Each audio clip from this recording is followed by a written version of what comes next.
don't have deep roots and foundation. Yeah. You get the point. So that is my own suggestion, that we must have think tanks.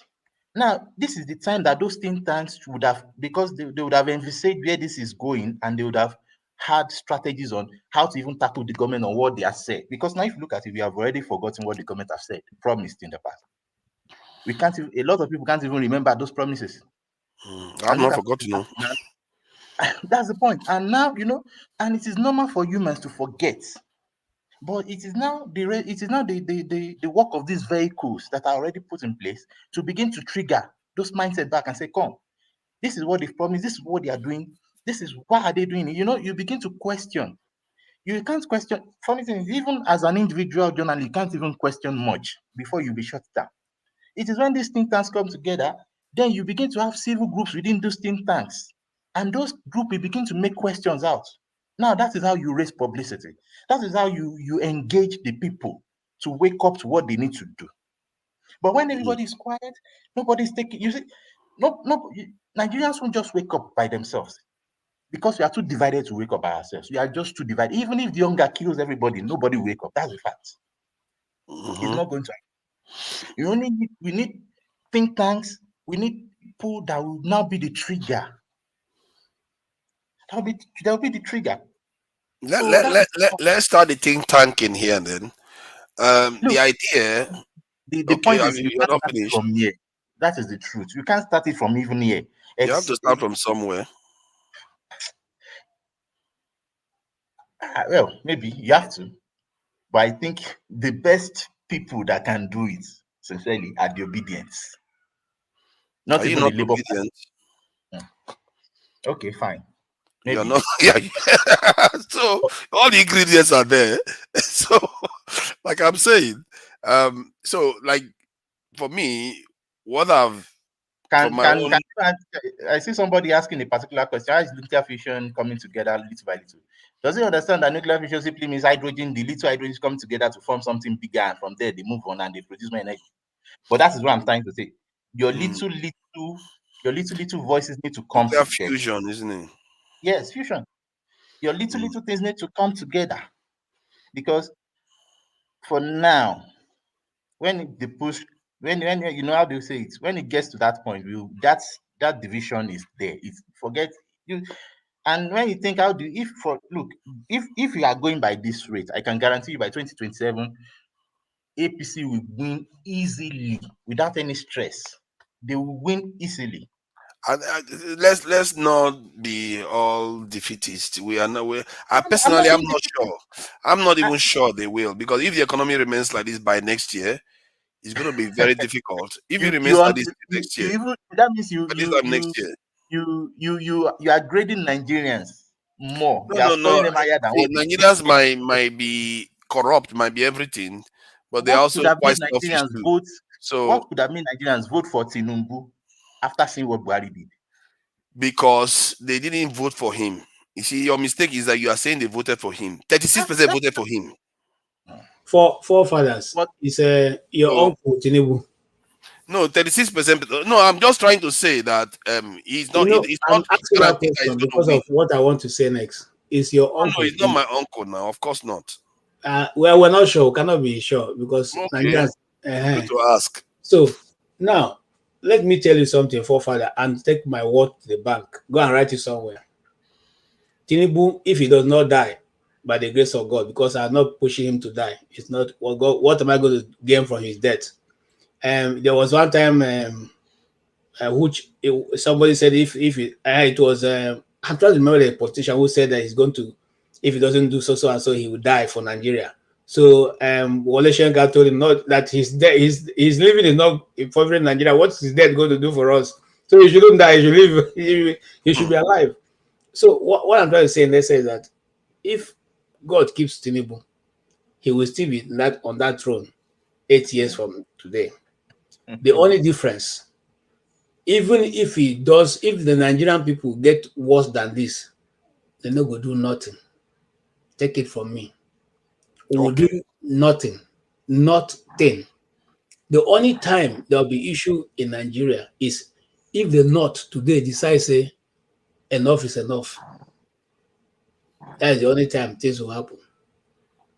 If Okay. the if the people in the north continue to pacify their people, forefather, me and you go there for this thing in the next 50 years. Nothing will happen. Take it from me. KJ, you are right.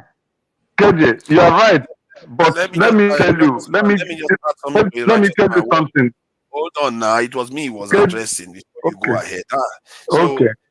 when you see the thing is, if there's any time for Londoners to get involved in the political you know disagreement with the government, these are the times. If you remember, during the time of Jonathan, one of the reasons why the Jonathan fell was because there was a lot of discontent in the north. A lot of discontent, not only because of the geopolitical rotational system that they felt that Jonathan was usurping, but also he was southerner. They find it harder to rebel against their own son like Buhari, but it's easier for them to rebel against a southerner. So Why is don't make that? no mistake. So don't assume that it cannot happen Why if is this that? torment carries on. And also, Why? let me say this. No, hold on now. I just want to make this point so I don't waste people's time. So I finish quickly. The point is that we have to start engaging in acts that increases the nation's collective intelligence. It's a term. It's basically group intelligence or ability for the nation to have a common goal for the better. Our actions have to be targeted towards such events. Things like having the people do something together, like football or like that national anthem. If the Nigerians were made to write the national anthem, that will increase our collective intelligence because the people are having a common agenda. So when you want to do anything, let's say you want to have a protest or something against the Nigerian government, you link all the problems you are trying to highlight, how it's affecting every other region. That will increase the national intelligence. Anything you do should be targeted towards raising the national consciousness for them to have a common agenda. If you do that, sooner or later, just by that alone, you are going to see things start improving. You're going to see because once people have their collective intelligence start improving, they'll start picking up on things that they wouldn't normally pick up on because they are more organized. Their thought process is more focused instead of always thinking about the way we approach this is often scatter brain, where south is doing their own, southeast is doing their own. You have to do it so it resonates everywhere at the same time, and it rises up at the same time. See, you can laugh at it all you want. It's just No, no, words no, I'm no, saying, no, no, no. but Father, what it let him say. represents is what There's changes a reason. nations, including Let him even say his reason why it's including fine. including when revolutions happen. That's what happens. What do you think? Why do you think revolutions happen? Because people are tired of being dumb, and then they have this instinct within them whereby all of them start thinking the same way. And when that crescendo occurs, you see the people just explode, boom, and you see revolutions occur. That is when It can happen in what Nigeria. do you know? What unite those people is one suffering. Sometimes it's just increase of price of bread, increase somebody died, something like that could trigger the whole nation, and then they will act to remove that this thing. That is what they call when a group intelligence rises, because now they will choose to do something to fix that problem as a group. They will not wait for one person to do it. So I think if we target that part, we might get a result. I don't know how to do it in peaceful terms other than what the examples you see from Nnamdi Kanu and the examples you see in Ethiopia, where the government got the people involved in building their dam. You have to have something that unites the people. If you keep targeting that, hammering on that side, you see that the government will not be able to shake. They will have to do what the people want. Okay, can I add a bit to what you said? Yeah. Okay, now, right now, we have a situation in Kenya. The Kenyan youths are on the streets of Kenya, and they've made a demand very clear.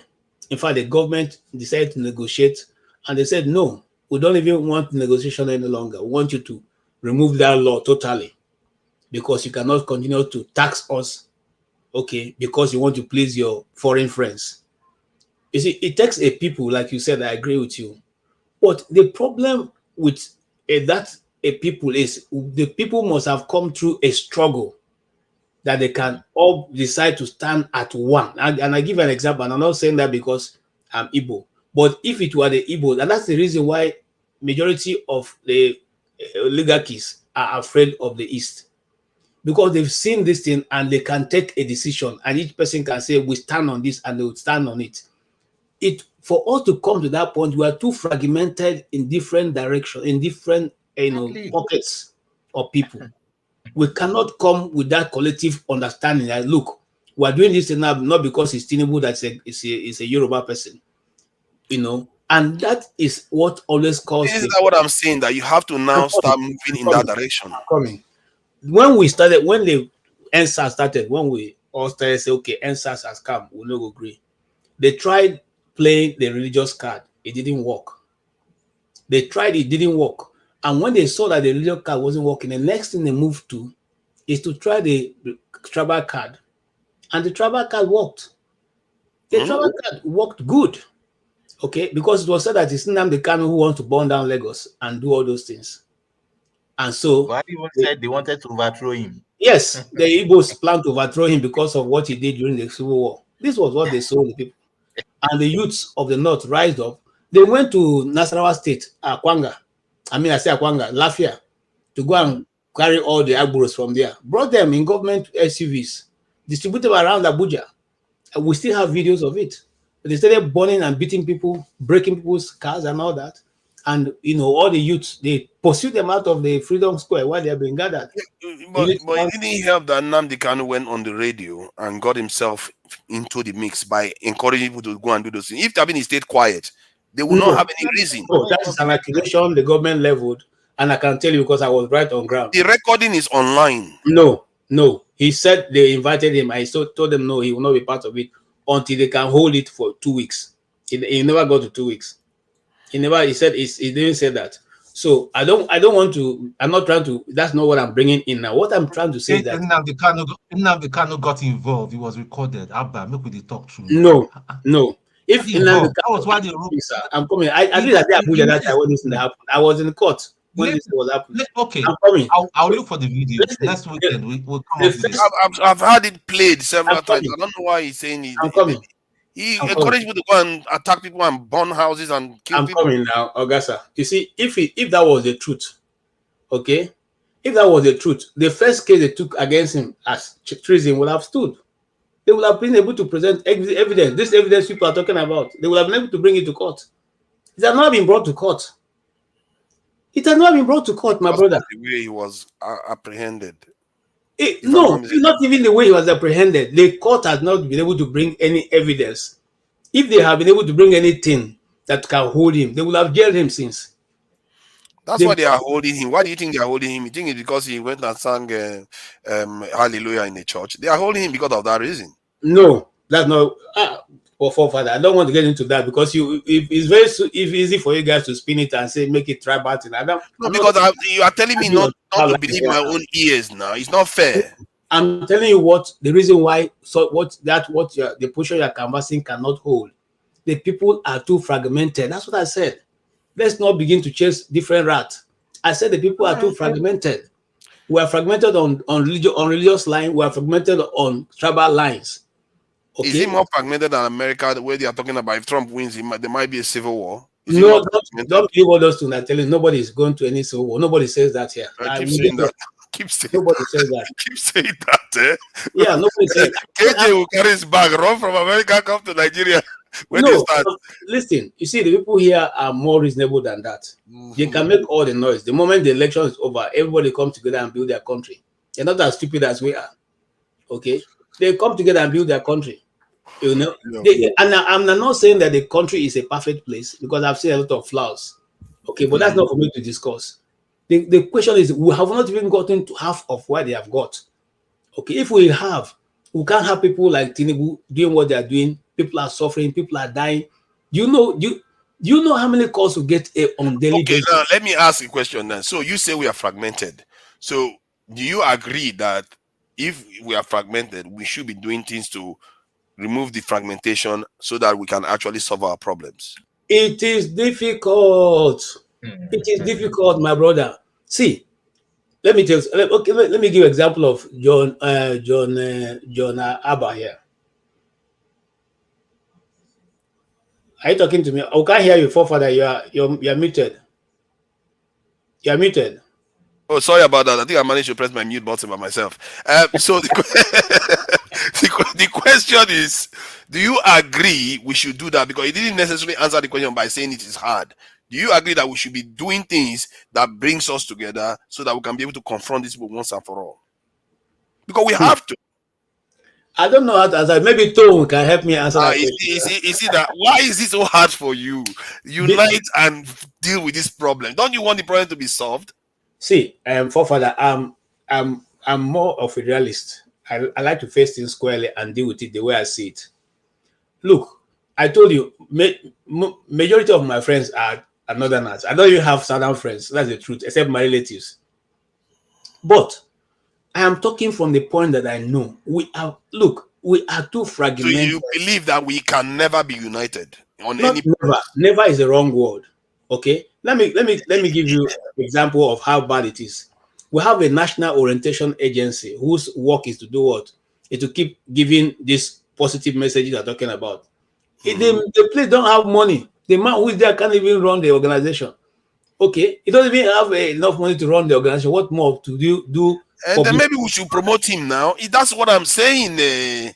So what I'm saying that the people know what they are doing. Those who are on top, they have climbed the ladder. They are on the top. They remove the ladder so nobody else can come up. That is why it is. Then maybe you should make sure the ladder never puts there. You don't allow them to put the ladder when they want to come down. They let them stay there because they would. No, hold on. Leave them at the top while you take care of the ones at the bottom that belong with you. You see, don't worry about the ones that let them stay there and do their own thing. But you have to start taking action to unite the people that are at the bottom. If you don't do that, how are you going to win? Let's take a River State for example. What's going on in River State now? Of course, you know what's going on in River State. The chairman of Obiakpo local government, whose tenure whose tenure has finished after 3 years. Some of them, because they are loyal to an individual, said to themselves they will not leave office until the governor organizes election. Meanwhile, they didn't come to that office by election. They were appointed first as caretaker chairman before they went now to do a kangaroo election for which they now became chairman. Now, the person who put you there has gone away. Your tenure finished. You as an individual, listen to what I'm saying, Professor. Please pay attention. You stood against the whole institution of Nigeria and the constitution and said the 5 of you will not leave office, even though people are 19. 5 of you say you will not leave office until the government, if the government does not organize election, your tenure is not finished. Because in the constitution, there's a specified tenure for each of you. The other people left their office, handed it over, because now if you're in the administration and your tenure is finished, you don't have anybody who has been posted, you hand over to the secretary. You hand over to the most senior person and move on, because yours is a political appointment. But they arrogated to themselves the power to stay in office. How do you say it? Now, that's one. Two, the people who came to the television houses and declared that 27 of them are no longer members of PDP. They have now defected to APC. Went to court, and court ruled that they are still members of PDP. Even though they were in a conference, they have a conference tape showing them saying, with the letter they wrote, that they have defected. Where do we go from there? KJ, you're giving these people too much credit. Jonaba is still waiting, but try to be brief. I'll be sure. You're giving them too much credit than they deserve. These people at the top are not really that smart. You go back into Nigerian history, you will see that they are not. You're just giving them, they've just been lucky so far. And because nobody has really stood firm against them. And that's what Forefather is trying to push. If one message, these people are really not as smart as you think they are. In fact, I would advise them to keep doing what they are doing. They would make it easy for what happened to Samuel Doe to happen to them. They're not as smart as you think. You're just exactly. Because you forget that you have another advantage. Like when you said they went up, okay, fine. You want to stay up there, because you'll never be able to come down. You never relate to the people anymore. Sooner or later, they will kick you out. Because their ability to go up and come back to the people and come and give us rice. That's where the problem is. But by the time they remain up there, they want to come and start sharing rice. You sensitize the people to be against that. they will not have anywhere to return to. They will be completely out of touch, and you kick them out. You know, Let John Abba say something, please. okay, but just so 1 second, Janaba, to Ferrari. Ferrari, that's what I've heard all my life. I grew up in the north. Whenever we come to the east, and we're playing, and they say they said to me and my sister, you people are taking first. Then they respond. The next response, tell us, why would they take first? They are in class with goats and sheep and all that. And why wouldn't they take first? What do Hausa people know? That's what they've been telling us. I am over 50 years old. And yet, those people who do not know anything are still ruling us till today. That's what you keep saying. Don't deceive yourself. These people are not like them that are ruling now. They're still the same thing for over 50 years. You still say they're not clever, my brother. Let us think Who again. is the one that is not clever? Is he Hausa man that is still in office? I don't know. All of them are in the office. All of them are there. Okay. They are clever. Including Rivers people, South, all of them, they are all doing the same thing. The thing is, like I said, we have to start uniting the people. Whatever way we have to do it. If we don't do that, the truth is that's the only way out. Any other direction is not gonna go well. Let John Abba talk. You see what Eme is doing? Yeah, no, I would. Yeah, let me just let John Abba talk. Don't let John Abba talk. No, John Abba will say something. You see, Eme is undercover separatist. His thing is, he doesn't want you to talk about. He acts as if Nigeria has a problem. Let him run to the end. He will say, "Let's break up the country." Absolutely. Exactly. So don't act as if you are not. That's not what your position is. That's why you're hostile to what I'm saying. No, I'm not hostile to what you're saying. I am a realist, as KG also said. But please, I don't want to say anything. I want exactly. Can you are not the moderator, please. The idea is that you have to stand on your ground. If you say you want separation, then there's no point pretending as if this thing is hard this way. No, you don't believe in the country. That's what your reasoning. That's the reason why you don't want to see it. You should ask me, how did I come to my decision? Have anybody thought, while we are trying to prevent John Abba from talking, have everybody ever thought about these people doing this thing just because they want to break the country and take whatever they can take before it breaks? Have you thought about that? Let them go now. Like as if Benin Republic is doing so well and Cameroon is doing so well. Because nobody in the normal sense will be doing what they are doing. They will just shift the suffering to another area. Jonaba is one of my elders here. Actually, he's a very, very respected personality, and nobody should interrupt him. Be polite, just like we respect the elder KJ. Welcome. I think Righteous Man wanted to say something briefly, because I didn't give him a chance to say. Please try to keep it brief so that you all are elders. Okay, please go ahead, Righteous Man, so that Jonaba can say something. No, let me yield the floor to John Aban, because they killed a lot of people in Benue State last week, and he's drinking Zobo. If you see his cup there, he's taking Zobo by this time. Oh my goodness, that is not something we should be. Okay, I will leave it for him to take on. John Abba, thank you for joining us. I appreciate your patience. And what do you think about what you've had so far? First of all, before we go to that, I want to thank my brother KJ for hosting the show today, and he did well. Just to say thank you for doing that. And Righteous Man, if you check it out, a lot of people die in your place as well today. The notion that, and that's not true, you are a fake news carrier, by the way. All you show envy about, you never see yam the way you see it cheap, because monkey, they walk back on the chop. That's the thing you are making sure now that every Benway must die because they are not getting yam as you want. Then refresh your, can you brief me on whatever the area you want me to talk about? Yes, it was regarding Kunu was at work. Kunu was at work. Yeah, do they make kunu in? I guess everywhere in the north makes kunu. There was kunu in the south too.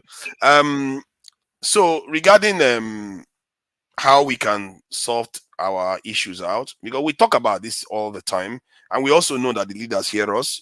We heard about the lawmaker complain about Adiola, accusing them of making a lot of money and all the rest. They didn't like it because Adiola was saying those things, and I've heard of cases where people higher ups are not very happy for the way I'm bad mouthing them here, and there is also uh, people dismissing what Aisha Yusuf said, that this in Tinubu was snubbed in South Africa. So they do pay attention, even if Aisha Yusuf is on her own platform when she said it. They do pay attention to what people are saying. So, and the question now is, if they are listening to us, what is the best way to help transform the people's mindset so that they can be able to hold these leaders accountable? And my own suggestion is to encourage Nigerians to do things that increase our cooperativeness, our unity, so that we can now start um, having a common front to push forward an agenda that we truly want. Like, if you want 24 power supply, you push an agenda for that. If you want security, you press them for that, because they promised us that we're going to do these things. And if we do that, if you are fragmented, they can divide you. But if you're not fragmented, you are likely to get your way. So the suggestion is that KJ believes that it's very difficult to do that, because experience has taught him that is the situation. Amy believes that he tried to swim this way, swim left, swim right, and then he say, "Oh, break the country up." So that's the solution. So that's where we are. So what do you think? Thank you so very much for the briefing. Um, by the way, these are, I'm in a wrong place somehow. KJ, my friend, has gone, or he's an even righteous man that NEMPA supposed to take light is still there. What makes KJ just disappear like that? He probably come back. Okay. I'm in a difficult place because KJ and these people, thank God, is back, uh, are not helping the situation when it comes to sell of ideology, how to move Nigeria forward. You mentioned that, of course, we know they are listening to us. Even before the election, I was telling us on this platform that if we don't put it in mind, it doesn't matter who come and go. There are many things that unite us in Nigeria than what is dividing us. But those on the social media like this that are supposed to sell that message are the ones that are selling the message of divisiveness and discord, and create this disunity among us, because the notion that we can not work together, I don't believe that. People that believe that can believe that. I believe our differences are strength, and if we know for a fact you can be twins and you are different and you still work together. And now we are talking about a nation in between a small country like Nigeria, only because we have that population. There are, by the time you put maybe one big state here in America like Texas or California or Alaska, you are looking at the landmark of Nigeria. And people think it's because of the population that we are somehow too big, that we have to be break up by the segment of northeast, southeast, all of those things. I don't think that is a good message. I would think what I believe is that all those asking for us to go separate ways are being engineered by those who don't want Nigeria to work. And even if you go separate way, the same people from that region that have been in the corridor of power will be the one that hijack that area as well, whether the north, the east, or the west. It's the same people that they're going to be in charge. So that doesn't solve our problem. What I would love to hear more It's about the encouraging and the strength and empowerment of individuals and the awareness of a common ideology that we all can promote that unite us than what divide us. In doing so, those that uh, have captured the state of Nigeria will be scared because once they see us uniting, they know they're in trouble. But the moment they watch places like this and they see us talking like this, they know they will be in power for a very long time. Thank you. Thank you. Yeah, I agree. Let me just respond to one guy on this thing that whether they are listening to us. They do listen, you know. I'm surprised that not everybody watches Aisha Yusuf, but yet they feel so strong about it. You were talking about it on Arise News. The government responded to it, brought a video because of Aisha Yusuf's statement. That is how they listen to these things. Okay, right, okay, I'll go with elders first. Righteous man, please go go for the Amen said next. Yeah, I want to disagree with John Abba respectively because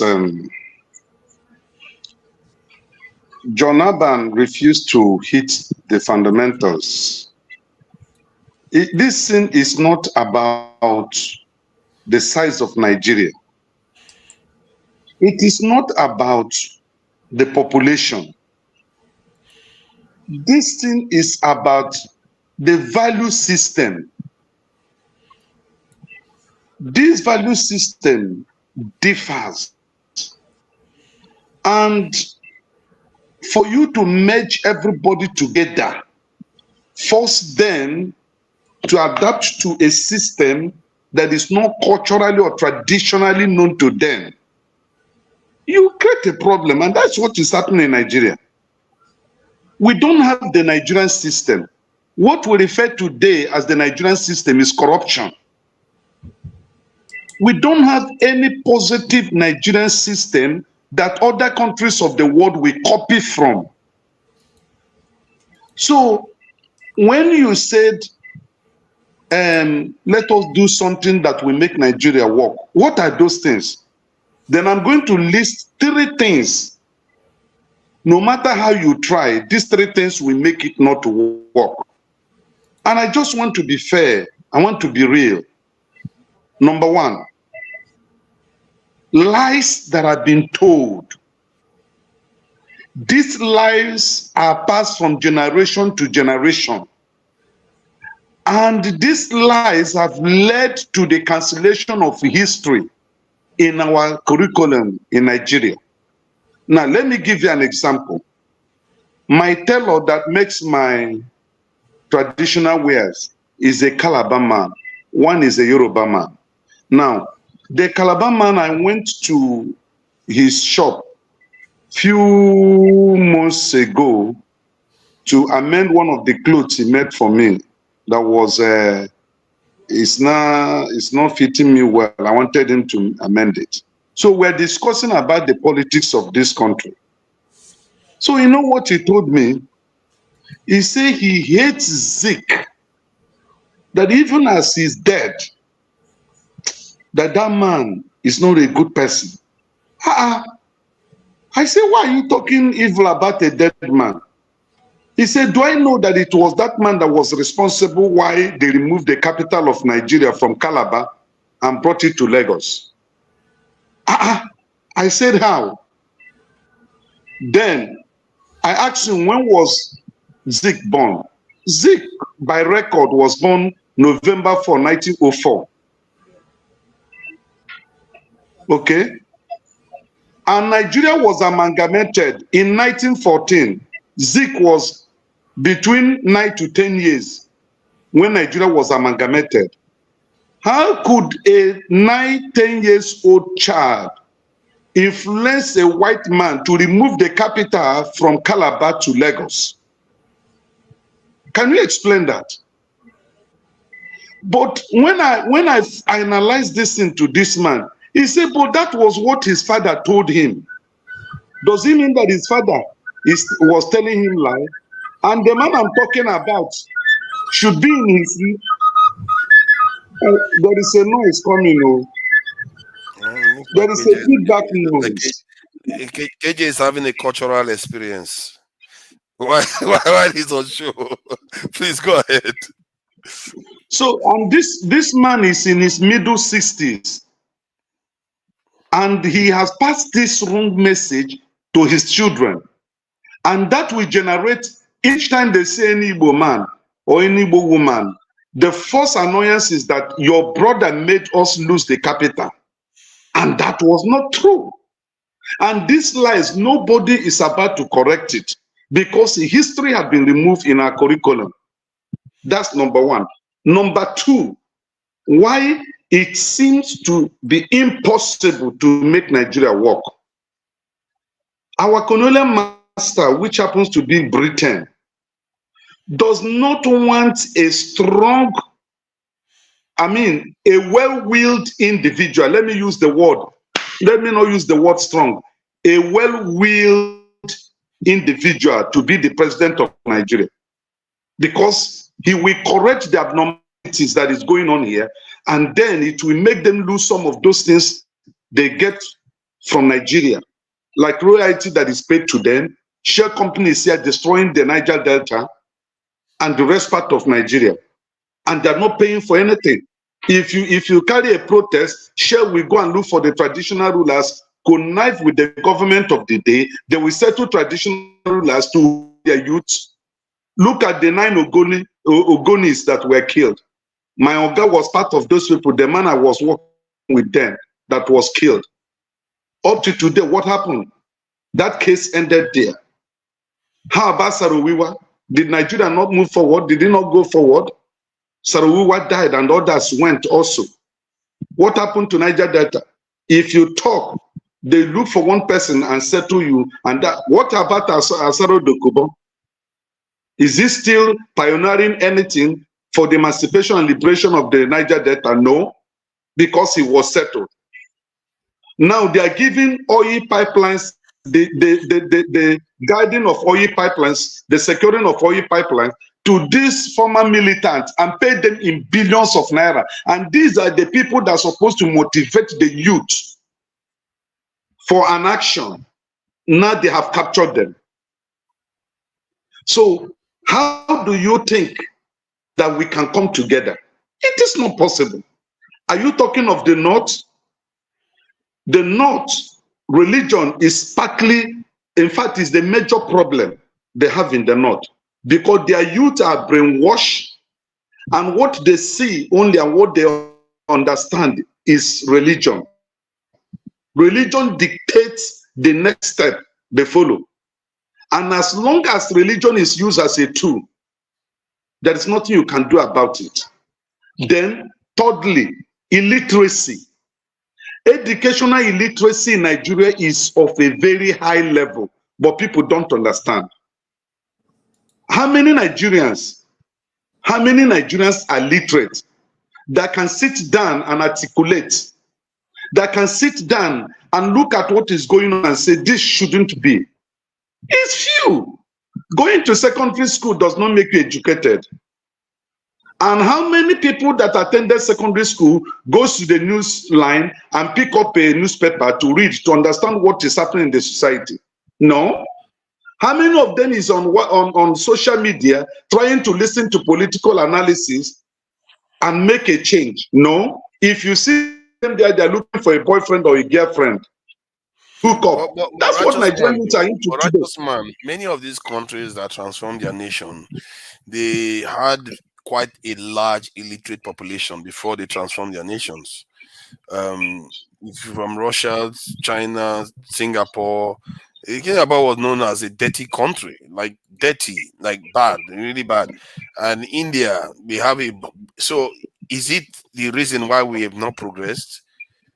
But those countries you mentioned here now, forefather, those people you mentioned, those countries you mentioned had what I refer to a willed individual.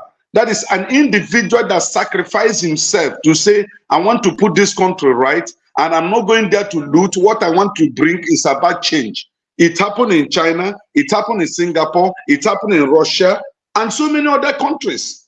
So you can but Nigeria, we don't have that real individual.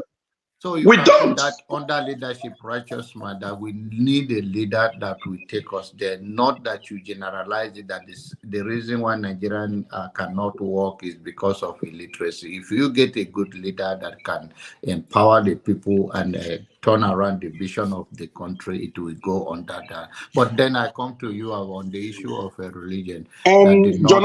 Jonaba, Wait, let I'll me let interject it briefly and I Jonaba. will let you go. I will let you have your way, please. Sorry. I want you to turn the mirror on yourself. Religion is opium of everybody in Nigeria. It's not only the father, and that's the issue we'll keep having.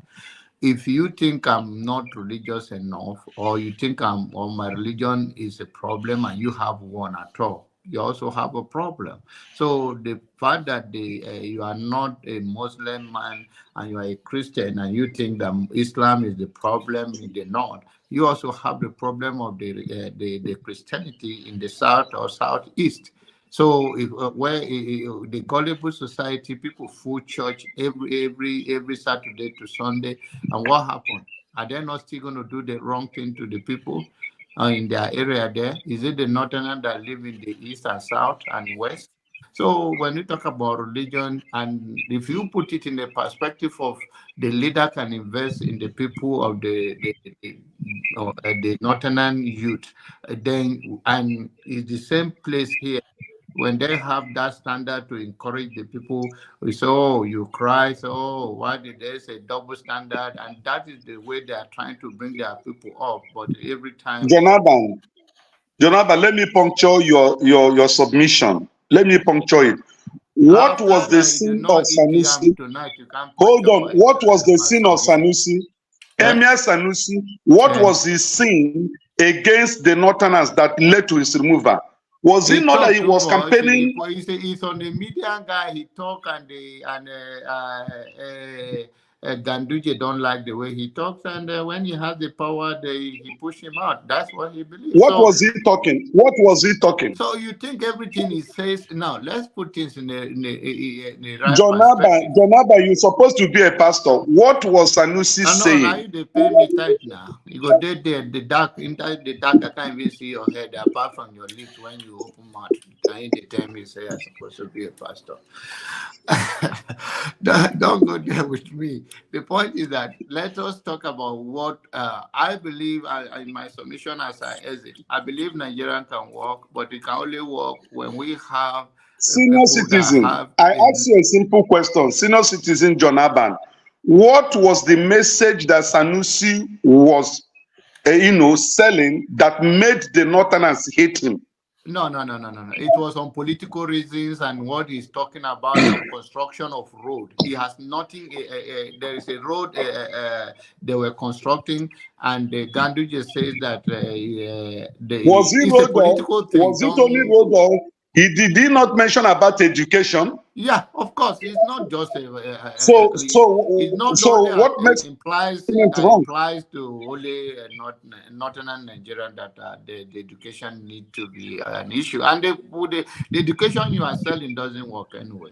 Let's talk about the issue as it is that let us promote whatever the ideology that can bring us together. And even if we're going to go separate ways, we're still going to have borders, right? And you will love your neighbor to do well. I'm not campaigning for that, but then if we're going to do it, let's do it in a healthy way, and let's do it with the heart of humanity, not about I'm Do better than you, my neighbor. Donaban, do you see why it is difficult to make Nigeria work? We don't want to face People the like you, reality. people We don't like want you. to face reality. People like you We make try Nigeria to know you're going to stay there in listen. the night speaking, and your time is We very try to valuable paint on it. this platform.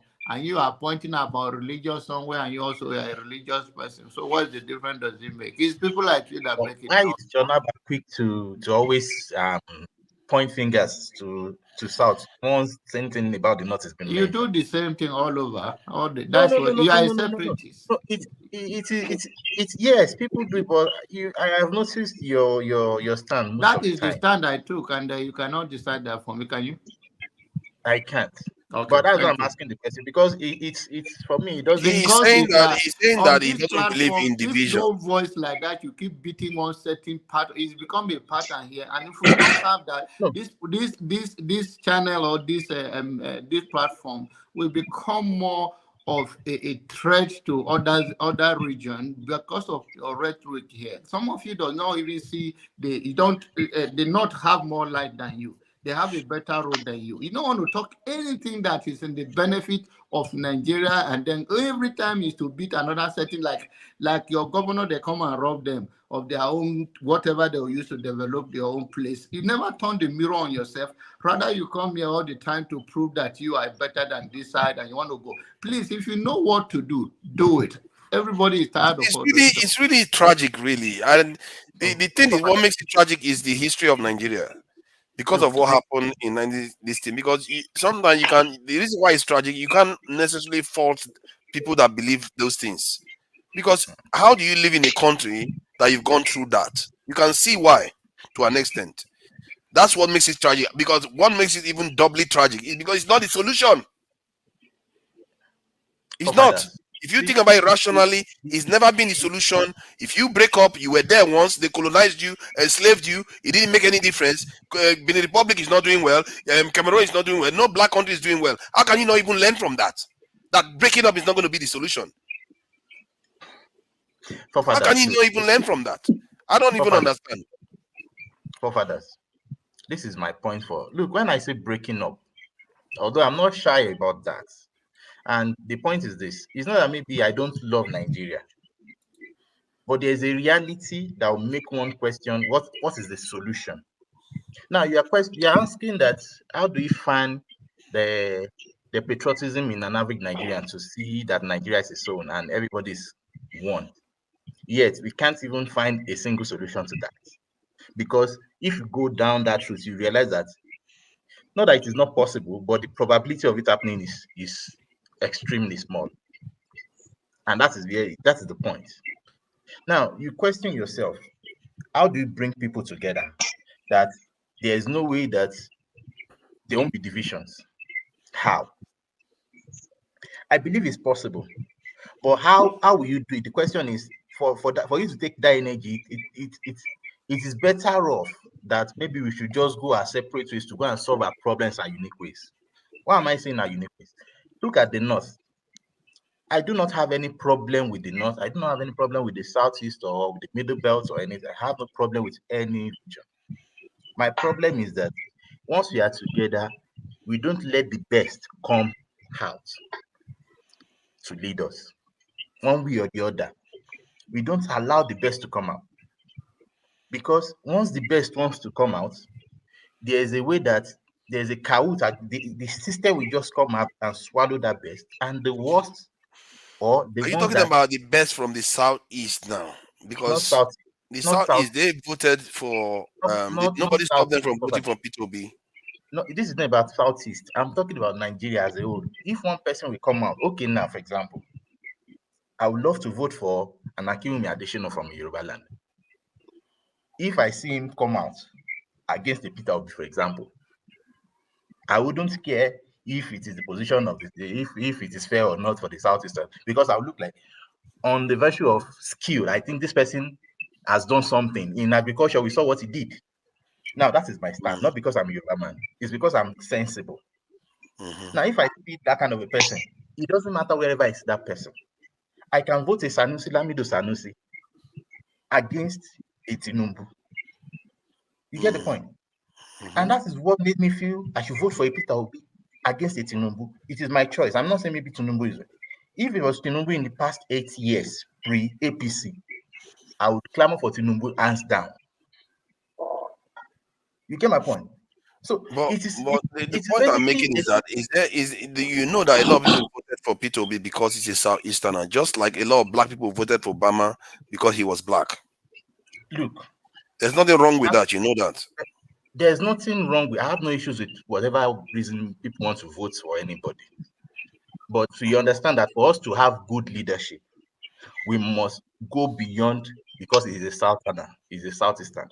We must go into the reasons why we are voting for that person. Can he solve our problem? Can this person solve our problem?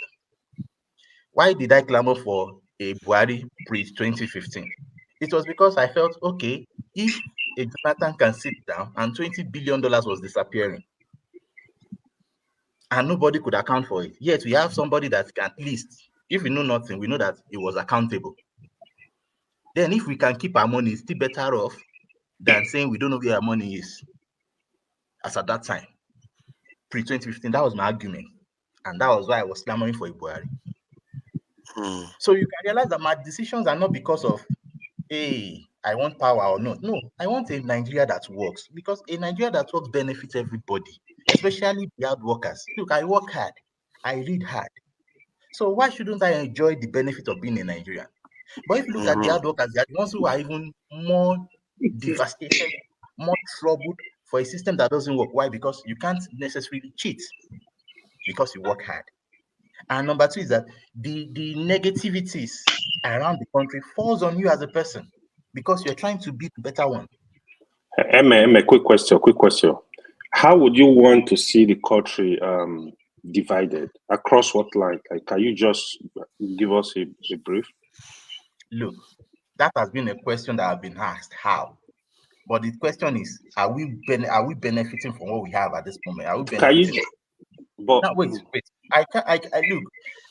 I'll prefer that I don't know how they want to break it. I don't care the way anybody. It's not by fight. I'm not talking about fight this time.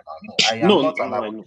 Yeah, can you just educate us? Like, what do you think will be the best thing? Can you give us a solution? Well, that is not an answer. Okay, just your personal opinion. What do you think would be the best division? I want Yoruba to be on their own. At least let us govern ourselves the way we want to go. I don't know the way any other person wants to govern themselves. The North may feel like the Sharia law is the best for them, and that is fine by them. The middle belt may come together and say, okay, since we don't have too much voice, let us put our heads together, and that can drive a better system. The Southeast can drive a better system within themselves and lead. And if any region feels like they don't need any good leaders at that time, look, growth is relative. We don't have to grow the same rate or the same pace. So is the Southeast not governing itself now? No. Understand my point. These are just examples of my. Yeah, but the question still stands: is the Southeast not governing itself? Is it not being governed by Southeasterners? No. Look, it's governed by Southeasterners, yes, but we can't underrate or underestimate the influence of the federal power on everybody. Just like the UN, the UK, America is influencing everything else. So the influence is always going to be present. The question still remains: if Southeasterners are governing you, are you holding them accountable? How do you begin? Look, when those people influence you, you don't even know how they influence you, because how do your leaders come to be your leaders? That is the question. How? So how do your leaders become your leaders? So by saying that they are influencing you, what makes you think if you get your own country, the influence goes away? Look, now that is where this is my point. If I get my own country, if we get our own little country, now the discourse will be more robust. It may take time before it gets there, but it will be more robust eventually. The robust doesn't mean anything is going to change. What makes you think the influence is going to go away? Please, can you listen? Okay. If we get to that point, at a point we become aware that, okay, this is our own. Now there will be a sense of nationality within that system. Then you ask, wait, yes, you might say we've not done it in the past. Yes, maybe the past, but you realize that there's a generation coming that can do that. But now there will be a sense of nationality within that system. It might take 10 years for a certain group of people. It might take 2 months for a certain group of people. It's not I'm not bothered about that. But now everybody will know that this little thing is now my own. After a while, and that's why people begin to. Sorry, I need to clarify something, because when you say little thing is not your own, the only thing you own is calling it your own nation. Nothing else has changed. Can you let me talk, please? No, I want to get to the point, because somehow we ascribe calling something our nation power. It doesn't necessarily make it power automatically. I just want to clear that out. I want to get you. Sorry, I'm not breaking your brain. I'm trying to get you to elucidate what is it that is going to happen that is going to stop the influence that has killed Nigeria to this point, killed Benin Republic, Cameroon, Congo, all of them. Tell me what you are going to do within that nation that's going to change that trend. Forefathers,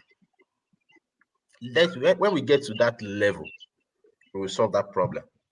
But for us to solve that problem, if it happens, there must be a sense of nationhood within each person, such that that nationhood will make everybody make decisions that will at least benefit the nationhood, the nation itself. That's my point.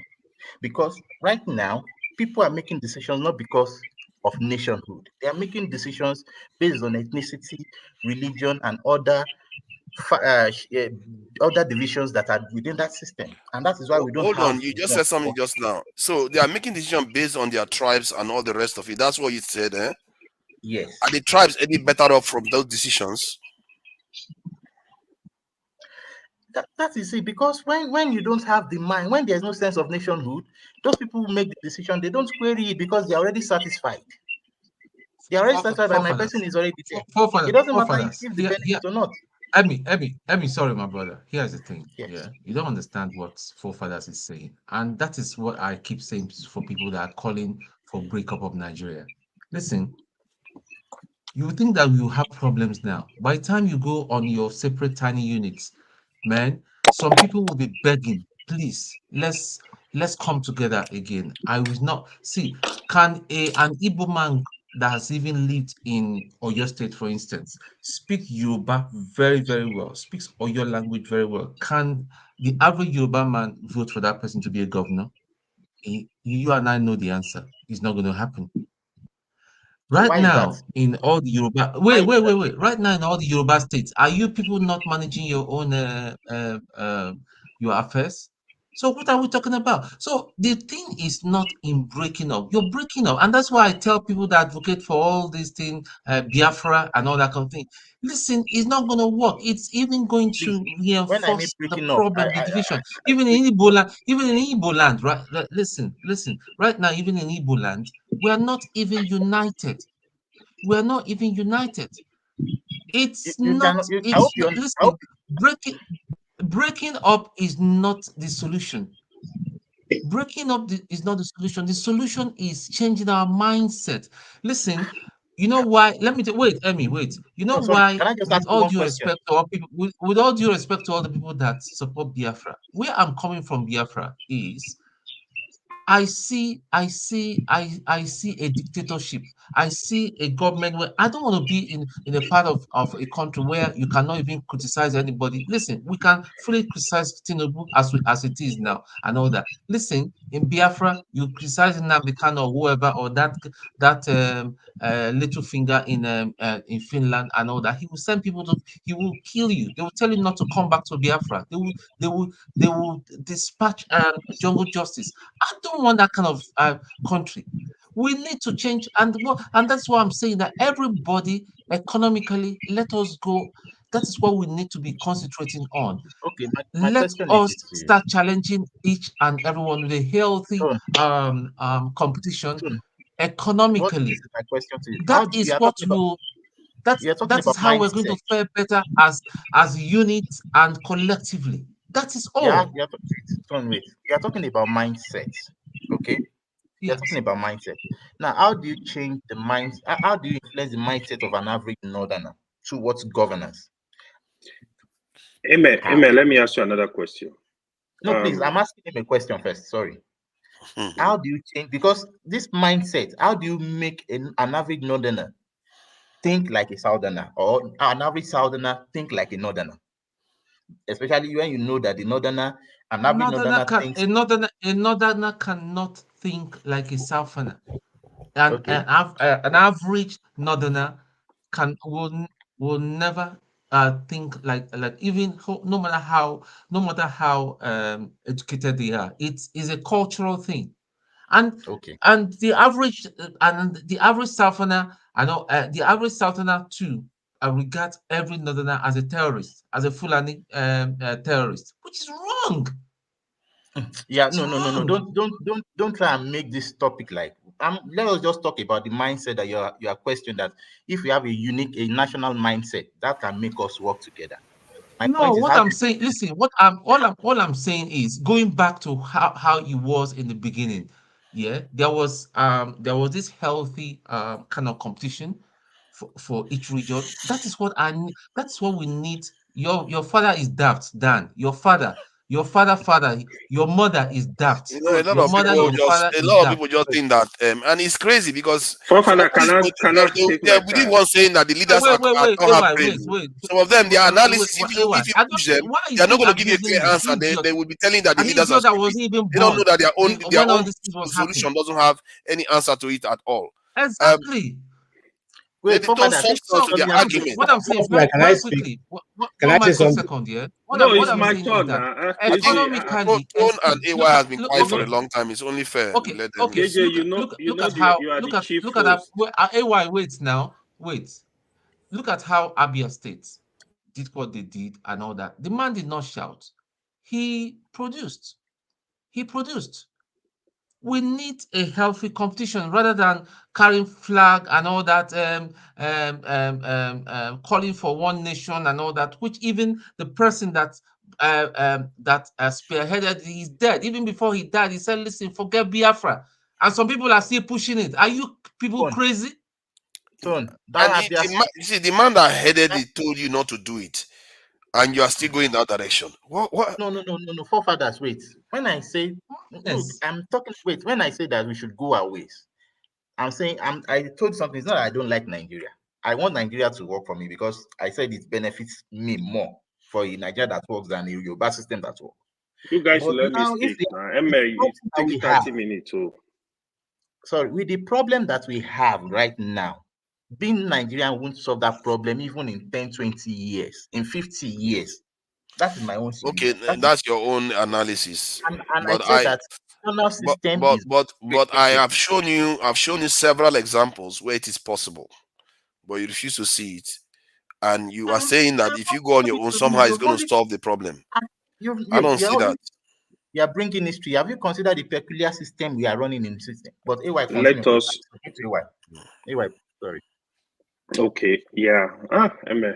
It was sorry, AY, it was getting interesting because I wanted to try to get to how people that believe these things believe that just by separating somewhere along the line is going to kind of Eh, materialize let to transformation of their let societies. me come in. That would be interesting to actually get an answer.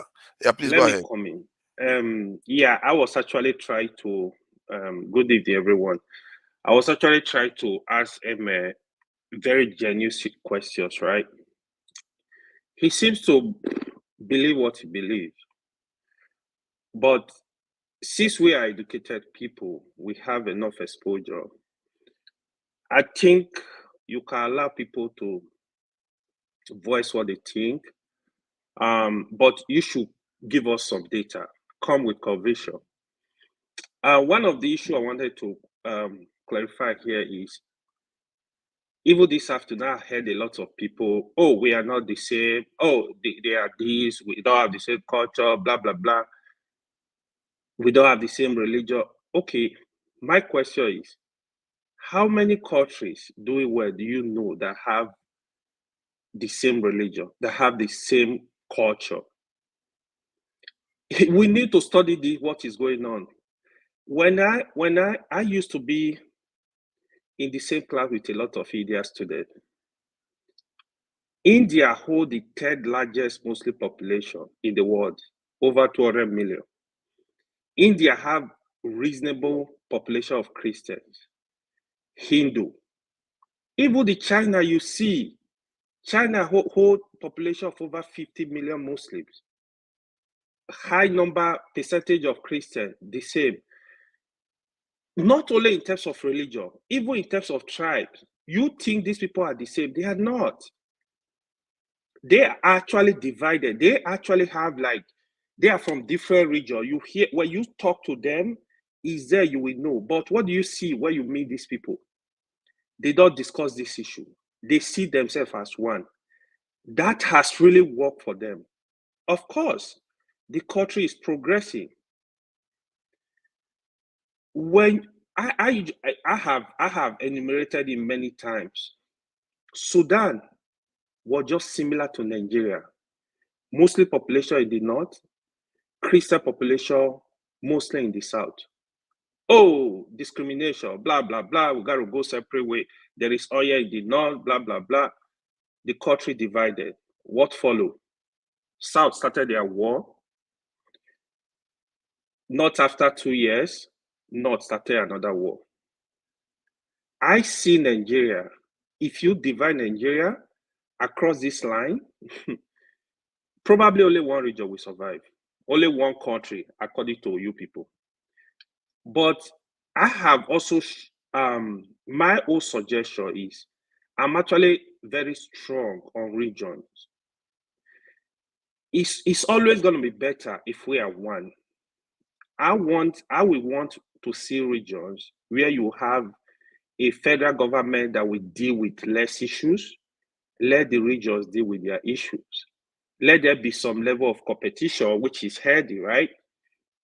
But I'm not saying this based on let Nigeria divide across tribal line. If you regionalize Nigeria, I feel there might be need to be healthy competition that will make all the region in such a way that if I have to move to Northwest to live, let Nigeria have free movement, free whatever, and live anywhere. If Southwest is not good, I go to Southeast. If Southeast is not good, I move to Northwest. When you do this, probably it's going to be more helpful. People that are calling for Nigeria, looking at Nigeria from ethnic lens, I don't think we're going to have solution, even when you divide it, because the same people that are ruling us. Hold on. No, you are talking of division. I'm talking of regionalized. What's the meaning of division? Region is regionalism, not division. You said divide the country, right? Is that what you say? Wait, you guys. That means you guys didn't listen to me. Hold on. Okay, let me finish. I don't want to. You see, I feel these same people that are in federal government today, the senators, the rep member, the executive, the judges, whatever, they are from all these regions. They are the same people that will come and try to adjust power. Mind you, most of the country, it's not that the most intelligent, they are the people that rule. Not even in America. You think Biden is the smartest person in America to be president? No, it's not. So sometimes people can hijack power based on their influence, their financial power. This issue can come up. Of course, in America, the difference between America and Nigeria is in America, you can share your idea, you go to the public to raise money, to raise funds and run your campaign.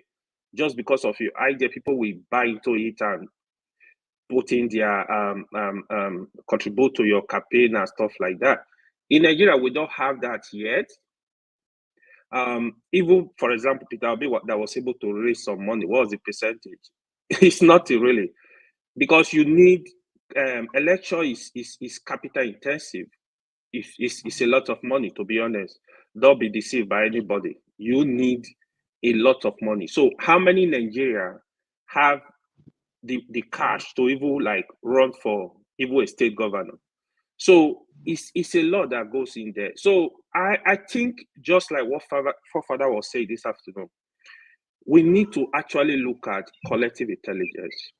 If we want Nigeria to progress, to move forward, we have to reduce this rhetoric about tribe, religion.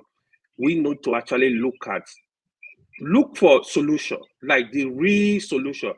Eme, I will really, really love to listen to you more, because for me, I'm open. If I see like, okay, I feel what you say is gonna work for us, I'm in for it. As long as you are not passing through religion and tribal line, I'm in for it. I want the good for the country. I want the country to progress, because it is a shame, the state of the country. It is really a shame. We need to do something very urgent.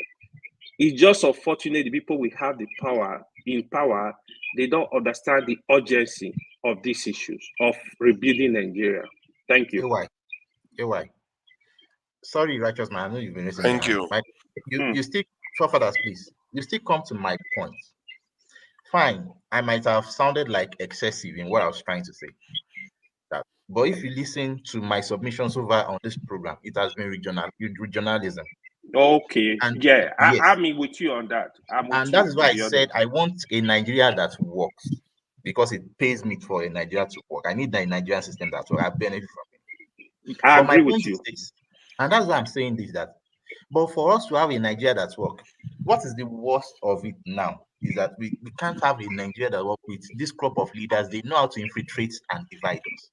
And that's why I said, let us go our ways. I might be saying let us go our ways, but I'm trying to say let us go in regional system. Let everybody manage their problem. I agree. That's where I'm going. And what is the worst of regional system? Is okay, everybody, maybe you talk about separate. I'm not a separatist, but I've come to reason to that point that I need maybe if we can break up, because if you look at there are some systems, if you have a big problem, the best way is that break it down into smaller chunks.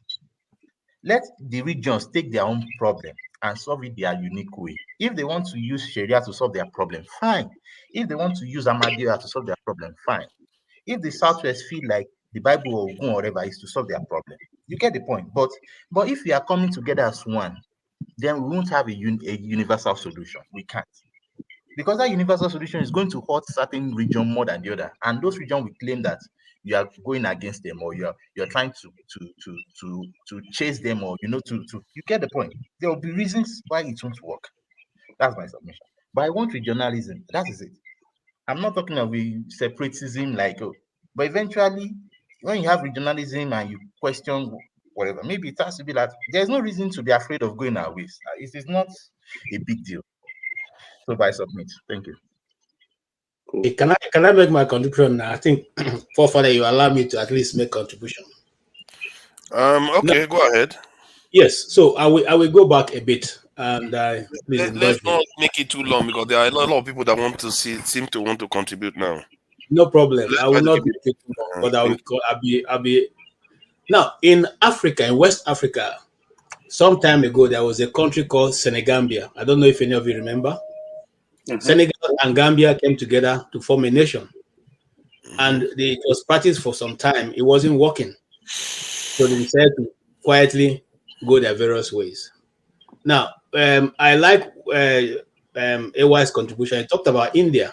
Out of India came uh, Pakistan and Bangladesh and all that. There are other nations that are divided. Out of Serbia, Montenegro, and all that. All those were one block before. Before they all of them went. Some of them are not up to 8 million people, but Yugoslavia. and they are still living. They are making headways. In fact, some of their living condition is better than some of us who have a larger population because people are able to think and people know what you are doing and they know how much you own. So if tomorrow you come up with a very high margin on your account, everybody will mark your house and make sure that you return that money. Now, the question that he has been trying to canvass, which we have all stood and talked about. The reason why we are saying Nigeria, let us go our various, is because people are tired of repeating the same thing over and over. Which of you can beat your hand on your chest and say, truly, Tinubu won the last election? And if you have an empirical evidence, show me. Because even BBC that has not up to the regional BBC Igbo that operated in Port Harcourt don't even have up to 10 staff. They were able to do an investigative journalism to find out that LP won River State. They were able to do other investigation in the journalism to find out that there's something went terribly wrong. But till today, a nation as big as Nigeria and with intelligent professors who conduct elections, nobody has a complete result of 350 billion naira that was expanded on top of that election.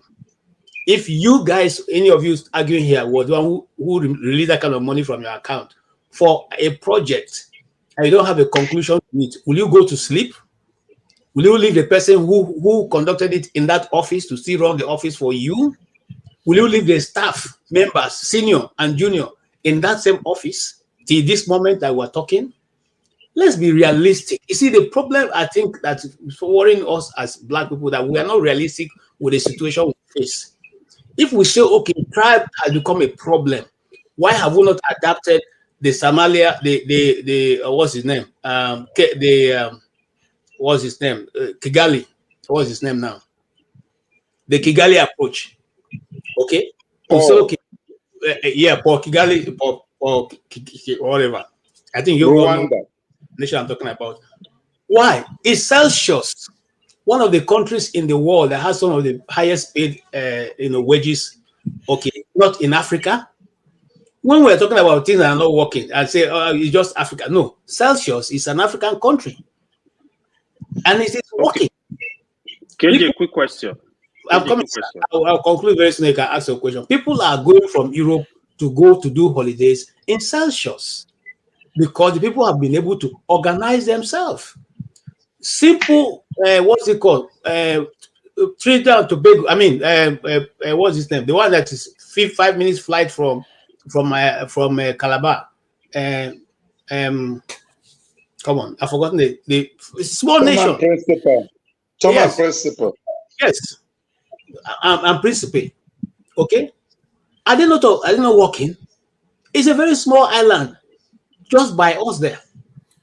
If it were a nation that the leaders were intelligent, we should have announced that long time ago. It had been part of Nigeria. 5 minutes flight, less than how many minutes flight out when you take off from Calabar. You are right there. My question is, can't we look at the situation that it is not adding up? It's not adding up. This other guy, a man, was asking a question which you all misunderstood. Forefathers are talking about our mentality. How do we have a mentality when all of us are not even reasoning at the same level? Remember that even the Europeans saw this when they came to colonize Africa and colonize Nigeria, and they said, we cannot use the same system for the North and the South. So indirect system was introduced in the North, direct system was introduced in the South because of our difference in thinking. Now they have gone. We know who know our culture, our tradition, and our way of life that is totally different. Decide to say everybody must come together and do the same thing. Is that how these other nations you are talking about operate? The laws in America, each state has a different law. Each state have a different law. In fact, let me tell you something funny thing that happened to me like on Thursday. I was driving to another state, and and I passed some police people on the way. And the next thing I saw was a bike man following me, and I parked. And he came to me and I said, yeah, can I have your this? And after asking all the necessary questions, and he said to me, you know why I stopped you? I said, no. He said, because I didn't move away from the lane I was when I saw them because they were having an issue with somebody. I should have moved away from the lane. But he's seen the number plate behind the car and knows that I'm not from that region. I said, okay, where you are coming from, this is not a law there, but here is a law.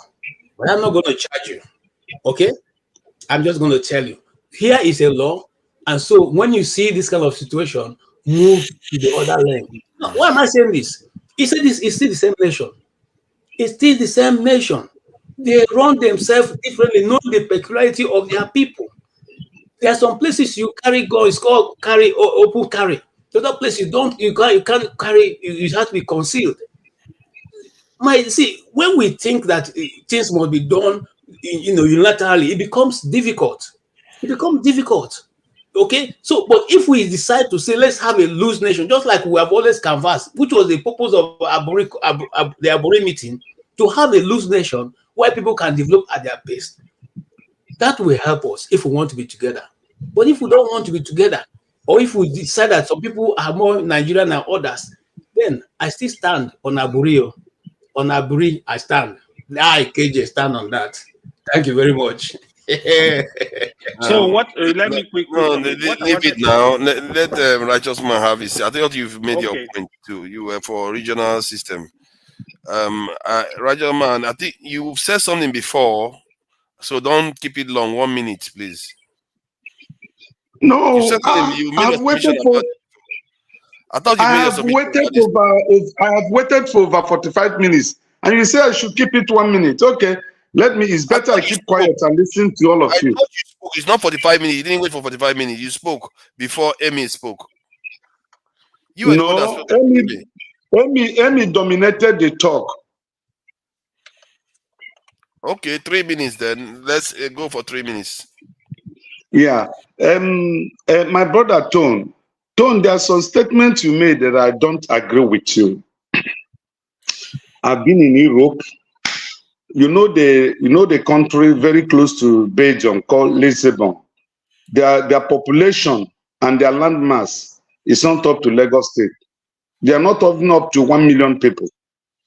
Their income is one of the highest in the whole world. So balkanization do help, and sometimes it doesn't help. Okay? So you talk of civil war.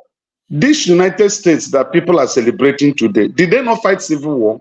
The South and the North. They fought. So what is bad in fighting? And at the end of the day, you come together. If the Southern Sudan and Northern Sudan are fighting, or if they fought war after separation, it doesn't matter. Husband and wife, they fight. When two people that got married, you see at a time, they will disagree, and you see the house will be on fire, they fight. At the end of the day, they reconcile. My father always... From that one again, what do you say about that? They should keep separating until it's a nation for every street. No, that is not what I'm saying. I am only trying to say that separation is not bad. That's number one. Number two, every good-minded person would want Nigeria to remain one, because it profits if we are one more than being separated. But in a situation where the system does not aid to growth, the system does not build nationhood, then every right-thinking person will ask, what is the next alternative? For example, the Constitution of America, does it recognize Islam and then does not recognize Christianity? Why is it in Nigerian Constitution, we have Sharia law embedded in our Constitution? Why the Christian law is not there? Why? The question, hey, hold on. You are a pastor. Do you have laws in Christian? Do you have laws like Sharia laws? Or you just want... No, I mean in the Constitution. No, I mean in the Constitution. Nigeria is a secular state. If by definition of a secular state, in our Constitution it should be secular. Religion should not be brought into it. But now in the Constitution of Nigeria, we have acknowledgement of Sharia in the Nigerian Constitution. And that Sharia law governs the North, not the South. So if anybody comes here and mentions the issue of religion concerning the North, the person shouldn't be crucified. He's right. Okay, tell me in a nation where the government will vote 90 billion for Hajj. This is a personal thing. I mean, I don't need the government to sponsor me to go for pilgrimage at all. But because it is part of the system, it is now becoming a national thing that people will be going for pilgrimage, will vote 90 billion for them to spend for another man's country to grow the economy of that country while your own is going down. And you are telling me that the Nigerians should be happy. Now, let's assume now, God forbid, let's assume we split tomorrow. Do you think if we have a nation of the Igbo people, then they will vote 90 billion for anybody going to Jerusalem or going to Mecca? That can never happen. It can't. Righteous man, do you realize there are some Igbos that are now Muslims? Do you realize? Did I say that? But you heard what I said. I said, if Igbos become a nation tomorrow, do you think during Hajj or during Christian pilgrimage to Jerusalem, they will vote money for them? When Igbos have no king, Everybody, you're on your own. You decide what happens to you. That is why I'm aligning more to what Amy is submitting. That we should have a regional system where everybody responsible. So if you blow your budget on Hajj, that's one be your problem. Okay, the regional system now, Tom, the regional system. Hold on. The regional system has been submitted now. But are you hearing the interview on television? The northern senators and House of Rep is rejecting it. It's rejecting Who submitted it? I don't understand. See, let me say this about the regional system that they are talking about now. I think they are talking about 6 regions or so, if I'm not mistaken, and that includes the South. You see, for me, the South are the ones that are going to benefit the most if they have a regional system, by far the most. And all these people that are hold on. It's not true. It is not true. It's not the South. It's the North. It is the North, not the South. If they have a regional system, the South is not going to. The South is going to benefit by far the most. And all these people that are saying it is not South. It is not South. The northern region will benefit most. Do you know most of the oil resources come from the South? If you know how much is oil? How much is oil? Billions of dollars a year. That's what it's worth. Okay. Billions of dollars. Okay. We are exporting oil now. Nigerians are hungry. So what happened? Yeah, but the point is that they are taking their resources and giving it to the entire country. Now that money goes away. Now you have to. It is not true. It is not true. So you don't know what you're asking for. You see, you didn't know what you were asking for. That money goes away. It goes to the South, and the only one you get is the only one they give to the federal government. You don't get anything from it at all. Not the one you are getting to build the cities that you have right now. Let the money go away. Exactly. See, at least this one is honest. He's willing to lose all the money. Yes. Let the Southeastern region govern themselves. That is what triggers creativity. Yes. I'm not afraid. What is the money? There was just one point. There was a time the Southwest was known for cocoa export. Isn't it? Now they will have to go and plant cocoa now. What did you say? I said they will have to go and plant cocoa again. And that is the good business. What is bad in it? That's what I'm saying now. They'll have to go and work hard. But you see, the thing is, Benin Republic is there right now. They are not planting cocoa. Can you see the mindset? They're not making any money out of cocoa. The thing, right? They don't want to work hard. I'm happy. Like Emme understand the issues, right? You understand the challenges that are coming with it too. Righteous man, I'm sorry, you don't seem to understand the issues here. The thing is, why I support regions, just like what Emme said, when you regionalize the country, every region will wake up. Every region can do well. Why does it even have to be region? Why don't they just give the states autonomy? That's for their resources. See, I'm actually. Why not the states? Why does it have to be regions? My idea, my opinion is not cast in stone. Look, I'm actually of the opinion like anything that will work. If it's local government that will work at this point, let's go by it. Let them by state, because we already have states and their governors are already powerful. If it is the state, let's touch the constitution. Let's restructure the country so that the state will work for the people. I want the country to work. I'm just saying. What do you mean restructure? You are saying you want regional government. The reason why I don't like regional government, you are creating another sub government.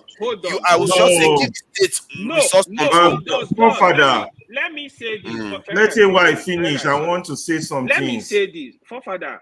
We need to. This is actually a very good discussion, right? I'm not looking at this issue from one thing I support. I really like about Peter Obi kept saying, we gotta move from consumption to production. This is the language we need to understand, because people go to Abuja every month, share oil money, and they change the money into dollar, crash our economy, load the money. We need to stop this nonsense. By the time you regionalize the country, let each region. I am also of the opinion Ferrari, wait. The regions I that have are to do doing a clear well, analysis of all the this stuff regions you're that talking are now. doing well, of course, you will still pay taxes to pay money to the federal government. Federal government should use that money to help the regions, other regions to set up. Help other regions to set up, match their investment, match their development for some time. Let other regions set up so that every region will be doing well. The federal government will still have the upper hand. They have control of the military. They have control of the customs. But why they do have we like control. to use the term region? Why not just give the states the control? We can. That is what I'm saying. We can Father, do because that. it But has let's not use the failed. term region. Hold on, 64 years of failure. Here is You it, can't right? keep the Here same is it, structure. right? Region is going to be worse if you think that one is bad. Let's discuss it. Let's discuss it. Hold on, Ferrari. We'll get somewhere. We need to get somewhere with this. We have a mathematical problem to solve. How you get to the solution does not matter. You have to solve the problem. That is what we are solving here. We have a problem. We need to get to a solution. How do we get there? It doesn't matter. But my worry is that. Hold on now. My point is that I think we like to use the term. Hold on. I think we like to hack to the term regional because we remember when we had region, it seemed to be better. So it's a nostalgic statement without taking into account that we have 36 states right now on the ground that are relatively quite powerful states. They do their own thing. Like, look at what's happening in Rivers State right now. You can say the only thing that is missing is their own policing and resource control. That is the only thing missing. Let me quickly tell you what. Why complicate it any further? Father, you're wrong. Let me quickly tell you what. Sorry, Ferreira, I'm interested in this topic. Let me quickly help you with this. Here is it, right? When you create regions, you actually reduce the power from the federal government. We don't need the Senate. We have only member of parliament. We have member of parliament. The president should be member of that parliament. It should be. So you are changing the type of government, not. We gotta change it. We gotta anything. We gotta change it. But the UK is not parliament. It doesn't make the UK regional system. So we are not UK. That is what works for them. We need to look for our solution. Hold on, Ferrari. I need to get somewhere with this. I need to get to the bottom of this because it looks like we are using a term regional. No, because we want to. Hold on, Ferrari. Hold on. I'm going to put you back. I'm not going to waste time. We are using the term regional because I need to know why we keep hacking back to that word. Because we have states now that human beings are governing. We can say whatever we want for that region goes to each of the states. Why not? Father, I agree with you. I think we are technically saying the same thing. If that will work, I'm in for it. That is still my stand. If that system will work, but we need the template, give us the template. How do you want this thing to work? Because the state governors are mini.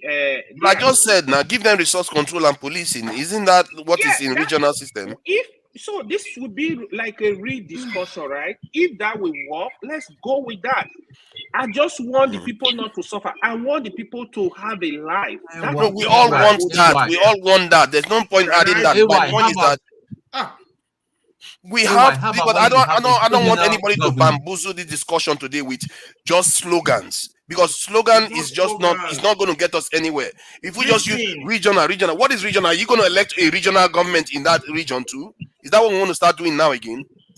So we'll have another sub-regional conflict amongst ourselves, fighting each other for governorship. How do you checkmate a criminal governor? Okay, but what AY is advocating for when they use regional is you're going to have a governor, or then you might have to elect somebody to govern that region too, and that will even be more competition again amongst the regions, within the regions. No, Fofana, let me tell you, I'm going to say this. I will give the mic to Ferreira. Don't worry, Ferrari will jump into his roof soon at this rate. Ferreira is a moderator now. He's what does it matter? I'm the one in charge right now. KJ. He's the one. When you are moderating, they follow protocol. No matter what they are still loyalists.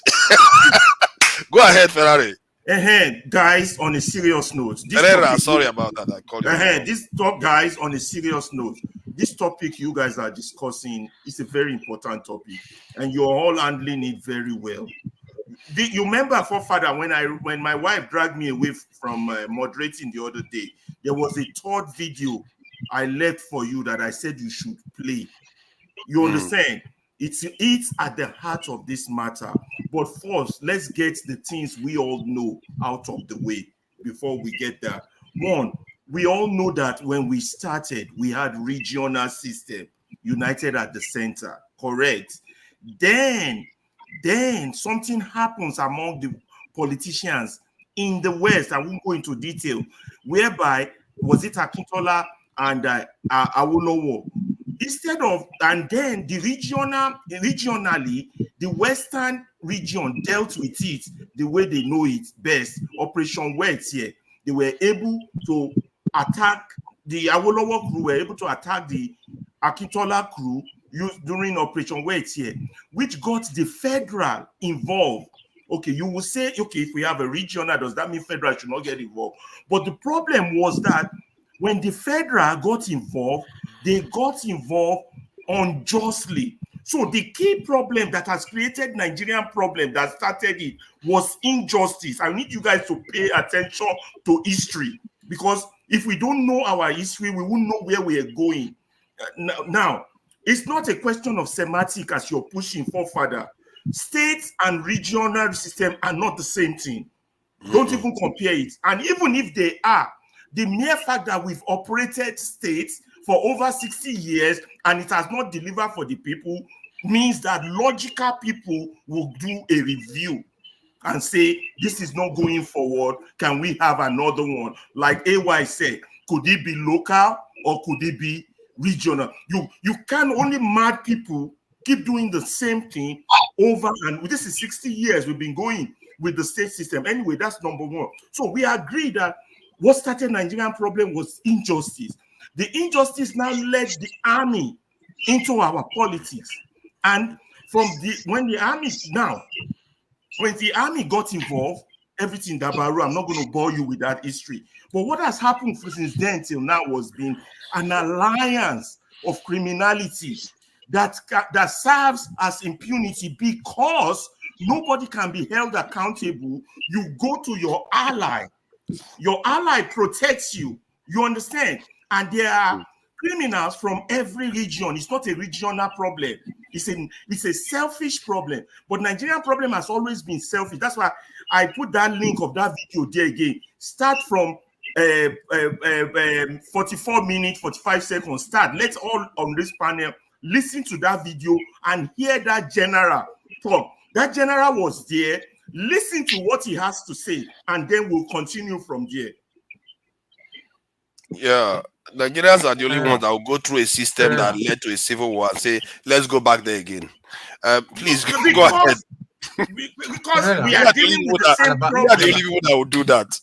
But it's okay. Ferreira, all the thing that man was trying to say is, because there is no consequences, that is why these people are taking a piece. Well, that's one. That's what I've just identified. Selfishness also has been the bane of our politics. But play the video starting from 44 to 45, then we'll discuss. This is an intelligent discussion. The problem with now Nigeria hasn't is said that anything, and we don't allow discussion. For those who are clamoring for one state in Nigeria, a single Nigerian state. Now the question, and that is the point. Alaba was right, and you're correct. You see, where there is injustice, where there is lack of punishment for wrongdoing, you create divisions automatically. Automatically, those are the real enemies. And in the next 20 years, you can sort injustice out. Fair justice can take over, can rule Nigeria. Can you say that? Confidently with your heart. Why do we conflate things so much? Next 50 years, it cannot happen. Able to function. Those are two different things. Why do you say they are different, Father? Why do you say they are different? The reason why I say that, like, if there is injustice now in the UK, does that mean that they should start? The solution is breaking up the country. Injustice on the state level, Father. Injustice on the state level in South Africa was what they fought against in apartheid.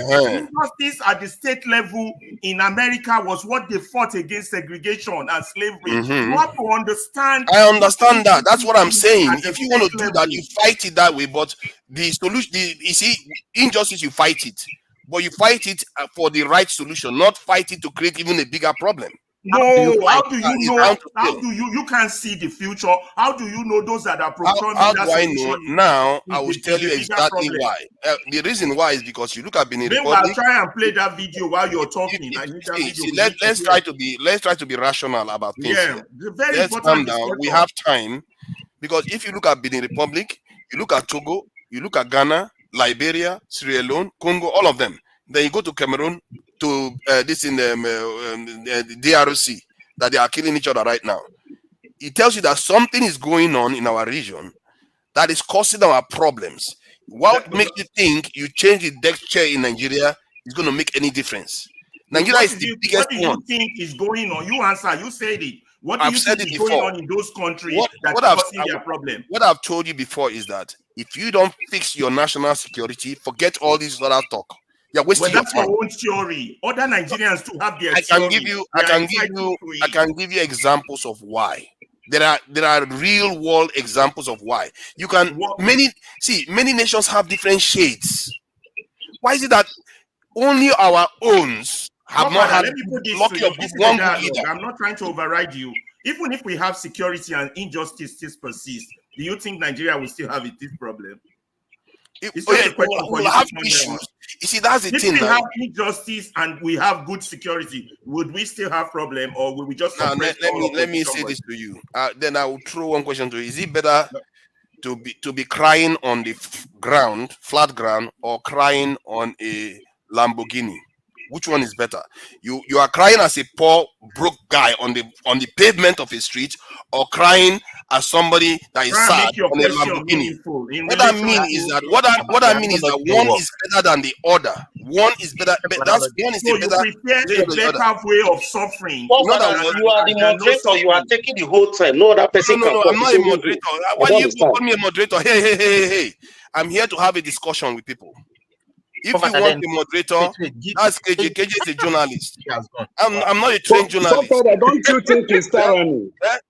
Forefather, don't you think it's tyranny? It's dictatorship. Can you play the video so that the Righteous audience, man, if I hear you say that again, we are going to have trouble here. General, and we can discuss. You say that again, we're going to have trouble here right now. Be dictator, how dare you come here, dictator? Oh, forget about it. This is what you tell me about moderation. Please. Because you don't like what you are hearing. Give room for this discussion. You know why? If your idea is strong. You see, the problem with people is that I will debate every single one person point for point. If your idea is strong enough, don't be scared of it. Yeah, that's why I want us to have this dialogue. Your idea should be strong enough to hold its own. Yes. So hold your idea. Let's have a strong debate about this. Forefather, you speak, I speak. Let's see how we get. Let's do. I'm ready. Let's go. Forefather, if you listen to Embe, right? Embe and Ferreira, they make good point too. I want this kind of conversation that is not coming from hate, that is not coming from. It will be good. Like if I was in the same parliament with him, we can have this discussion and find a solution, a common ground solution that will work for the country, that will work for everybody. This is the kind of conversation that we should be open for it, but don't come with hate. Don't come and throw a tribe and religion here. This is a very good discussion. Hopefully, it's a very important discussion. Our senators but my brother AY, in the issue of Nigeria, there is something you guys are trying to cover up, which can never be covered up. Tribe and religion is fundamental problem. We know it's there. We know it's there, but we are saying we know that even the UK exists right now. Brought it out. Righteous man, we are with you. We know it's there, but we are saying from Nigerian history, injustice brought it. And listen, let's play that general's video, and then we'll take up this conversation. This is a very important conversation. There's a reason. Is that the link there? Let me see. Okay, so the point I was adding to it was that if regional system would have solved our problems, then all the other nations in the world would have had regional system that would have succeeded better. And if our system of governance is the issue, then how is it that 40-something African countries uniformly haven't been able to strike out and be advanced? Do the 47 African countries have regional government? Some of them do. Right. Some of them do. Some of them don't. For this, no, when you use that, then take that out. Withdraw. No, some of them do. Some of them don't. No, how many of them have regional government? We got to deal. Okay, fine. That's a fair point. But the point I'm making is that hold on now. Let me talk. The point I'm making is that important conversation. Yes. Yeah, the point I'm making is that if they have various systems of government and they all remain dysfunctional, then you look at the other parts of the world, they have various systems of government. They are all very functional. Okay. What that tells you is that the type of government you have may not be at the crux of your problem. So you're agreeing with the racist Pieter Botha, PW Botha from South Africa that says that the black man cannot rule himself. Is that your conclusion? I don't agree with him because I'm just being because his own analysis and in a way he might actually be honest. It might be right in a way. He might be honest with his own opinion because PW Botha did he put into context the trauma that the black man went through colonialism? Did he put that in context? I can see why he set us up with a system of government that doesn't have the requirement of running a government. When they train our people before independence, they train them to be typewriters. They didn't train them to be professionals, and then they handed over government to them, and they expect the government to function. Did those people put that into context? The trauma of colonialization. Let me explain what he's trying to say. Go ahead. Because even Africans, black people say the same thing sometimes. What they see on the ground, if you look at it just ordinarily, you will say, oh my God, definitely. If you remove what I know, you will say definitely there's something wrong with us. Because how can 40-something countries uniformly are useless? No, I said you don't use that data. That's misuse of data. Hold on now. 40-something countries in Africa, black people are almost entirely useless. Sorry. Why is that the case? Can I have 52 countries, 52 countries, not 45. Not countries. Not African countries have got their act together. It's within the. Hold on, guys. Hold on. Forefather, hold on. If you are going to take this on this debate, and let's be fair, you cannot hold on to the mic. So somebody needs to. No. The reason why I hold on to the mic, sorry, because you are going to talk more than. Hold on, now, let me explain. Now I will just fit 15 seconds. The reason why is because most people hold the same opinion, so there has to be your own opinion. No, don't assume that you are speaking for everybody. I'm speaking on the other side. Otherwise, everybody will just be singing the same song. Everybody will get the same number of times. I say play the general's video. Left for me, if I wasn't here, AY has already signed on to this one regional government, and this one was already signed on to this one. They will just have their own. Play the video. So, hold on, that's the problem. So I have to. Let it be a flat. Let it be equal. Let's have. Wait, guys, wait. Do you realize Steph has not spoken at Ife? Because if he has the right to speak anytime, if he has, look at you. And Steph knows that he can speak whenever he wants to speak. How can he speak when people are shouting? How? They are special people. They are special people. Steph knows now. He's my man. If he wants to speak, all he has to do is raise his hand, and I'll give him the mic because he's been here for quite a long time. And then if he also knows, whenever she raises her hand, everybody clears the way for her to speak. Is that simple? So now let's have ground rules. Let's have ground rules. Okay. Let's have ground rules can I now. talk? 3 minutes. Okay, yeah. On. Okay, fine. After Steph speaks, then we have ground rules. 3 minutes. One person submits, and I counter. If somebody joins my side, we should have. Why don't you play the video? Why don't you have play the video? I will play the video. Play the video. Can I play the video before you play your video? It's long. How long do you want me to play the video? The video is very long. No, I said start from 44, 45. Go through the time. Okay. Steph wants to speak now. So Steph has been very patient. So let him finish speaking. Then we can play the video. Then we'll go back to our ground rules. Everybody take their own side. Anybody that is on my side, then we debate the other side, so that we actually get to somewhere with some of all these discussions. The backstage is now full. Okay, let me see. And I want to tell you how the general also helped kick Babangida out.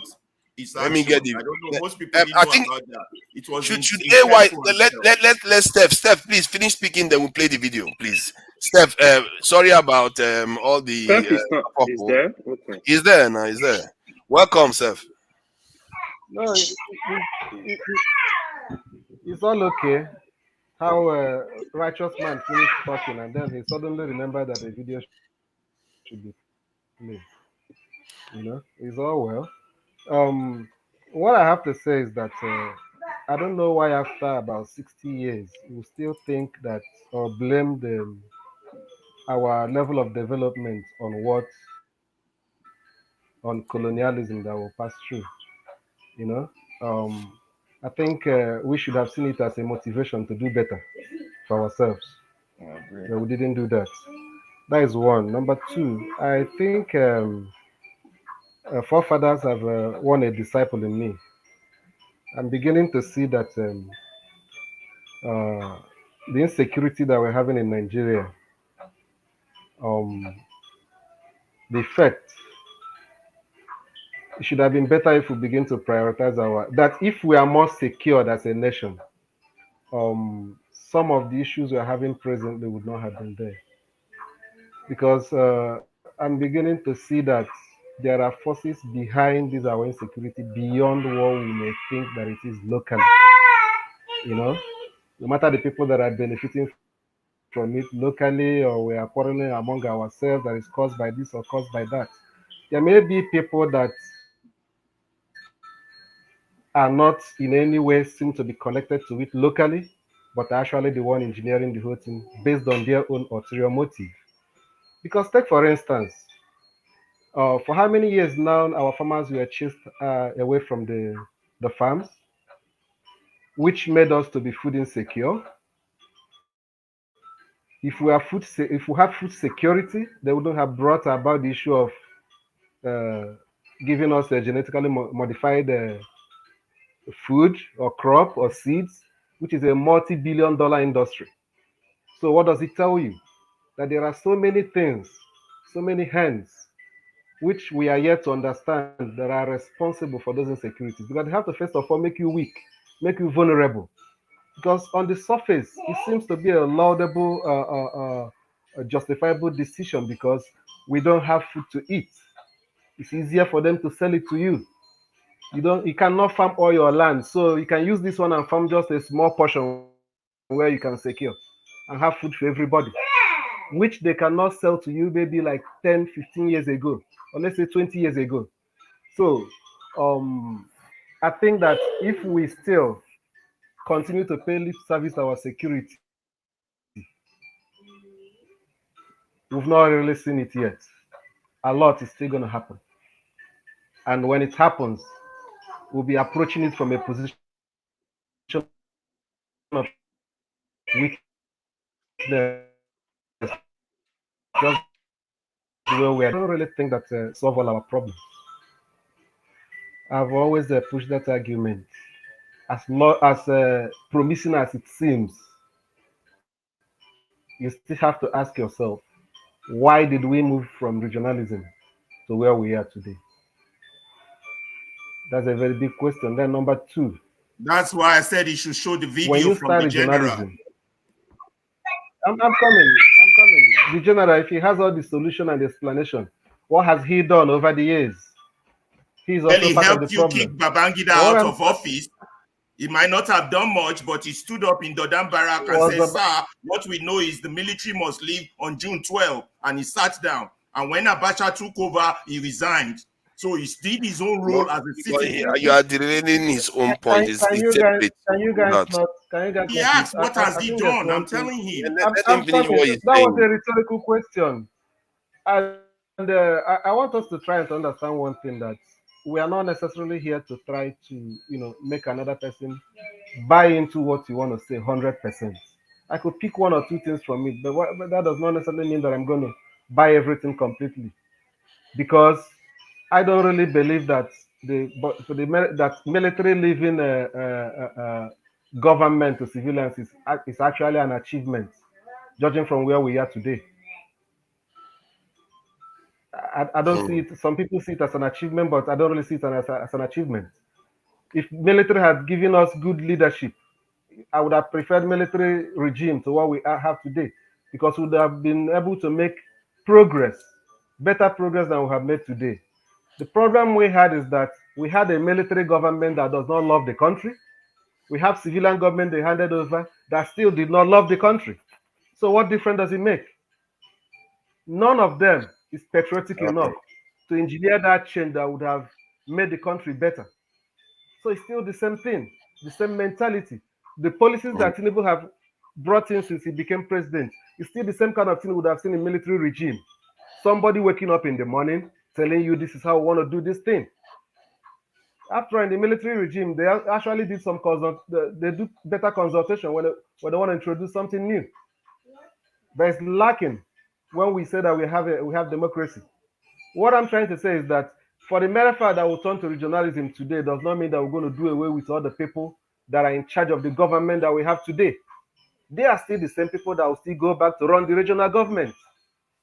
So it's just like a way of people trying to run away from their problem instead of looking for a way to solve it. The same And group to of you, people. what would that solution be? To you, what would it be? I may not have it, but that does not mean that when I see what is not the solution, I will not say no. I don't. This one doesn't look like a solution to me. I may not have it. That's why I'm still looking. If anybody brings suggests what he thinks is the solution, I could say, yeah, this one may look like it. So what I'm trying to say, or what I've been saying, is that it's still the same kind of people that will still go back. Somebody said that if we have a Igbo government, they will not send people to pilgrimage. But you have governors from your state that are sending people to pilgrimage. Is it Abuja that tell them they should send people to pilgrimage? They decided on their own with your own money.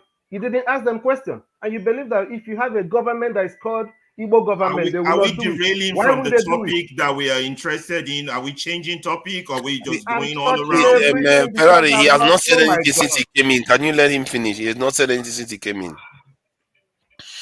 Let him finish. This attitude of is either my way or the highway. I don't understand. I've yielded the floor, please. All right, thank you. Listen, Ferreira, I should be calling you properly, actually. You need to start allowing people to finish what they are saying, and not everybody likes to be interrupted. You know, it's not a moderator. You derail.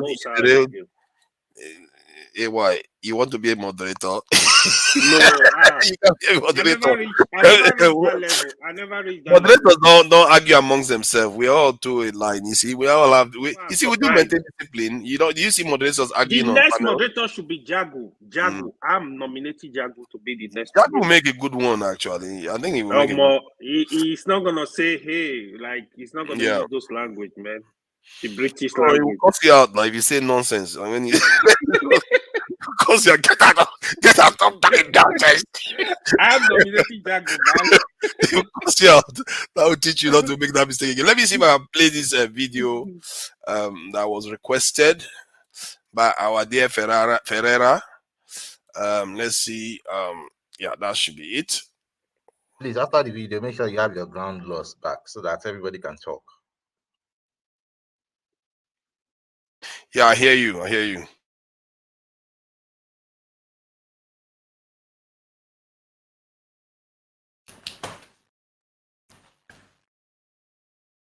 Intelligence and criminal agency. Okay.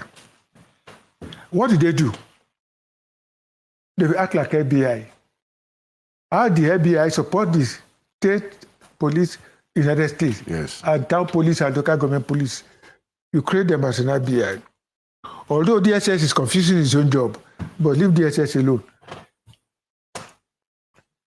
When you then create that agency now, you appoint a DG. The second one, you create a paramilitary police. Now, people tend to forget that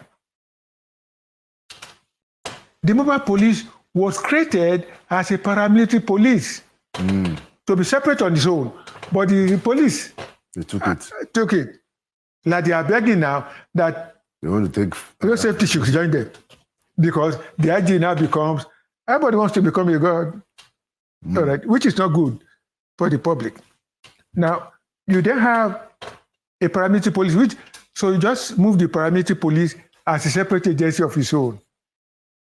Now, what's so interesting about that is that in the French area, they call them the gendarmerie. Yes. Okay. So, and what happens is this, all the officers or gendarmerie or paramilitary police will be trained in defense academy. Why? Because when there is counter-insurgency, they are the first people that insurgents will come across. If they cannot solve the problem, take them. Two, if there's a lot of violence through armed robbery and things like that, that the state police cannot handle, they come in, the paramilitary police. Three, international law does not allow the military to be at the border. Yeah. It allows your paramilitary police to be at the border in case of any incursion. Yeah. So they do that. Then you create a border agency. You fuse immigration and the customs together to form a border. That's what they've done in most parts of the world now, to form a border agency. Right. Okay. And they look after your borders. With the support of the paramilitary police, if anybody then crosses with force, they've declared a war on Nigeria. But who will declare a war in Nigeria? Benin or Niger? Who is going to declare war in Nigeria? So as a problem, it's internal. So with a good paramilitary police, border agencies, you don't need the military. The military cannot concentrate on the Northeast. Now, what I've also discovered over this year is this is that we create agencies in order to offer employment. Not because we want them to be functional. It's just to put as many people as possible into jobs. And that's a mistake. In that public safety sector,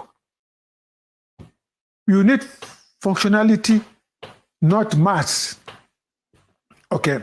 Now, why doctrine, I'm sure that's important is this is that once you know how to fight, how you are going to fight, and to fight, it will determine the sort of structure, security architecture you need. It will determine the number of people that you need. It will determine the equipments you need to be able to fight with to make you win. You see how the whole thing works out? Yeah. It's simple. It's simple. But when you go with chop and less chop and things like that, I look at Nigeria and I said, oh no. And my sadness is this is that I am 80 years old. I don't know how long I have left more, but it's not getting better. Interesting. Very, very useful insights. I wanted to ask you about, as we begin to conclude, about your experience as a Army general. I recall that you left the military in 1993 when General Abacha took over from Shoneko. And I also recall that you were one of the officers that supported the June 12th in 1993, the same year. Please, can you tell us, for the purposes of history, General Shola Williams, what actually happened? No, very, very simple. No. I got into the academy in 1964. 1966, the coup happened. Okay. And Civil War came up, and we had to pass out from the academy and went into Civil War.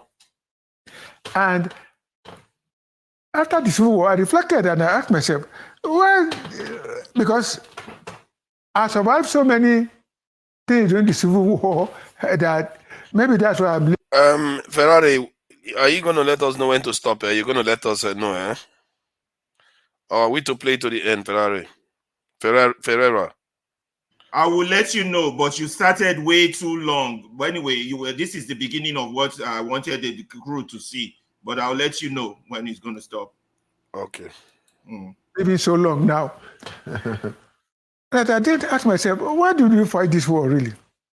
I just couldn't find any cogent reason, except that two lieutenant colonels, one was smart, the other one was not too smart, got us into this situation. One was prepared, ambitious, politically ambitious. The other one was just a military officer who was, following a career, and that's all. Okay, got us into this war. And thank God that there were some pamphlets at that time Somewhat? Pump sex Permanent at that secretary, time. yes. Who were the other pump sex? Who knew what was going on? I managed to convince the military that the steps we have taken in Aburi is not good for Nigeria. But then what happened was that I expected at that time that after General Rosie's death, which also was unnecessary because they could easily remove him. But what people did not forget, what people do not know, or maybe they know, and so not to care about it, was that what was the role of the president of Nigeria at that time in that coup? The president as Yes, Dr. Azikwe. And when I read Colonial Office report about his role, and he disappeared, they couldn't contact him, and sending a letter to the Commonwealth Office in London to send to his vice president, who is a, let me not say anything. Okay. And the situation of preventing Alhaji Bukar Charima from becoming the prime minister to replace Tafawa Balewa. Who had been killed. To me, it's inexplicable. You mean the then ceremonial president prevented because the ministers met. The ministers met after they managed to stop the coup with Izegu and co. Right. Listen. They met and they were to decide who's going to be next prime minister. The Northern People's Congress. Yes. Were the majority. And they were having the prime minister. So naturally, you would have expected. And there was no need to call in General Rossi at all. So tell us what happened. Then they called him in. He should have refused. But that past tense now. But he decided to take it on. And see, that time, it gave many of us that motivation to say that once the followers or the citizens of Nigeria complain about something, we can take over at any time. Okay. And that has led to a series of coups. And because of that motivation, they did not go there. I visited some countries in Latin America, Brazil, Uruguay, and co., where the military had been in power. I saw what those guys did there. You can't compare to what was done in Nigeria. In terms of? Yes, in terms of infrastructure and so on. Therefore, you then ask yourself, what did they do? And if Gowon at his young age said that he had plenty of money, doesn't know what to do with it, that is a country that has large strategic vision. Clearly. And I'm surprised that he, as a military officer who is supposed to be trained in strategy, could make such a statement. But the one mistake he made is this. Yes, he divided Nigeria into 12 states at that time. It did not devolve the powers of a federation. Because there's one word that is very, very important in the federation, subsidiarity. That's what Europeans call it. Subsidiarity is very important. Or what is it? Again, it's simple. If a particular level of government can do something, yes, you don't need to give it to a higher level to do now, which is what's happening in Nigeria today. And because of that, the governors who are kleptocrats are hiding under the federal government. So everybody's talking about corruption in the federal government, corruption in the federal government. The states are worse. Okay. And the state government believe that nobody can do anything to them. And that's what's happening. All right. So you then have a situation. And what has happened also is that what they do is that they give the security agencies, apart from their budget, nobody knows how much is spent on security in this country. Nobody. Because the governors too contribute millions of naira every month to the agencies. So all the agencies, DHS, everybody, they give them plenty of money, apart from the one that is budgeted for. Okay. All right. And there are some that are hidden that we don't even know about. So Therefore, the case of coup or no coup in the Nigerian sense, any military officer in the right senses will know that it doesn't work and doesn't solve problems because it's temporary in nature. And that's the mistakes those boys in other West African countries like Mali and Co. Have been making. The only person who really understood that is Absalami Abubakar. Within 11 months, he handed over because he knew that he couldn't solve the problem of Nigeria. And about 1990 constitution, they are blaming him for that. But I'm sure, and I'm told, he called some people to look at those papers. Right. But what was happening in the case of Nigeria was that, let them just go. Yes, the constitution is okay. Let them just go. Once they go, we politicians, we know how to do. Till today, they have not been able to. You see. And that's what I'm talking about, the selfishness of the human being and the greed. Till today, they have not been able to do it. And you could see the reluctance of every president that has come since 1999, right from the Obasanjo to date. They don't want to touch that constitution. They want the status quo to remain. Why? Because of the power that it gives them and the greed and selfishness. Period. Interesting. So that was why you left the military when you were still 50. But in the case of that one, because I was not, I just described why coups are not necessary. So why should I join?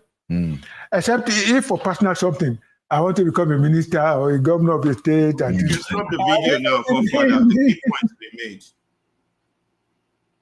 All right, so points have been made, and we are all in a good place now. So now, I don't know whether KJ wants to come on. When Tune returns, we can bring him back on. We take everything that he said on board. I think people can address that later on. So, but I don't know who is on my side in terms of. I think Steph is on my side in this debate we are having regarding the regions. Some people just want to break it to smaller regions, and some wants to even separate from the country. But I think that we have states already, and that we should have the powers transferred to the states, because the states are mini regions on their own. And the difference is no the work you need to do to transform the country is not that big, because you just hand the power over to the states to control this in oil resources, whatever resources they have, if it's cocoa, whatever, they control it, and they send their share to the federal government. So that is my position. And people that believe that breaking the country is going to solve the problem, just look around you. Just yesterday, was it yesterday or yesterday, Russia and North Korea signed a defense pact. They are going to come and defend each other. The Sahel nations come together to want to defend each other. People are forming bigger blocks all the time. NATO is getting bigger and bigger every day. And some of us are arguing, let's get smaller and smaller, as if that's going to get us. For that, can I come in? Yeah. Let me let me just round out. I think there was one other point I wanted to add to it, to make it difficult for you to reply. It's 3 minutes. 3 minutes. I'm not even taking 2 minutes. Can I start since I showed the video? No, I'm the one starting. Let KJ start then. No, he's going to change. He's going to change. I think you should allow Ken speak. I have not spoken here. He has been here, man. Ken and Ifi and Jago, let them start. We're having a debate now, but we can allow Ken speak and then listen. Let the debate start from them now. Okay. Let if that's the case, then Ken, I still have 3 minutes. Ifi, Jago. Yeah, I think they'll be here, man. And Tony is back. Okay, please, Ken. If when all you have to do is raise one finger and everybody will. That's it. You see, that's all. That's all you need. You're welcome, Ifi. Question, forefather. So, what's your point? Because I don't know what you guys are talking about, but from the little discussion I heard, are you saying that you're against disintegration? Is that what you're saying? Because it's not going to solve our problem. Yes, it's going to make us weaker. Okay, region. So what's gonna what's gonna solve our problem? The argument everybody seems to be making is let's go regional, the states or the people control their resources. Then I said, okay, let's move it to the states. But people keep arguing for region, and I don't understand the logic behind that, because it seems like it's a nostalgic hack back to the past, because they want Is to that go going back to to stop the regional system that corruption? gave us a civil war. Exactly. You heard what the general just said. That system resulted in a civil war, and it didn't need to happen. You saw they could have elected a second prime minister and everybody move on, but it didn't need to happen. But my point is that we have states already. Tell them to have their resources. That, if you argue with that, that is more easier to make happen in real life. Because if you have a regional government, you have to have an election now in that region to select somebody to represent that region. That becomes another complexity again that you create. Why not just go with the states we're already used to? I don't I know. thought you guys said I should speak. Forefather, No, the queen is speaking kick now. off this Maybe debate now. Kick it off. there is a lady here. A lady has to finish her statement. Ken, go ahead. Ken, sorry, go ahead. Okay. Welcome, Ken. Thank you. Thank you for giving me the opportunity. For me, having looked at the whole scenario, looked at Nigerian history, looked at everything that's been going on, I think my own solution would be to break it up. Everybody go their own way. In the absence of that, the only way I see that, for Nigerians to still be together is to probably go the regional way they are talking about. But when you're talking about the region, going to region, not necessarily just saying, oh, this is geopolitical zones, because first of all, you need to go back and find out how were these regions created. Then when you are talking about states, well, we already have states. Why don't we just go on the states? What motivated the creation of the state, first of all? That's what you should need to go back to. Before the Civil War, before Aburi Accord, Nigeria had how many regions? 4 regions. Now, when Ojukwu and Gowon came back from the Aburi Accord, when Gowon was advised against implementing what he signed, that was when he created the 12 states. Now, the question people should be asking is, why did he have to create the 12 states? What was it to the interest of the development of Nigeria, or to the interest of really bringing Nigeria together? No. And if you go and check the history of the state creation in Nigeria, almost all the people that created states in Nigeria were military administrators. It was for administrative purpose, not for the benefit of us. So if you are telling us to go back, if you go back, let's go back to the 4 regions. When we had the northern region, we had the western, eastern region, we have the western region, we have the midwest region, those states, and the Delta state. It is on record that eastern region and western region were one of the fastest growing. They had one of the fastest, one of the fastest growing economy in the world. It's on record. In terms of agriculture, Michael Okpara had one of the biggest farms in the east. Awolowo, through cocoa, he was able to build cocoa house. One of these, I forgot whether it is Germany or UK. The Western region had television station before that country. No, France. Yes. Before that country. So why would somebody be saying, oh, this thing failed? That was why this one was created. It didn't fail. That was not why war came. So let's say the facts. It's not because he failed. That was not the reason why war came. Nigeria was, when I was growing up as a little child, I still remember when going to primary school, we still see tap running in my village. When we are coming from the farm, we still drink water from the tap. Show me any village in Nigeria today that you can drink water from the tap. In fact, the city. So are you going to compare when we're in the region and now? Which one is better?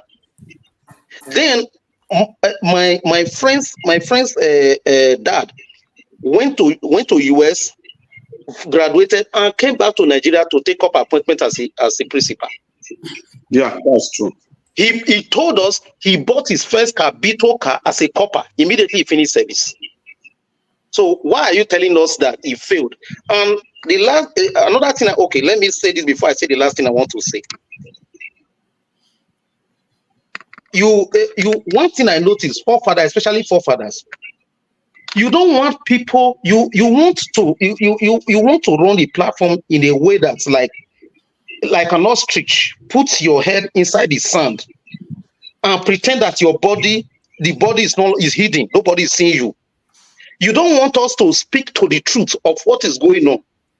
You just want to narrow it down. Oh, when it comes to religion, don't speak. Oh, don't speak to religion. Don't say that. So we should bury it.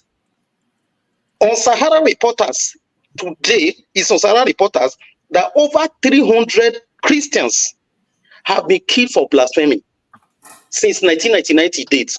And it specifically said the Nigerian police has refused to prosecute it. Did you read it, forefathers? It is you I'm talking to directly. No, I didn't read that. But it's on Sahara Reporters. Over 300 Christians. So you want us to bury that. The next thing you will say now, you say, oh, that it's not just Christians. Oh, other people are still dying. And police is not persecuted. That's what you say. Because that's what you said last time. Let me ask you So, now. Do you think how many? Let me ask you one quick question Go regarding that one. Okay, it's true. 300 people have been killed tragically, needlessly, due to religious intolerance. How about? Do you know the numbers of people that were killed because they were suspected to be witches or idolaters? That's people that cheated on their husbands in Nigeria, women. Do you know the number from 1999? You see, that's what I wanted. That's exactly why I pointed out here, because I knew what you were going to say. You have a smart way of trying to divert the attention. You are going to compare religious killing to villagers or anybody killing the people they accuse of witchcraft. Is that what you are doing? You know why I brought out this point? I know you were going to say what you are saying now, and I know a lot of people are listening. They are listening to you. Yes. A lot of people are listening to you. What does that tell you, though? What do you understand by that? Can we stay on the topic? What that tells you is that people have issues. Mm-hmm. And it's also good to fight to stop those things from happening. So is there any comparison? Is there any comparison within with the context of a situation that is as sensitive as religion and witchcraft? They kill somebody with witchcraft. Can you genuinely do a comparison that makes sense with that? If it is capable of killing somebody, I'm sure it's very serious, don't you think? I don't know. The reason I brought it up, I knew you were going to say what you say, but I leave the viewers to judge your statements. Yeah. Okay. Who is next? I will allow all the double barrelers to go first. Then I will reply. Two people against one person, and then my friend Steph will come and finish you all. Okay. Who's next? If you want to say something. Ferreira, I don't have anything to say, but back to what Ken said earlier, this issue of I said it I think sometime last week. We usually say, oh, it took America 200 and something years, to get to where they are, and he just made an analysis about somebody that bought a car after his service. And what I was thinking is, are we going forward? Are we going backwards? And what I mean by that is this. For people that are thinking of or keep saying this, so Nigeria, we have to wait for 300 years and we're not even making any progress at all. That is even the main thing. We are not making any we are getting worse and worse and worse. I cannot even say that, okay, from 1970 or 1960 or 90, that this is, where we are going. We are getting worse. If you get to a point where we cannot even afford to eat 3 square meals, where a tuber of yam is 3,000, 3,500, pint of gari is 2,500. We are not even talking about rice and beans. I listened to, Yusuf Usman again today on Arise television. And I'm like, okay, if all these things are happening, why are you people not speaking up? Why are you people keeping quiet? If you all feel that this government is not doing anything, you people need to rise up. You are the part of the problem that kept Nigeria where they are today. So we have a long way to go. When people say disintegrate, I agree. I know where they're coming from. But this thing, one Nigeria, is not working. It is not working, and it's not going to work, whether we like it or not. Eventually, this country is going to sink and sink and sink and sink inside a deep hole that we cannot even come out. I just pray we don't go into civil war. All right. Okay. Maybe we should just pack our load. Everybody goes to your plot of land, dig a hole. Let's not bury ourselves because it's over. Jagun is next, Um, please. okay. Who is next? Is it Jagun? It Okay, is me. Jagun. It is me, Okay, basis. Jagun. Are you pro or against my position? Because we Well, need to take it's some quite people deep. down. It's quite deep. What I want, if I may, I would like for Ferreira to go before me. I would like to hear, as he said, he was the one who put this forward. I'd like to hear him. If I can go after, I'll be pleased. Thank I, you. I was the one that actually put it forward, just for the Thank record. you. Yeah. Thank you very much. The problem with Nigeria, as you can see from the historical perspective of that man who was there, was the key issue of injustice. And then you notice that majority part of that story, I was hearing it for the first time, and I'm 55 years old. They hide our history from us. So let me key on the key part that the man said. On the first thing, he said, when the Izeogu coup failed, they met and they were supposed to pick an Hausa man as president, but somebody opposed it. They didn't. That Nrozi was not supposed to accept that presidency, but for selfish reason, he did. He left that mistake right there. Then civil war happened. No, Aburi happened. Aburi, they agreed in Aburi, Ojukwu and Gowon. He said, what caused that war? 2 lieutenant colonels, one experienced, one was not. And then they left Aburi. He said some permanent secretary, we don't know what tribe they belong, he didn't say, prevented the Aburi from being held. That was what the man said, his own word. He said, then Gowon, young as he was then, said we have problem on spending money, which he shouldn't have said as a military officer. But he divided the country into 12 states. The most important statement, which is related to our topic today, is that when he did that, he refused to devolve the powers of the states. The most important statement. You listen to an Agbalagba and you monitor Agbaro. That's a Yoruba proverb. Go back into your history. The answer to your problem, don't interrupt me, please. Let me finish. You know, No, say it so like he it said now. he divided the states into 12. But the biggest mistake, the evolution of powers. Then what happened? So, and subsidiarity, I put his words there. Then this goes on. Then we had all our Nigerian issue, various injustice, as a big rule, I know civil rule. Then we start with the 1999. Military were rushed out. They said this thing was not right. I said, no, we the politicians will fix it. From 1999 to 2024, the state powers are still not being devolved, and none of them wants to touch it. The man emphasized only one point, that is Nigerian problem: selfishness and greed. And that's a great man. They might not recognize him. You know why?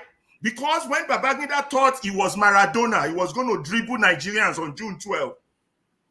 At the Godan Barrack, when he called all military officers to convince them on why the military has to say, this was one general who stood and acted like a citizen. He just stood up with no disrespect and be like, sir, all we know is that on June 12th, the military will go back to the barracks. And when Abacha did his Maradona against Shonekon, he just resigned. These are men, you can take their word for it. These are not just any ordinary man. That's why I picked his video. That part of history, I'm 55 years old, I never heard about it. Selfishness for all of them. So you have an alliance of selfish, greedy people from all the tribes. They don't care about their country. They don't give a damn. They don't care if 20 million died in the civil war. They just care about themselves. It's easy. Devolve powers. And everybody will be happy. The injustice will go down. And here we are, forefathers asking us to keep continuing with an insanity of a country that has not worked for 60 years. That rate of injustice increases from one level to the other. I've used my time. The next person can go. But pay attention to your history. Thank you. Am I the next person or am I? Yeah, I think Django is next. Just to clarify, during the 1960s or so, the formula was 50-50. Federal government gets 50%, the local state governments or regional system gets 50. So I'm sure, I feel like some people think that the federal government just get maybe 10 or 20%. It's 50-50 that we're getting even at that time. Okay, Jago, please go ahead. That's interesting because that would make the state extremely rich, I would suppose. I'm thankful for Ferreira clearing up that whole matter that I don't have to go through that history. We've heard that now. We understand where we are. When it comes now to where we are going from this point, in order not to remain stuck as we are, I can only see that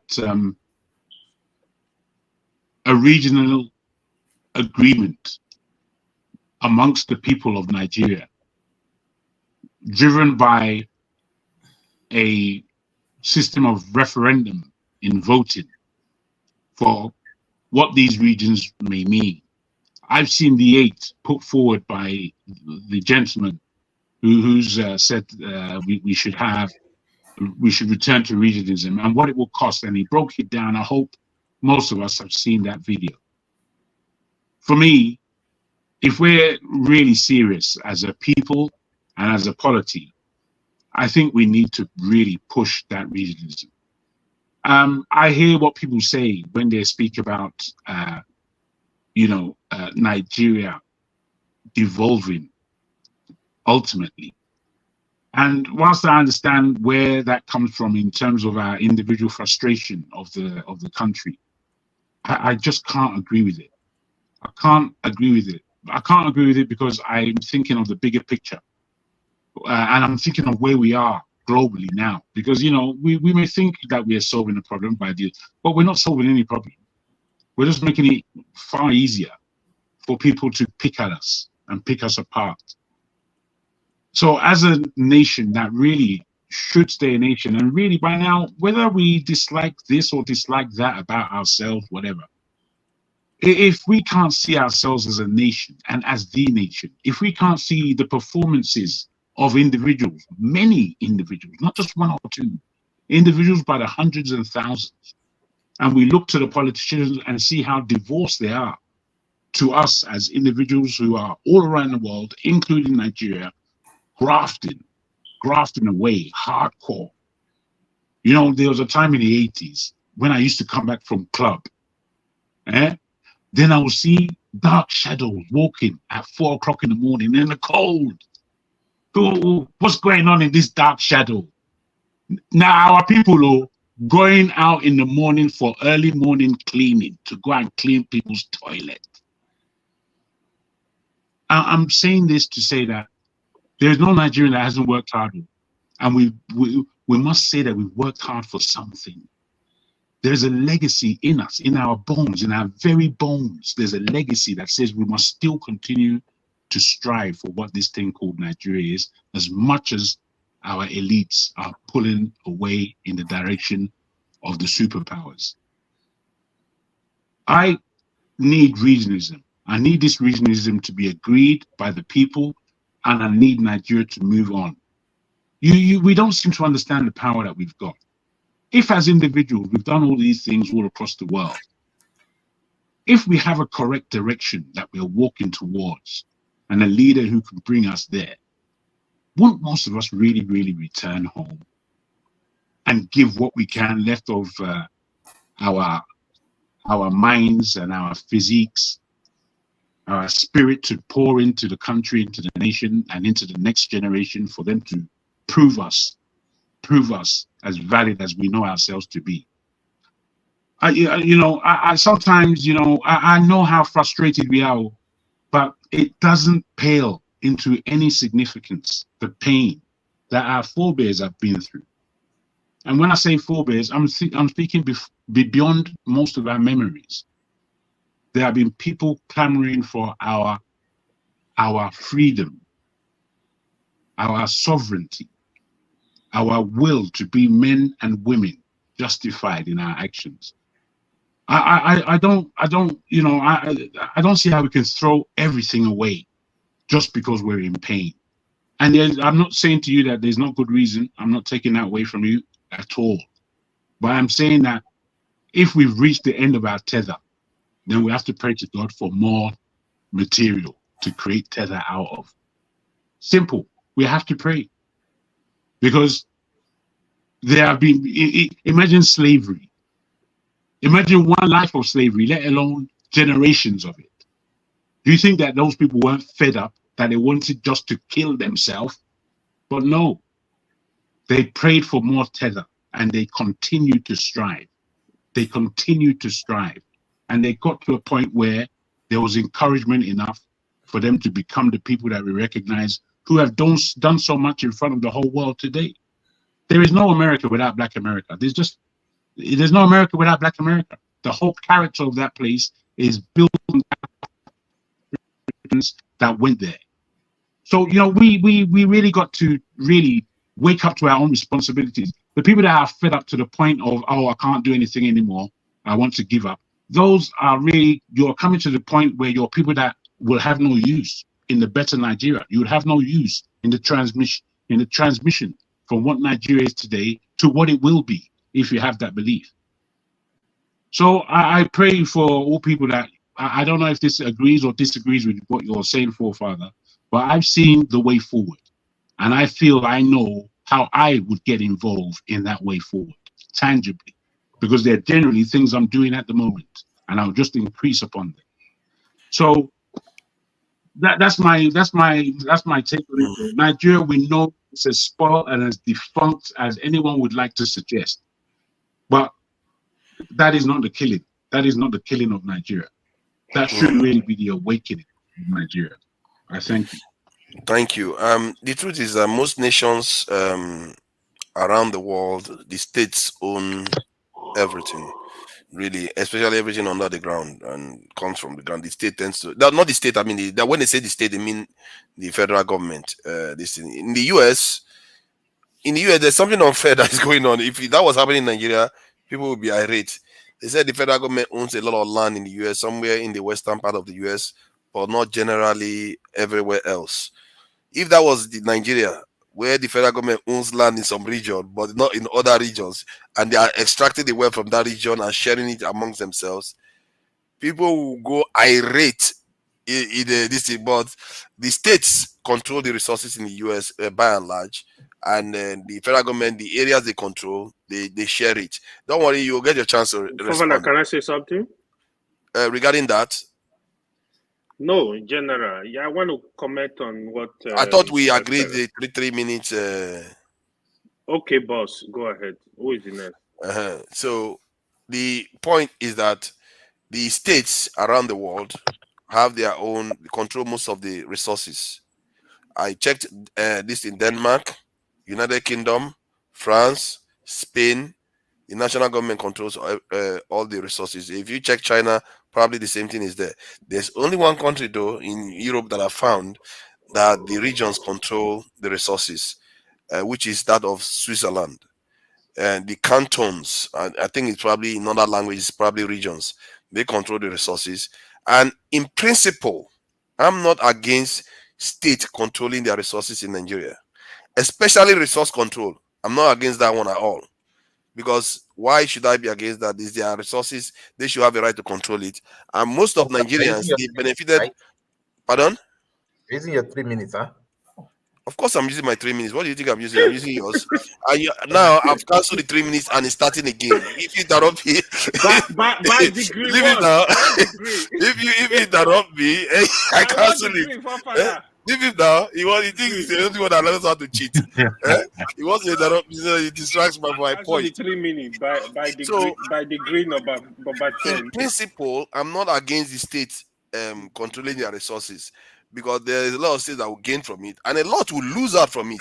But that said, even when the states contribute to the federal government, they said that there is a pool of money that will still be used to support states that don't have a lot of economic power.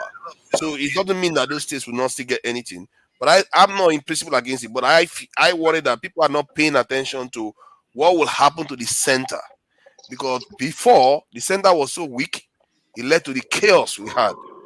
If you want to transform Nigeria, you have to make sure that if you want to make the states more powerful, or you want to create regions, the center has to be strong enough to hold things together if there is a crisis, because we are all going to pay for it if we don't do that. Thank you. Who's next? KJ, the elder, What do you and the call journalist. what do you call a strong center? A center that is funded, well funded, in terms of security, has a very, very strong hold on security, and that's very, very important. That is one state or one region cannot defy. That's what I mean by strong center. Forefather, the Nigerian state has always had a strong center because even at that time it controlled the military and all that. So it had a strong center. The reason for the coup wasn't because, or the civil war wasn't because the center was not strong. That's right. But because of the other factors. I just want to point, some people keep hammering that the Nigeria, everything is okay with it. And, some people are just trying to cause, ferment trouble here and there and pull out. But I want to go back to certain things all of us seem to be forgetting. When the Nigerian state was created, even before it was created, there was already a particular portion, and I want to be correct. The North had already determined at what level they want to deal with the rest of Nigeria, they want to trade. So it was for them the fact that they were not even ready. But even when they got ready, they decided that there are certain parameters that will govern the governance in the North, vis-a-vis any Southerner coming to take job in the North, more especially if they are Igbos. That is there and its history. Now, I want to point to certain indices. When the war eventually ended, there is, even till this moment as we speak, a traditional cloth, agbada, being designed. There's a symbol that's on it that you always put, which almost every Northerner wears in their agbada, and it's called the Arewa symbol. If you get into Kaduna, that's the first thing you see in that major roundabout. Now, what's Arewa symbol? The Arewa symbol indicates that the North is the same. We are together. They are together. In other words, they are already existing as a country within a country. And after the Civil War, they went ahead to form that Arewa symbol and had a meeting of the Northern Governors Forum, for which led to the building or the establishment of Bank of the North, which is one of the worst banks that ever existed in Nigeria history.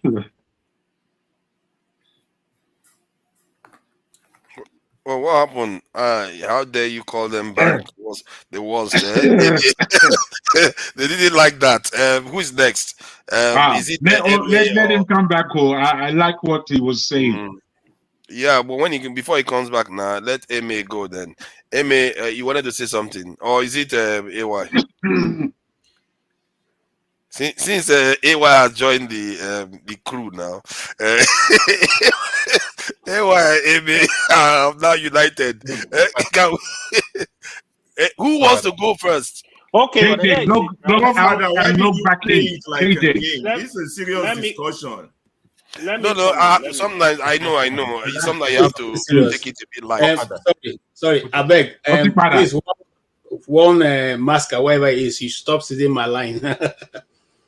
Okay, sorry, I'll just backtrack a little bit. Now, that's Arewa Bank is the worst bank in history. Absolutely. Well remembered. Now, I didn't call Arewa Bank. I said Bank of the North. So don't begin to give you a term now before they start. What is the difference? Okay, Bank of the North. That's where you froze. I'm just trying to remind you so that you know where you I know where the network went off. Now, they went ahead and established a Northern Governors Forum that went ahead and established a lot of other businesses that ran within the states, that was run by the states in the North. Okay? They went ahead. They normally will have 2-3 meetings in a year where all the governors in the North will come together and decide how the North should govern, how the North should be run, what they will do. and all that. The South never got to do that.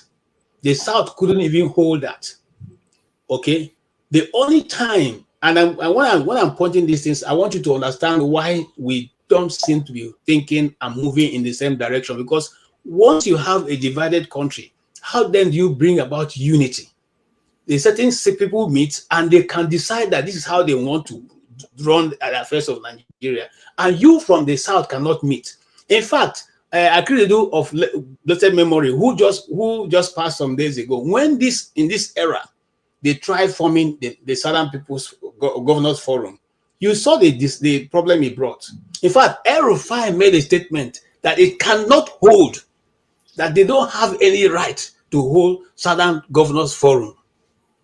You understand what I'm saying? But for more than 40 years, they've been holding Northern Governors Forum, but where they determine how the North will deal with the rest of Nigeria. That is not the problem. That is not the problem. Wike came to government and said he's governing, even though that is just a political statement, that's going to run Cross River State, River State, as a Christian state. The whole nation went wild. They say it cannot happen. But you have had Sharia running in the north for more than how many years now, and nobody complained. And then you sit down and say to yourself, you people are on the same plate. It doesn't work that way. Even those who came to colonize you recognize the fact that you guys do not have the same lifestyle. Consequently, design two systems that will work for you. What makes you think now, all of a sudden, you have become so brilliant that we all can come together and work in one direction without having those differences? Now, I'll end with this. When Nnamdi Kanu said to Tafawa Balewa, let us forget our differences. Sadon Sokoto. Let us forget our differences and work together as one Nigeria. Tafawa Balewa said, no, we cannot forget our differences because you and I are different. Okay, but we can work together. But you keep your own difference, I keep my own. How come in this year, this time and season, you guys don't think those differences still remain?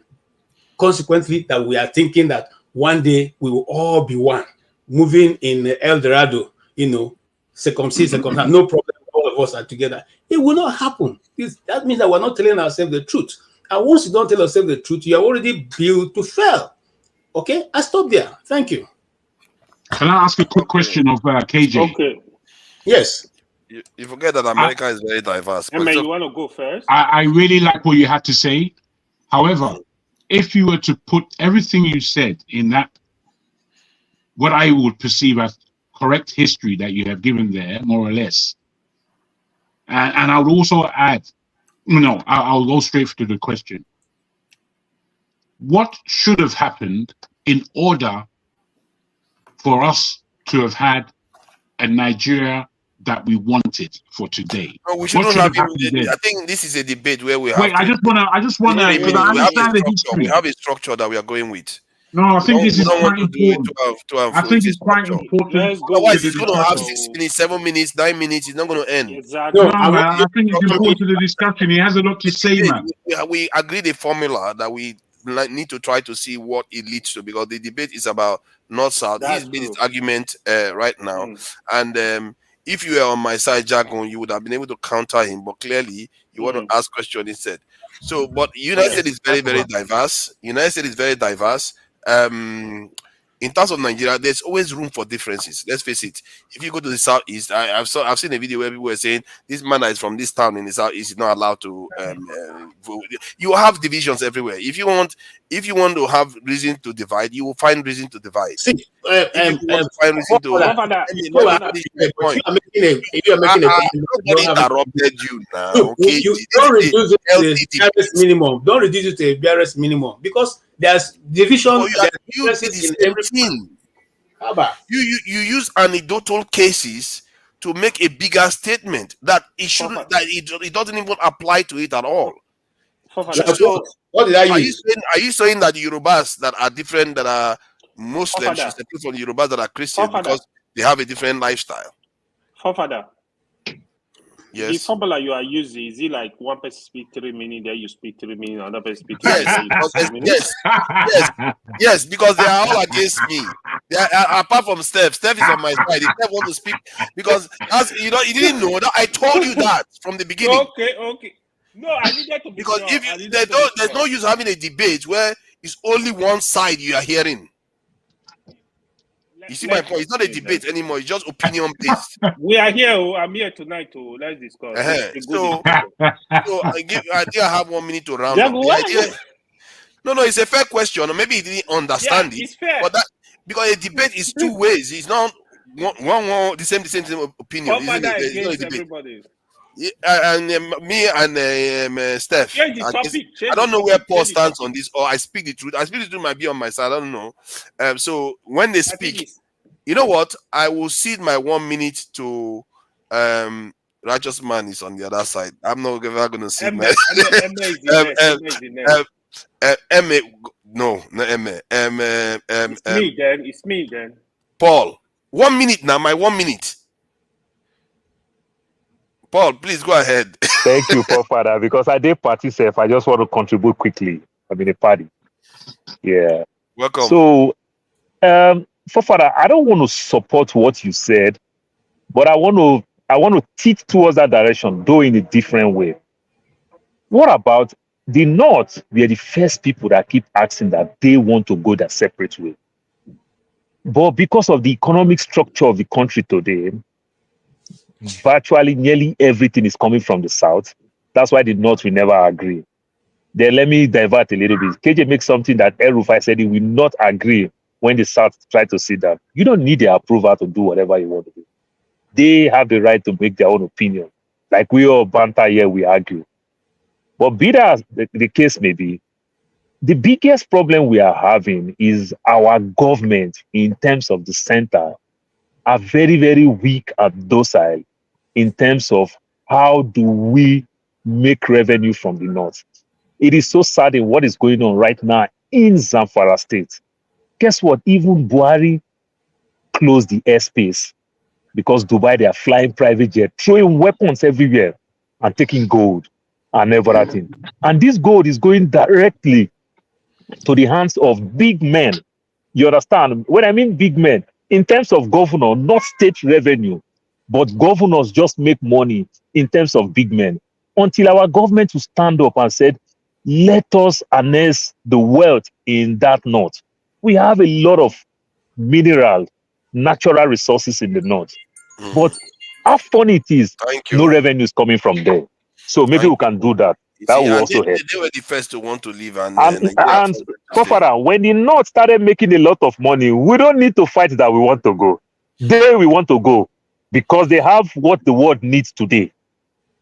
I don't see that happening. No, they still need access to the seal. They will never agree to go anymore. That's the problem. They will never agree to go. I think it's okay. Righteous Man belongs to your club, but still you can. Okay. AY, go ahead. No, because you Righteous Man, you and Righteous Man are on the same side, though. No, we are not on the same side. No. Wait. No, it's AY to be fair. It's AY to be fair. Yeah, AY has been trying to say something. You see, there is something. I was expecting us to talk based on the video we watched. It's only Ferreira that be able to raise issue from that video. One important thing here: the idea of my tribe are innocent. We need to stop it. You see, if you really want to go into Nigeria history, especially from 1960, all the three major tribes, they are part of the Nigeria problem. The leaders from the tribe, it was all power grab. That's what they were doing. From the north, from the east, from the south, west, especially. It was power struggle. We need to stop deceiving ourselves. The major word there is greed. Today, that is a lot of greed you still see. How is it happening today? The president, the Senate president, the Speaker of the House of Rep, these people make decisions based on how they feel, their personal interest. if you really want to govern the people, you need to look beyond 100 years. You need to think forward. You can't just because you want to benefit today, not that you are really hungry. You can't say because I just want to benefit today, I want to allow 100 million people to suffer. Nigeria is projected to be how many million by 2050? These are issues they need to table. But the debate is about regional system versus I will how go back there. I just want to come through this way. So this issue needs to be taken very seriously. We have youth population that is kind of wasting away. Nigeria has some of the brilliant youth in the world. I can tell you that. We need to do something. The governors, the all of them, they need to do something. On the issue of region, I'm looking for a solution. I'm not interested in whatever you are Igbo, you are Hausa, you are here. I'm just looking for a solution. If Nigeria is going to go focus on South and North, that will make Nigeria work, so be it. If it's going to be region, Northwest, East, South, whatever, so be it. I'm looking for a solution. What I'm looking at, I'm looking for what will work for us. If it is the states, as you earlier stated, that will work for Nigeria, but one thing I know for sure, Nigeria needs to be restructured. How the country want to be restructured, that is discussion that needs to be, we need to have it genuinely, devolve power to the local government. If it's local government that will get the job done, so be it. We need to, I know the level of corruption in Nigeria is one thing that scares me. It's very high, but we need to, we don't have to be greedy. We need to look at what will work for our people. Nigeria population is blowing up. If we keep discussing at that low level of, oh, my tribe, it's not going to help us. So we are not moving. What I'm saying here, I am not saying don't be Hausa. I am not saying don't be Igbo. I am not saying don't be Yoruba. I'm not saying, that's not what I'm saying here. But these are not the most important thing. We need to look at the general issues and look for profile a workable solution that will make the country work. If we don't look at it this way, I'm sorry, we are not ready, man. Thank you. Sometimes I wonder whether you're on their side or on our side. I don't know. Maybe you should I'm not on anyone's side. I'm on my side, though. Righteous man, please go ahead. Righteous man has this hand up. Yeah, I will soon be going to bed. I know that I'm watching I'm being packed from Nigeria. It's not easy. Since 5 o'clock p.m. Nigerian time till day, it's not easy, you know.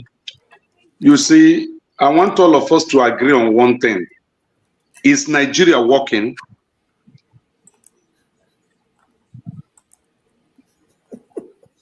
Answer now. I need everybody to respond. Is Nigeria working? Some things are working, some things are not working. Working in Nigeria. Afrobeat is working. Nollywood is working. So that is how you're gonna develop our country. Our That's what's culture gonna give is us very, our very much alive. See, you're asking me like which one is working. It has a new jet. Forefathers, that one not good. Forefathers, I was just examining you today and see that you have added weight. I think you need to come back to Nigeria to shed that weight. You know, once you're back here, that weight will go. So back to the issue we are discussing. The truth is this: I don't know why it is difficult for blacks to accept realities. Facing them, they are seeing it kuru with their eyes, yet they will be dancing around it. Nigeria is not working. Which part is not working? Yeah, not everything is not working. No, Father, it's working for those that are destroying it. Is that answer acceptable to you? Nigeria is I understand what he meant. I agree with him. It's just that if everybody just says Nigeria is not working, it's not good. You know, some people actually believe that some things are improving. Like Nollywood is doing fine. I mean, Thank come you, on, thank stop you. that. Yeah, you have Allow one me. extra minute, one Going extra hard. minute. Is that what's going to improve our economy? Please, you all need to stop. Be serious for once. Okay, go ahead, go Forefather, ahead. yeah, when I say Nigeria is not working, the system we're operating here is not working. It is not a system that we can be proud of and say in the next 20 years, we're going to be like Turkey. Like one of the panelists made mention, I think Ken, could you believe that the western region of Nigeria had television before France? France that is a world power today. As at the time the western region had television station, France had no television station in France. Now, compare France with Nigeria today. Something is fundamentally wrong with the nation, and let us accept it. What are those things? Number one, hate me, like me. The truth remains truth. Number one, Nigerians have not agreed to live together as one. There is no nationhood. So how do we solve the problem? There should be a constitutional conference or sovereign national conference where all the nationalities in Nigeria will come together and agree on how Nigeria should be. That will give us a new constitution that will make every Nigeria equal to each other. That will make everybody equal. Until we do that, we keep painting quarters, we keep romancing dirtiness, corruption, using all kinds of English fluency to romance what is not working. In the next 100 years, if Christ tarries, Nigeria will still be worse than what it is today. We are founded on a faulty foundation. There is nothing, when you sit down and look at Nigeria with a clear conscience, without a biased mind, you will discover that we are founded on a very wrong foundation. And to correct that foundation, we need to come together and say, come, are we ready to build a nation? How will this nation be run? That was what that general was mentioning, that the constitution the military gave, they discovered something was wrong, but the politicians said, leave it, we will correct it. 25 years gone, it is worse than ever before. So anybody that likes Nigeria, anybody that is thinking well for Nigeria, should be pushing for a new constitution, a dissolution of what we have today, Okay. for the ethnic nationalities to come together to agree on how Nigeria should be. Thank you. Thank you. Yes, if I would have agreed with you if other countries that have similar problems as Nigeria didn't go on to do very well. I'm trying to be patient and trying to say that all these problems are true, even if they are all true.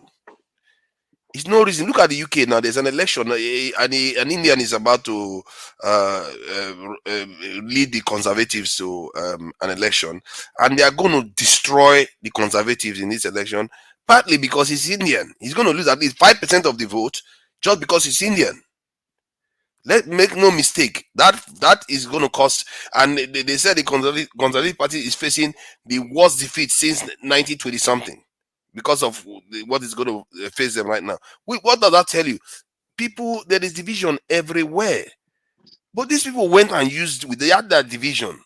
They used to conquer the whole world.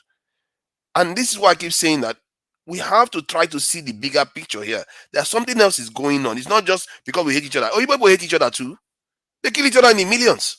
In the millions. Just barely 100 years ago. Not 1,000, not 2,000, millions. And look at them today. What you think we hate each other? Compare the hatred they have for each other to us. But yet they are able to look past all that bloodshed and go and do what they've done now.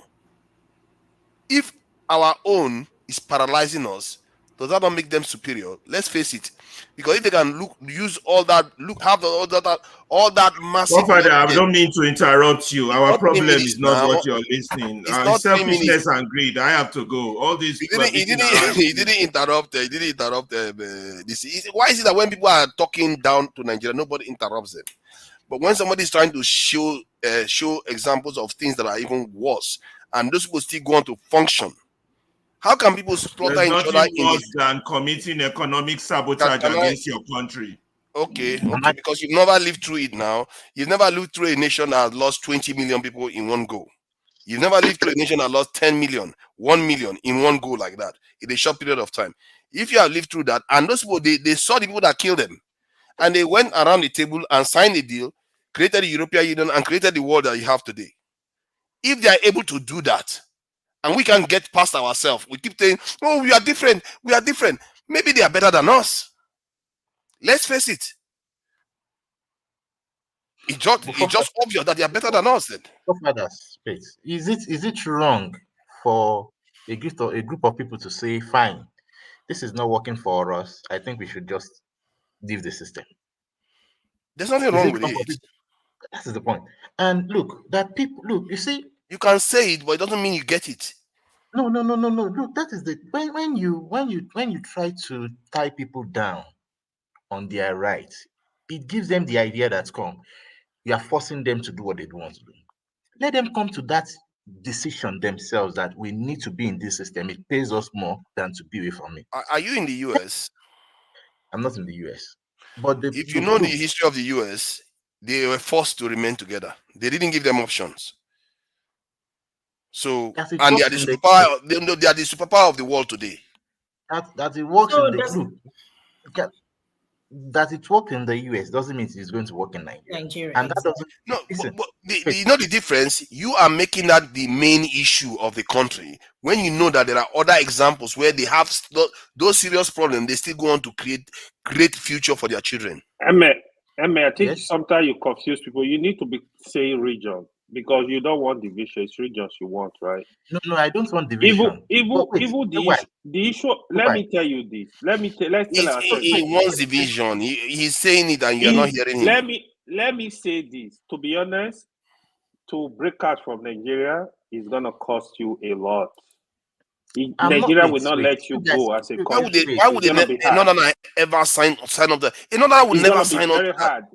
Even if they have resources, they still need access to the sea. They will never sign on to it.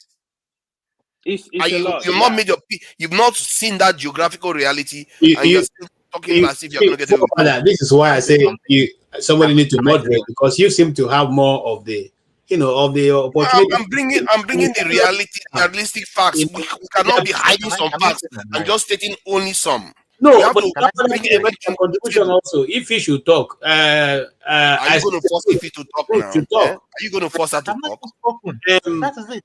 If not now, when should talk? Allow other people to also make their contribution, not just. You see, where Righteous Man was talking, he was listening to it like some kind of nice highlight. Time that every person, you have double of their time. Fine. Who's? Yeah, please go ahead. And please let it follow through like that. AY has already spoken. He spoke before. Yeah, it's supposed to be 3 minutes. Yeah, it's true. So let me speak and let it go like that, please. Now, this is I thought you'll be speaking now. I've not spoken. When did I speak? No, please go ahead. Please don't mind. He's your partner. He's your friend today. You guys are on the same side. Can I say something? That's my point. I am not against a Nigerian nation. I have said it and I will continue to say it. I want Nigeria to work.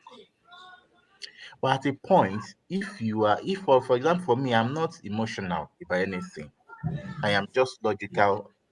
I'm a scientist, so I need to think like that. I believe that there are several solutions to a particular problem. And because of that, I know that what is the most probable solution that will require the less energy for me to expend. And that is what I'm trying to say at this time. I don't want Nigeria to break, no, because it's going to benefit everybody if it works fine. But the truth is, at this point, is it working? The answer is no. We are managing it. And that question is, will it work the way we want it to work? Because for some people, for some set of people, it is working fine. For the groups like, I remember Rotimi Amechi said, He said he never knew Nigeria was that rich. That it is when you get to the corridors of power in Abuja, that's when you know that Nigeria is rich. And he Okay. said, until you start stoning the politicians, and nothing will change. Hey, come on. Now, that is a submission from one of the elites. The question now is that can we start stoning them? The answer is no, we can't. Right? The moment I start stoning from southwest, maybe I mistakenly stoned a northern elite, there will be problem. The moment a northerner stones a south, there will be problem. And that is the cause of injustice in Nigeria. Because we can't just make punishments for anybody that fails, irrespective of your tribe or religion. There will always be an issue behind that. And if that is the case, that means we can't be uniform in our decision making. There will always be a problem. So if So there how will do always be a you so how do you expect to split if you already know you have that problem? I speak the truth. I have told you. Let him have his 3 minutes, please. And then I speak the truth. You can go ahead next, since you want to say something. How do we split is now something we need to discuss. Then let us deliberate on it properly. And for me, I'm not saying, look, I'm not saying Nigeria should break. But what is caring even if we want to break? You get the point. Don't hold me from saying I can't break. Discuss with me that even if you are going to break, it's not going to work for you. Let me come to the decision myself that truly it won't work for me. But don't deny me the thought, the capacity to think that I can go my way. When you begin to deny people that capacity, then you are cheating them. And it begins to make people feel agitated that come, why are you denying me? People become defensive. Let it be thrown, let the discussion be thrown on the floor. Thank I you. want to is that my time? And you Yeah, yeah. speak. You made a strong point already. Don't worry. You can. There's no point repeating it. You made a strong point. I speak the truth. Please go ahead. 3 minutes, whichever way, if you want to, whichever position you want to hold, we'll know. 3 minutes. Well, you know me, I'm more of a I like discussions. I'm not really a fan of monologue. I'm not a fan of just listening to my own voice. So I just like to interact with whoever I'm talking to and ask questions, which is what I tried to do with Emmy just now. But I'm really glad that that tape was played with the general because these are things I've raised on here before. And, you know, back when, well, I can say back when, because this show is moving away from the clownish past, where people, you'd say something and people will shout you down. And I wish Alaba was on here so I can remind them and say, you're saying, you're on here saying this is your first time in 55 years that you ever heard this, but when I was bringing this up, you, Olumide, and the other kid, I don't want to mention his name, would just make fun when I talk about Deep Charima and why power wasn't handed to him by Nwafo Rizu, and when Nnamdi Azikiwe was disappeared into the Caribbean, and even his own doctor had to leave when there was no ESTA code, even though Nigeria was having the first Commonwealth of Nations meeting, and the president was nowhere to be found. You bring this up, and they start making all this joke. But I want to bring something to Emmy. You and you know we don't have enough time. They say we only have 3 minutes. When you keep insisting, and like AY said, do you mean, because I brought this up to you the last time, do you mean a devolution of power or division into regions, or do you mean division in terms of like each region has their own country or Nigeria gets split? Because I think there's a confusion when you say that. And I brought this up with you the last time too, and you said the same thing. No, I mean regions. Then you go back to, I mean, the country needs to He's split. swinging between You them. confuse No, no, no. people. Wait. So you confuse people when you say that. I would have loved to hear your answer, but I don't have enough time. So I just want to say, if you want to break up Nigeria as it stands today, it is not going to happen. You can forget it. Just forget about it. It's not happening. Why is it not going to happen? There are too many diverse interests that will not let it happen. Let me tell you, even the people you think it'll favor, when they lay down the plan to them and put the maps in their face, the Southeast. The Southeast, even they themselves will not want to go, because you will find out that the core Igbo groups are also landlocked. The North is not going to want to go. They need access to the sea. That's my time. Oh, that's cool. Thank you. That's Well okay. done. Well done. You know, I do like your point. Can I I just say could have let something? him. I could have rigged it so that he carries on. But I like what he was saying. But who is speaking on behalf of? Is it Can I KJ can or? I say something, Uh, please? you have spoken Just already now. I know you can ask the question. No, no, Okay, no, 1 minute. no. Okay, you Oh, don't. Is he? No, no, I'm gonna, let him move on. When I tried I'm to gonna, ask a question, he didn't allow me Yeah, to. yeah. Let I'm it gonna, continue to move. Jagun, you want to say I'm gonna, something because I'm Jagun gonna has. answer I'm gonna answer the question, Okay, please. okay. What If do not you now, mean? if not now, go ahead. If So, not now, has been quiet, so let him speak. somebody asked if anything works in Nigeria. Of course, things work in Nigeria, but not everything. You know, um, we have an exchange rate regime that is determined by the market forces. It works. And now we're going to have food security, and food inflation will reduce because we're going to have improved food seeds that we distributed to the farmers. So that works. We have new national anthem. Those are the things that works. So when you say nothing works, it means that maybe you don't really understand what you're saying. And then to the regional government, I'm still going to ask the question again. You have charlatans running your affairs for about 25 years. Citizens, you cannot hold them accountable. You cannot place demands on them and get something out of them. Then you think that that system that works for them, they are going to change it for you because you are wishing that regional government is going to be better. Where does it happen? This is just distraction. Distraction. If you're ever going to get it, the effort you're going to use to get it, you can still use the same effort to place demands on them or force them out of office and get people that will make the country work. Because it's not really that the country cannot work, but the issue is that we can't get the people that will make the country work. And if we can't get the people that will make the country work, how are you going to get the vision of that your region actualized? By giving you a region. I don't really understand what, it's just wishful thinking.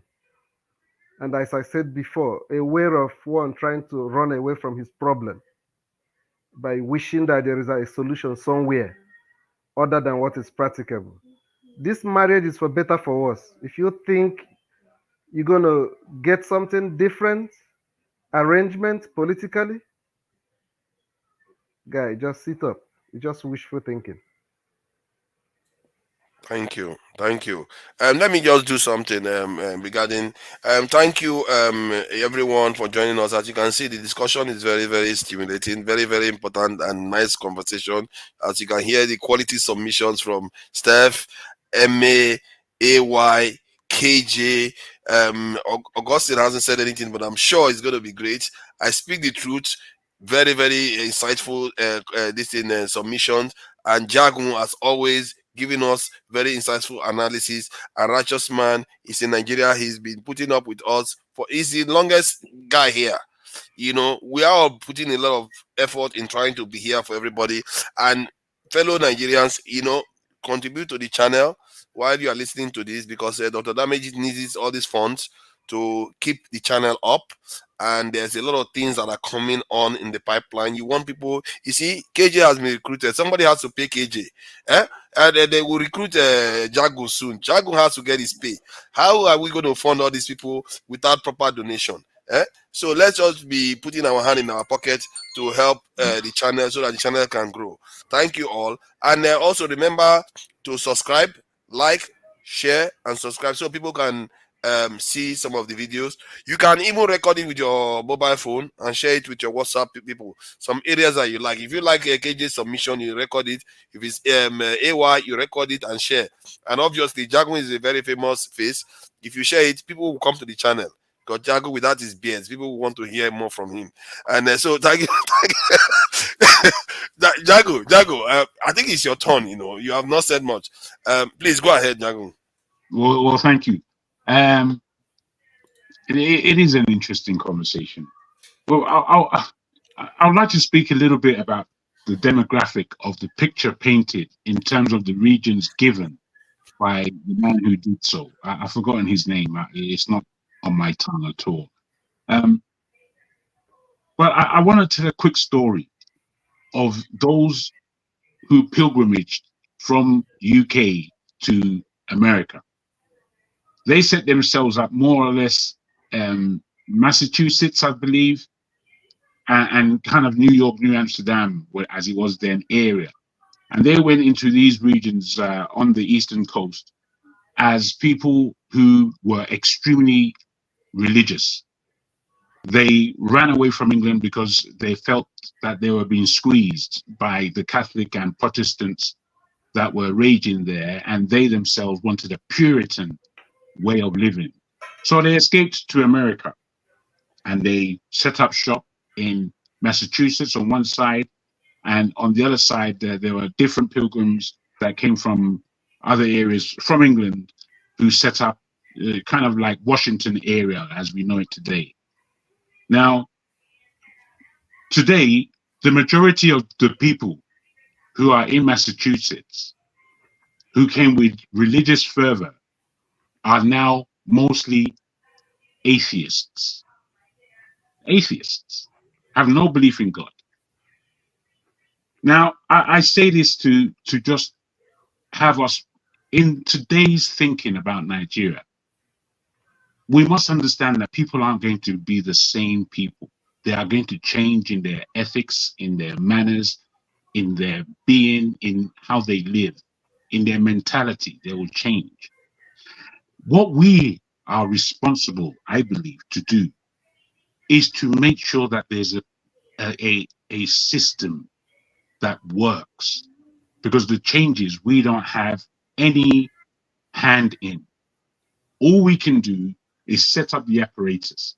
If it is such that 8 regions and the federal capital is agreed upon, and somehow I believe that would change us from a presidential setup, and it will more or less walk into a parliamentary setup in real terms. How long that stays, I don't know. But the fact of the matter is, it will expand into different beings by the time our children and our children's children come to bear. But it is the setting up of this thing that we're responsible of doing. So sometimes when I hear a lot of this negativity and we can't get there, and it's like, I don't think we really have an understanding of the future. I think we're so right now people. We're so looking back people. We don't have any viewpoint necessarily on what kind of future we are trying to build and why we are trying to build this future in this particular way. And I'll put it to everyone that, boy, we're building this future in this particular way. Me personally, I can see it. I'm ready to start serving speech on it. However, I'll just put to you that we're building this future in this particular way, in returning to some level of regionalism that did work. That did work. This is us taking our country back in real terms. And what we're building is for our children's children to come back into the space that we call Nigeria and master the world from there. Master the world from there. You see, I keep saying what we are doing in the West, no matter how sheepishly, there's only 3 million black people in England. There's about 27 million of us in the whole of Europe. Compared to America, that's almost 50 million. Well, all I'm saying is that most of us, some of us are scraping in order to exist. Some of us have built ourselves to the top of the pile. But what I'm saying, in looking after just 3 million people in each area, is a power base. And we have to be thinking of how this thing called Nigeria is going to work. Because as it's been said before, it ain't breaking up for nobody. It's not. Thank you. Thank you. As you can see, a lot of people did donate money today, on behalf of, they are supporting KJ. KJ, you need to be hosting more often. Maybe we'll be getting 50, 50, 50. You need to be voting more. You need to be more. But that 50 pounds is heavy, man. That's not even $50, 50 pounds. That's heavy. It's equivalent to $75. So let's be encouraging our people to contribute, because I know Dr. Damages he spends his money to hire all this stuff that he does, pictures and everything, graphics. It's a lot of money. So let's welcome the new contributors to the debate. So we'll take one from KJ. Yeah, it's only fair. You want to say something? Okay, Yes. take 1 minute to respond, and KJ can go. Guys, I'm not scared of Nigeria breaking. That's the point I'm making. And that's I'm not scared doesn't mean I can't. That means I can discuss issues. So if I've been saying, because I think I speak the truth and AY kind of confused what my stand is. My stand is regionalism. But what is the worst of it? What is the farthest in that spectrum? In that spectrum is division. And I don't think I'm afraid of that. These are conversations we must be able to hold and then come to a reasonable conclusion without fighting. So that is my point. So if it means to some people that is divisional, fine and good. But the truth is that we must still manage our nationhood within that Nigerian space. Every nation must be able to hold their leaders accountable. And I think that will be better suited with regionalism. That is. I think someone was saying that we should hold our state governors accountable. I think the states, the people in the states don't tend to. I don't remember. Is there any state that they've ever held their governors accountable in Nigeria? Is there any state? It doesn't solve the problem. No, they will not. They will not hold them accountable because we are not practicing regionalism. Yeah, but the states are a form of region, though. It's only when electing them into office. That's the problem. That's the problem. But okay, look at now. Peter Obi was got a lot of votes, but when he came to the House of Assembly, they didn't give him those votes. They gave him to in the presidential votes. Well, House of Assembly, they allowed the others to go in again. So there is a phenomenon that somebody said that is going on, that in the national level they hate all House of Assembly, but their local one is good. That is the problem. People think their local one is different from the one because that local one came and helped them build a primary school, maybe gave some people some money or whatever. So they will support the local one, but they don't support the national government. So I don't know how you solve that kind of problem. I think that assertion is correct. Most people hold their local assembly accountable. In fact, I know certain fight that was done in the local assembly for some of the states for certain laws to be passed. So people hold their local assembly, more accountable than they hold the federal. They hold them accountable for the jeeps that they were buying. That the what? All the SUVs that they are buying right now. How many of them hold them? How many of them drag them? Why did you go and change the national anthem? KJ, does the local assembly pass? Do they make laws? I'm coming. No. I mean, like a senator now in Nigeria comes from their local area. Yeah, but no. Not holding them accountable. No, KJ said they held them accountable for the laws they make. I'm asking, does state assemblies make law? I'm coming, sir. Hold on, sir. I think we're speaking different things. Local assembly here means State House of Assembly. No, it's not. Do they make laws? Of course, the State House of Assembly make laws for the states. You don't know that? I don't know that they make laws. They only pass bills that governors send to them. No, they make laws for their states. Okay, the only time nobody's holding them accountable. the only time they don't make laws is when they have to do with the federal level. They make laws. They run their states. They don't discuss anything that is not governor that I If want you- them to discuss. That's what I'm trying to explain. Okay, sir, but that is you see, there's a normal and there's a misnorm. What you're saying is a misnorm. What the normal thing is that the state assemblies are supposed to help make laws for the states, and that's why Exactly. assembly. All right, but what we are saying in essence is when we say these things won't work, I think that is a fallacy. If I still remember my small,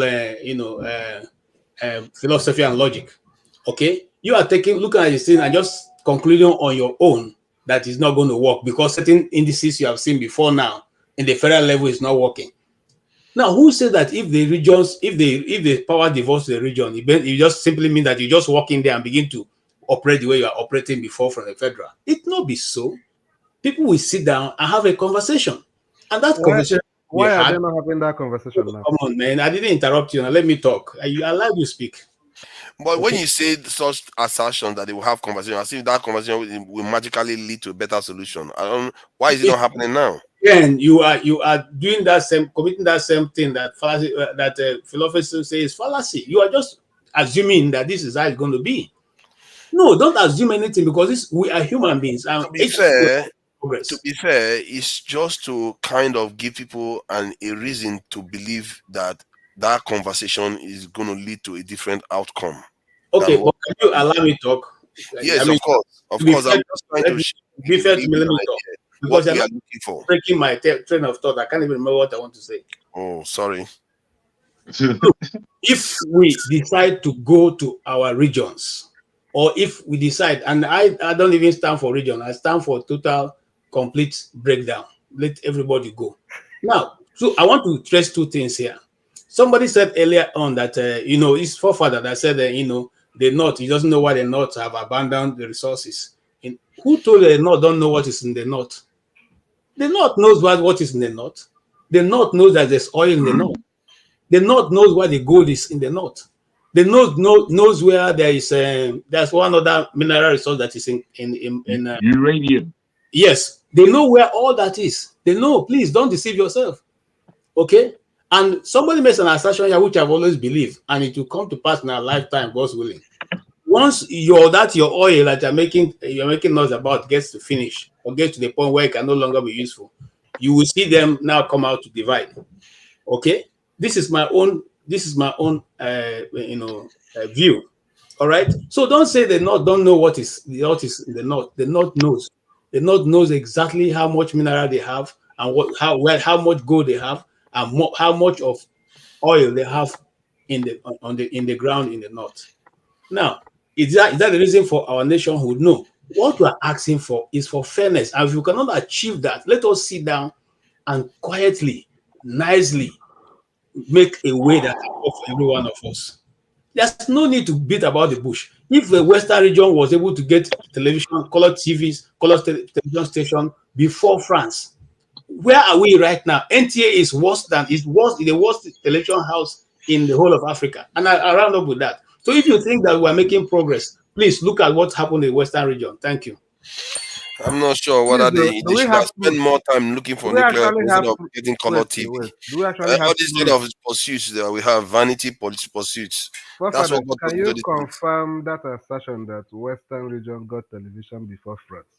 Oh, it's a truth. It's a reality. People are listening. Okay, let me confirm. No, it's a reality. No, let's verify it, please. Okay, specific.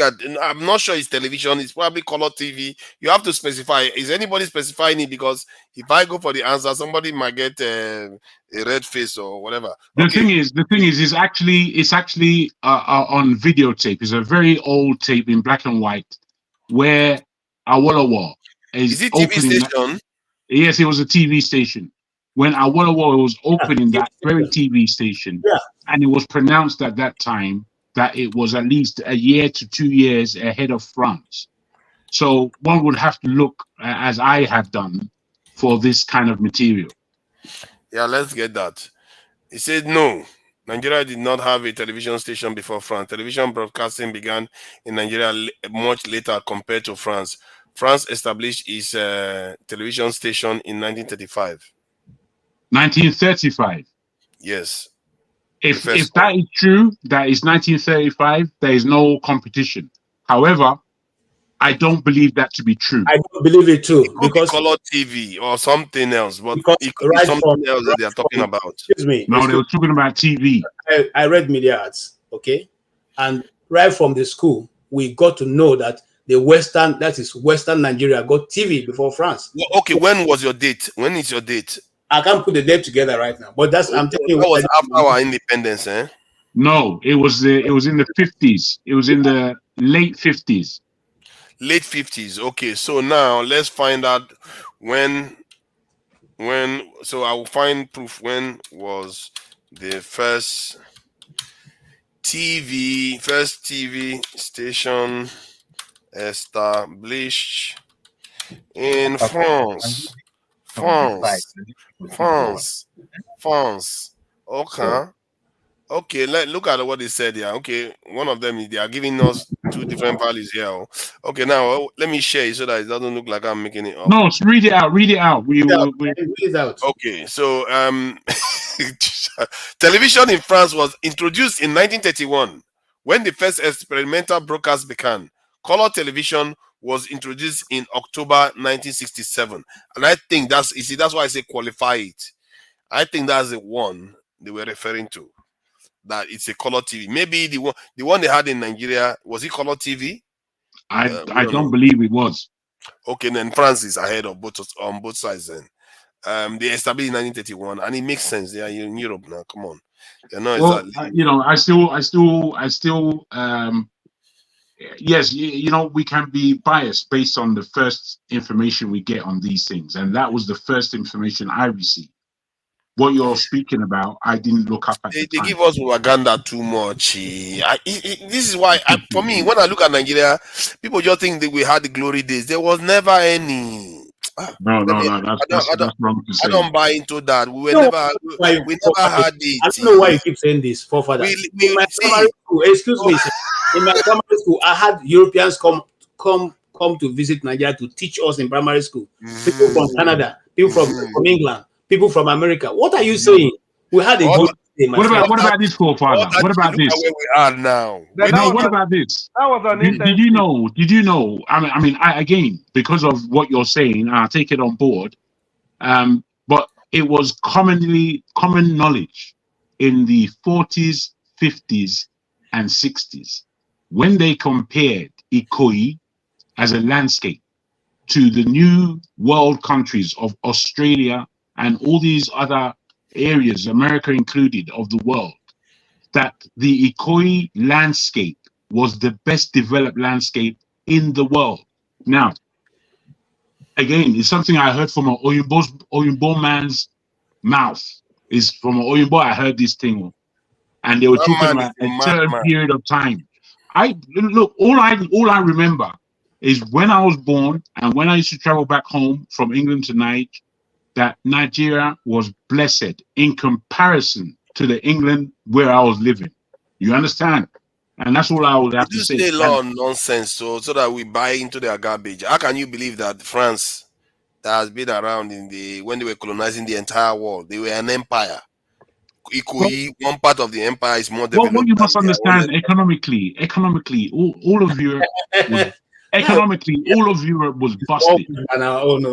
Europe was in debt, and there were obviously gains that they had. There was a time that Ghana and Nigeria were actually feeding Europe based on in the war. They was getting so much from us, it was feeding them. Things have happened at different times. Wait, my brother. Wait. Who came to I don't know why you should be fed up to that point with this kind of news. For KJ. This kind of news. We don't wait, my brother. Just wait. Always been. You're putting your mouth there again. Wait. Okay. I understand where you are coming from. However, it is understandable for us to appreciate that where Nigeria is concerned, there were serious glimmers of light where really Nigeria should have performed out of. We should have performed from. But hey presto, that didn't happen. Now, these areas of light, flashes that I'm speaking of, we must still pay attention to them, because it's the same flash of light that would come tomorrow and we're going to miss it because we don't appreciate it. So I think, with your exasperation of good news coming out of Nigeria, which is very fantastic in itself, with that exasperation, I ask you to take your time, because one has to observe everything that's going on. Because the time when we need to jump, and there are those like you that don't want to jump, we put in voice there as to why we shouldn't jump.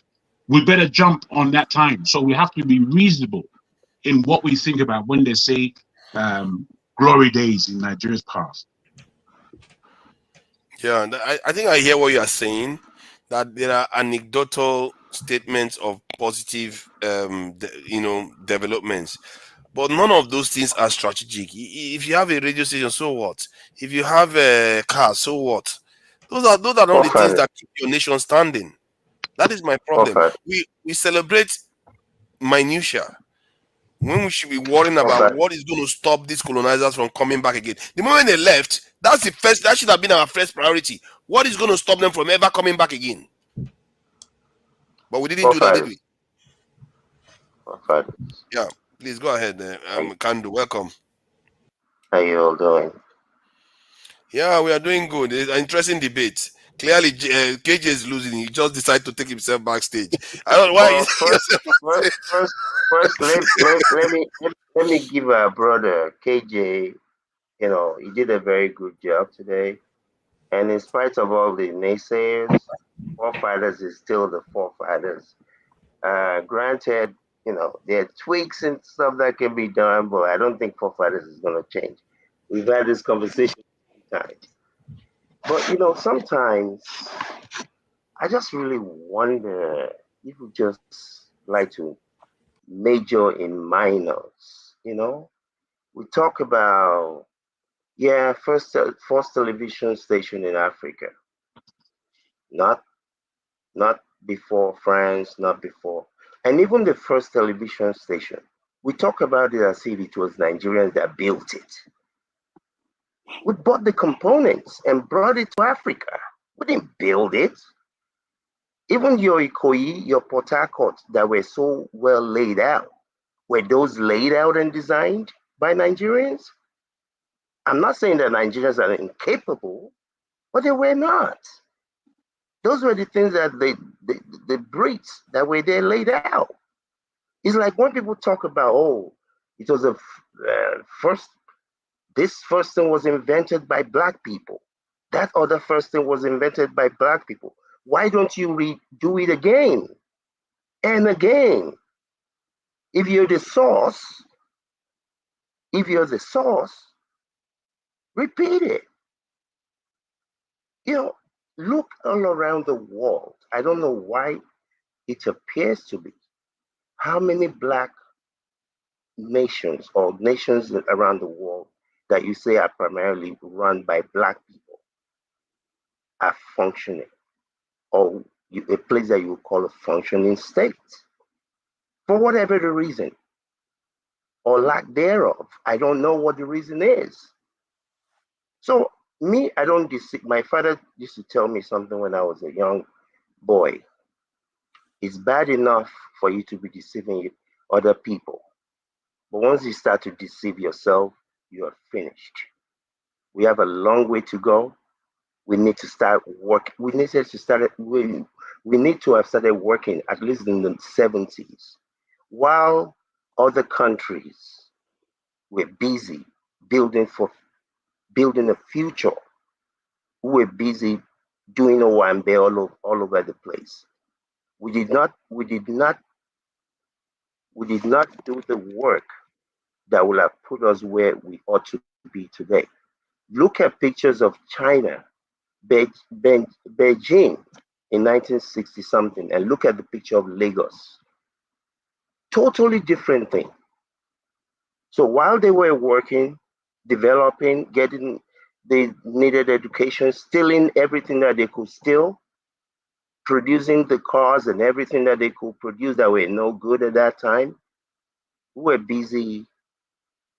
I don't even know what we're doing. So where we are is not surprising. This is where we, I guess, ought to be because we did not do the work when we had the resources.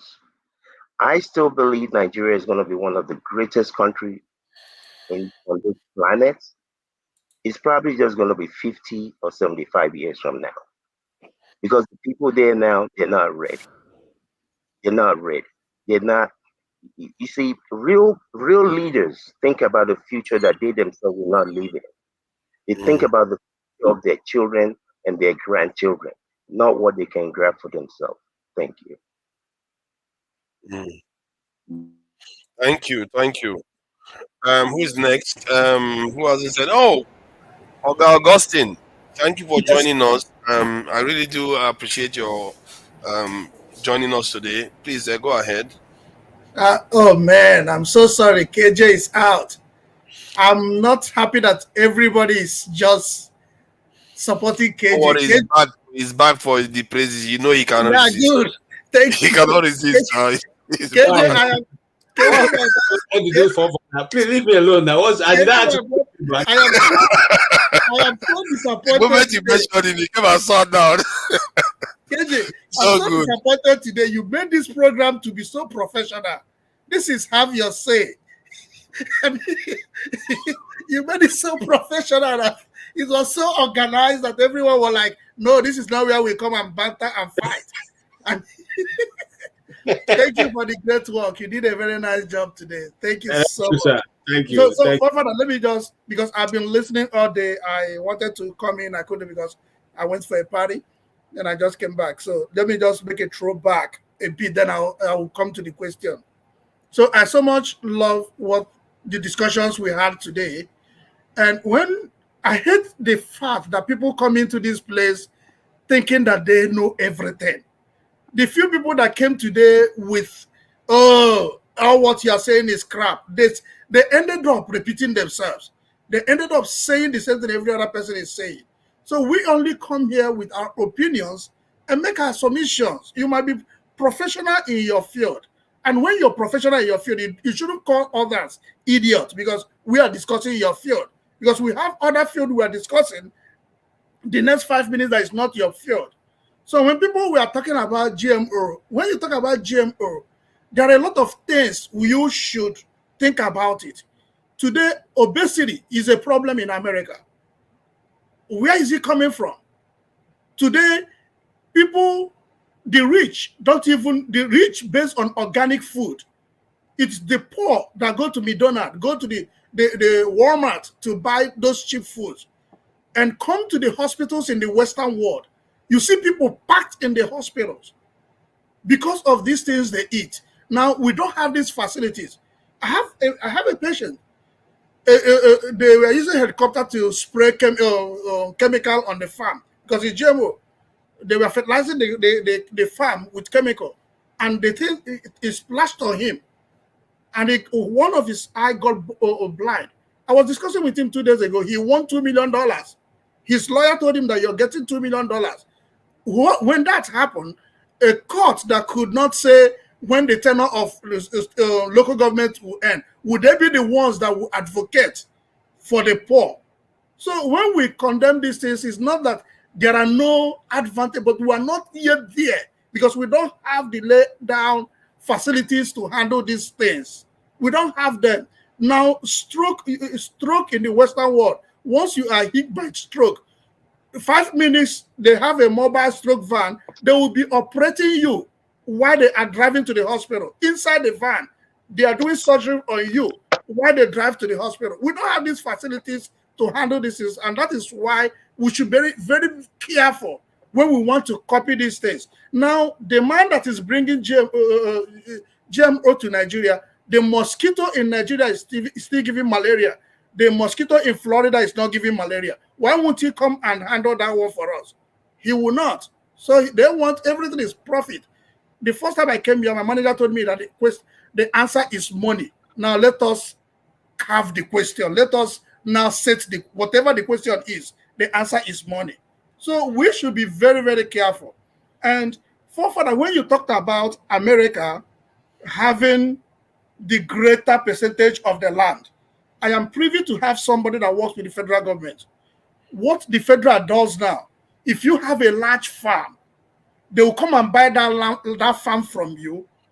You will return it, but you won't sell it to estate developers so that they have their green land. So this is what they buy so many portions of acres of land, and you will still have your land, but you are not selling it to developers so that they will return the green areas. So this is what they do to preserve their nature, to preserve what they have.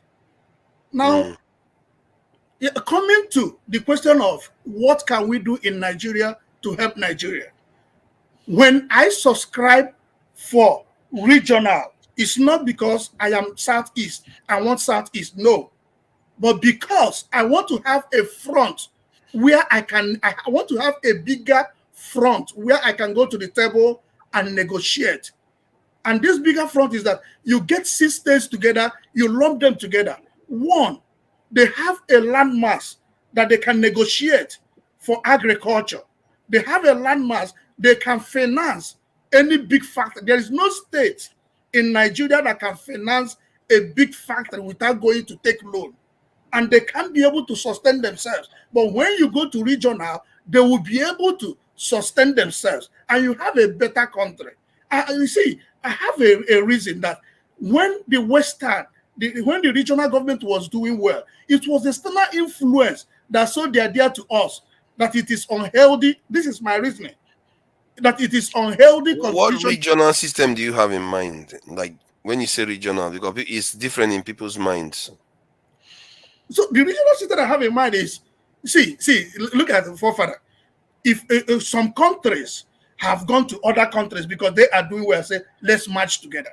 So if you have a good regional system, those that want to be regional, let them come together and know the effect. When they get the effect of it, like now, if you say, let states develop, then that means River State will go and build their own oil refinery. Bayelsa will build their own. Cross River will be there. But if you have a region, you see that South. But is that not the same for America, though? No, America, one state in America is like, most of the states are bigger than Nigeria as a country.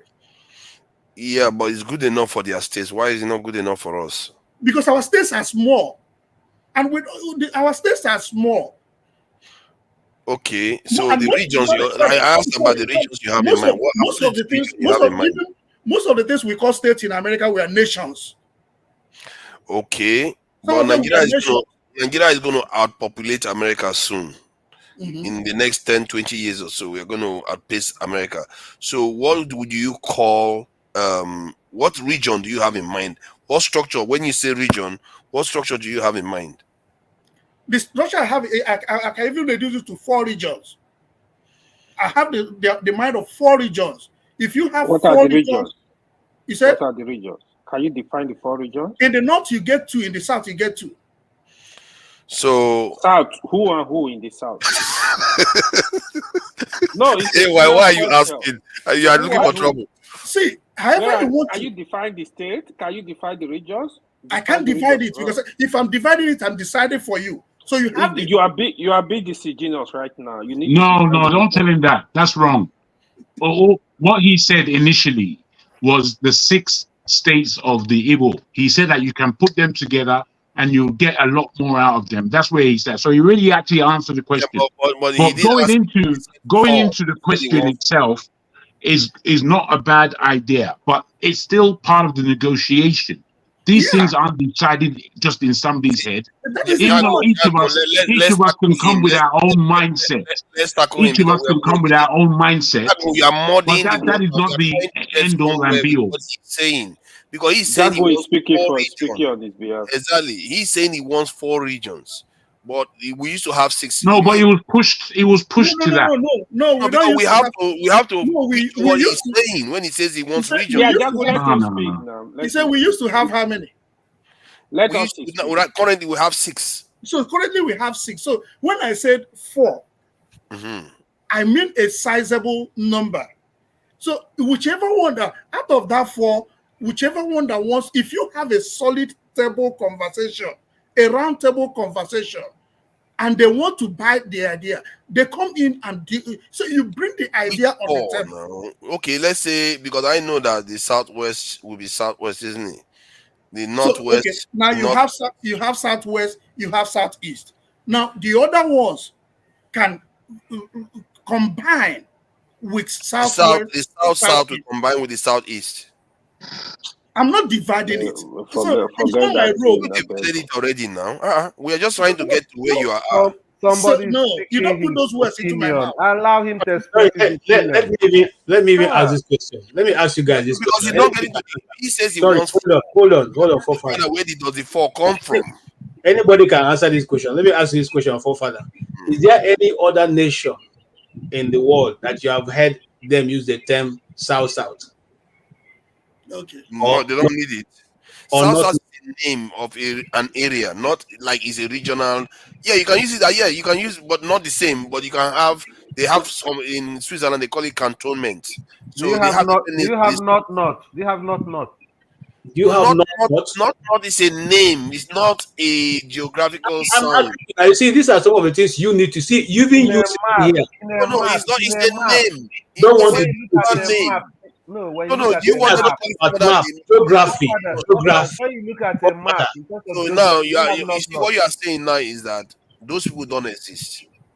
You see where you're going. You see how but you two are going there. I must say. You see, when we say South, every one of us who is Nigerian know what we're talking about. Be it geographically correct or not. Because when they say Middle East, there's nothing called the Middle East anywhere in geography. But they have the Middle East. It's there, right in the middle of us.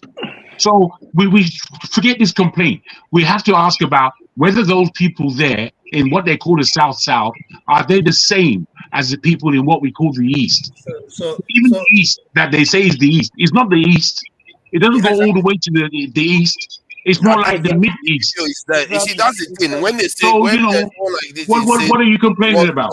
The real issue is who are the people on the coast of that Atlantic? Who are they?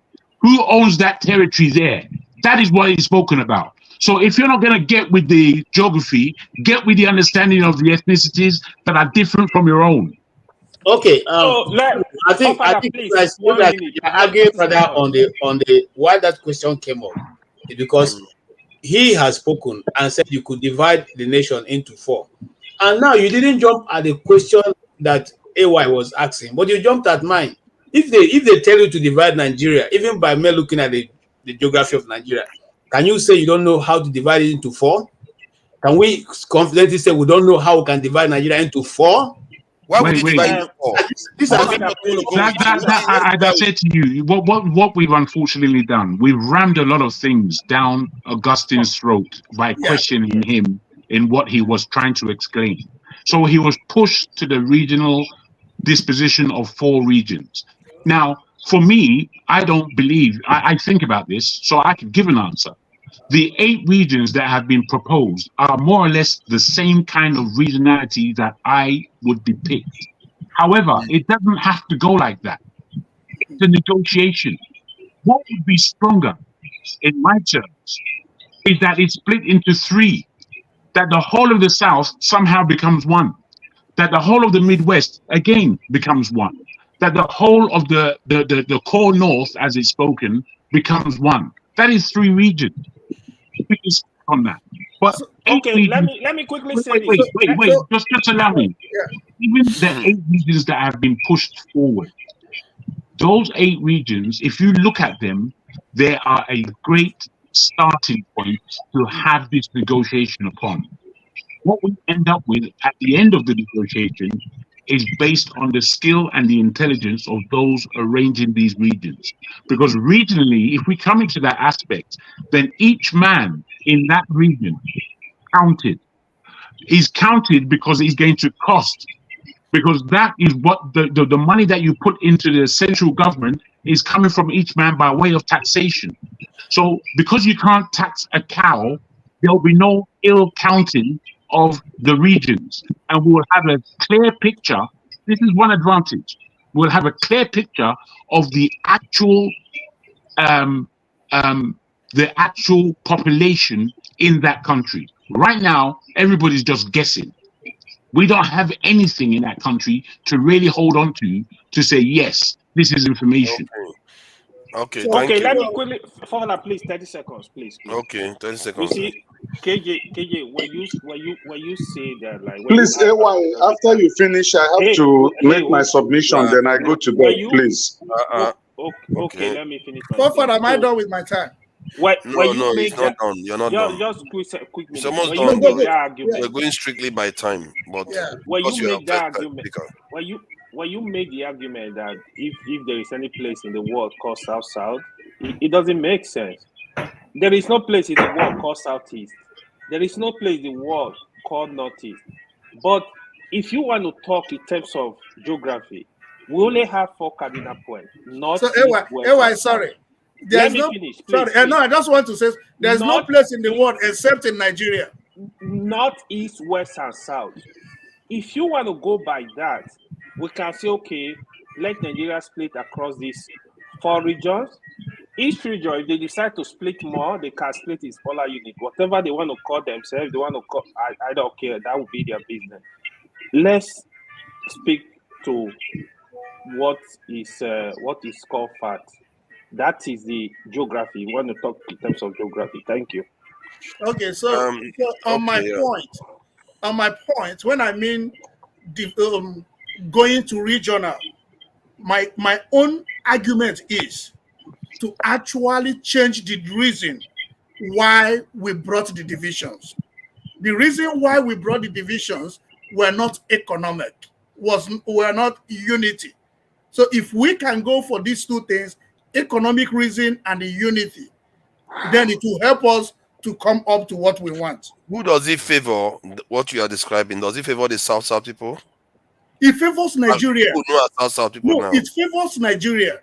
You are not answering. When that region, who does it benefit the most that you are creating in your mind? It favors everybody. No, some region will favor some people more, right? We got to No, speak the truth. no. What are you? No, it's gonna favor some people more. How? Because of resources. Because of resources. No, please allow him. Resources here. Somebody can talk now, please. What do we call resources? It's going to favor everybody because everybody is. Then why don't you leave it as it is now, since it's favoring everybody?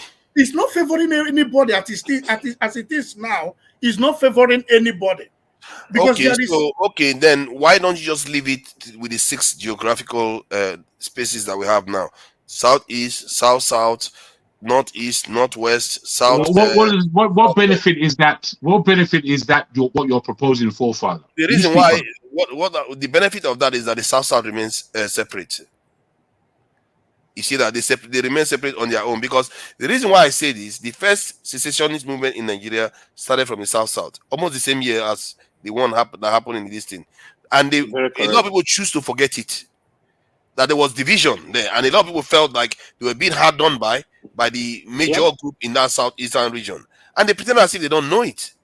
Yeah, and you want to go and create that dynamics again. They will. Why do we always look to repeat history? So do you? No. Take your time. Wait, please. I want to understand. Yeah.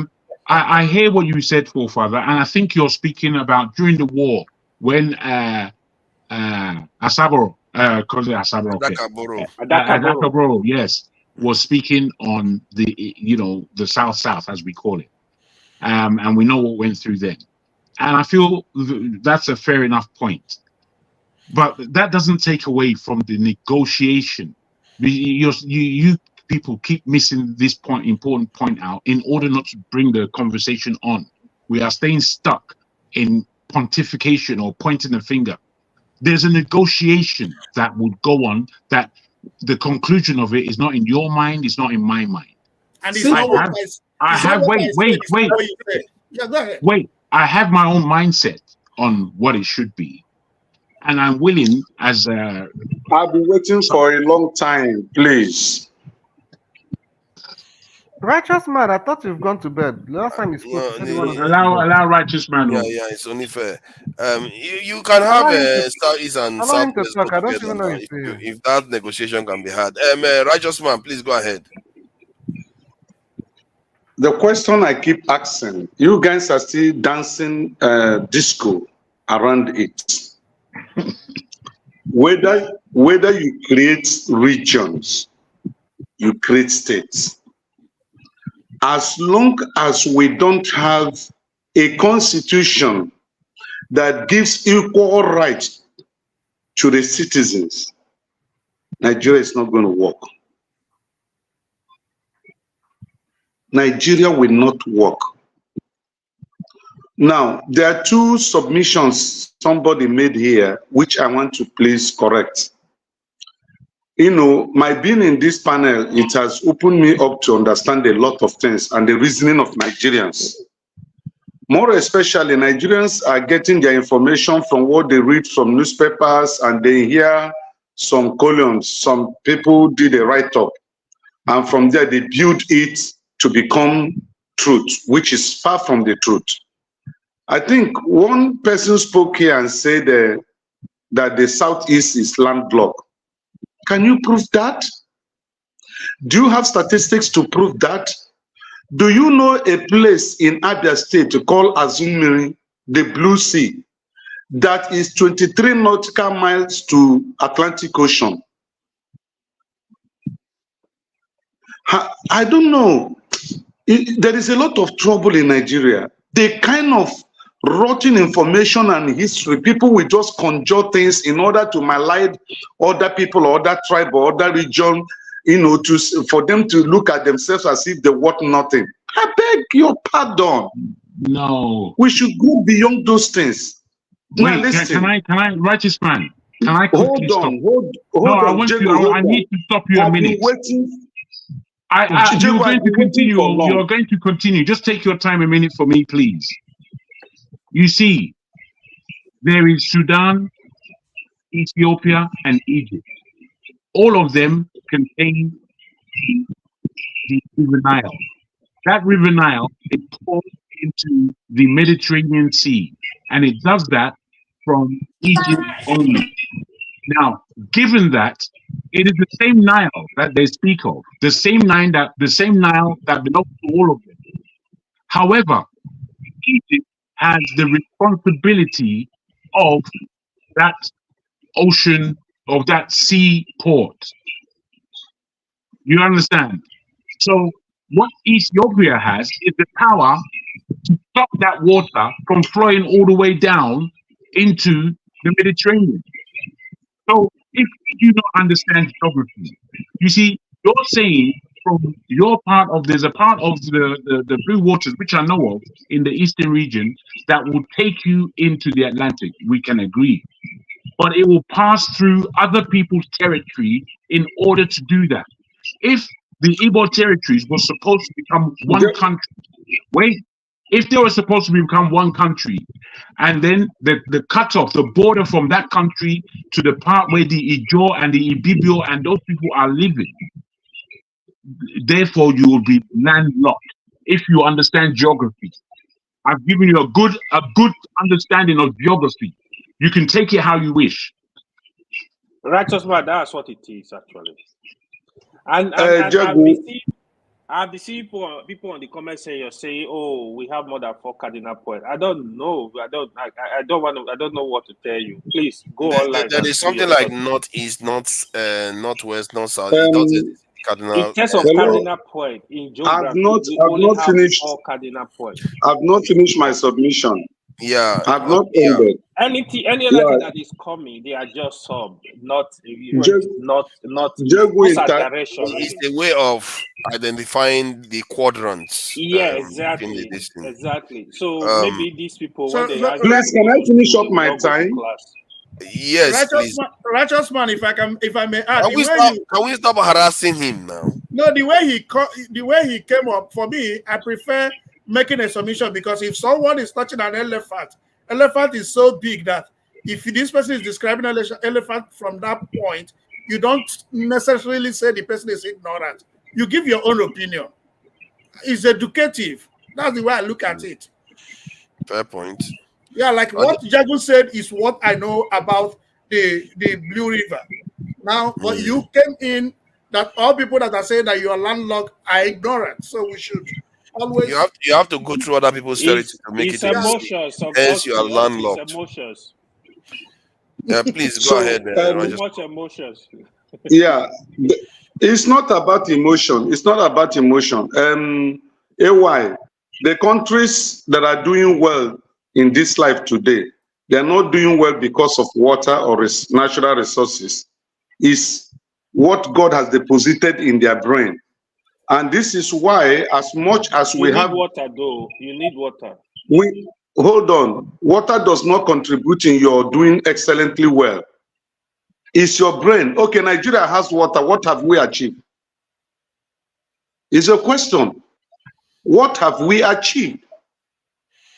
No, water is useful. I agree with you. Brain is So, what matters the no, most. I But am not we saying have water the is brains not now. What useful. has it Without done for water, us? you cannot be alive. Okay? Without water, you cannot be alive. But You need, righteous But man, we making have it a brains. What subject has the brain matter, done for us excuse now? me, making it a you need, subject matter to determine your economic value, I said no to it. It's technology that actually is ruling determine. the world Yeah. today. Now, listen, let me make my You know what? point. Let's just let him Let me finish. make my Let him make point. his point. Let's not keep interrupting him. I'm sorry. Don't ask us questions so that you don't force people to get involved in your conversation. And Just make your don't submission. force us to take your opinion. Just make it. Why will All I right. force you? Reverend Father, when you made your submission, I didn't. Some people were asking you whether you went to party, whether Reverend Fathers goes to party. Reverend Father, not be human being. Exactly. I don't know. In our comment section, they were asking whether Reverend Father they go party. Righteous man, Righteous man, make your submission. Stop So, asking us questions.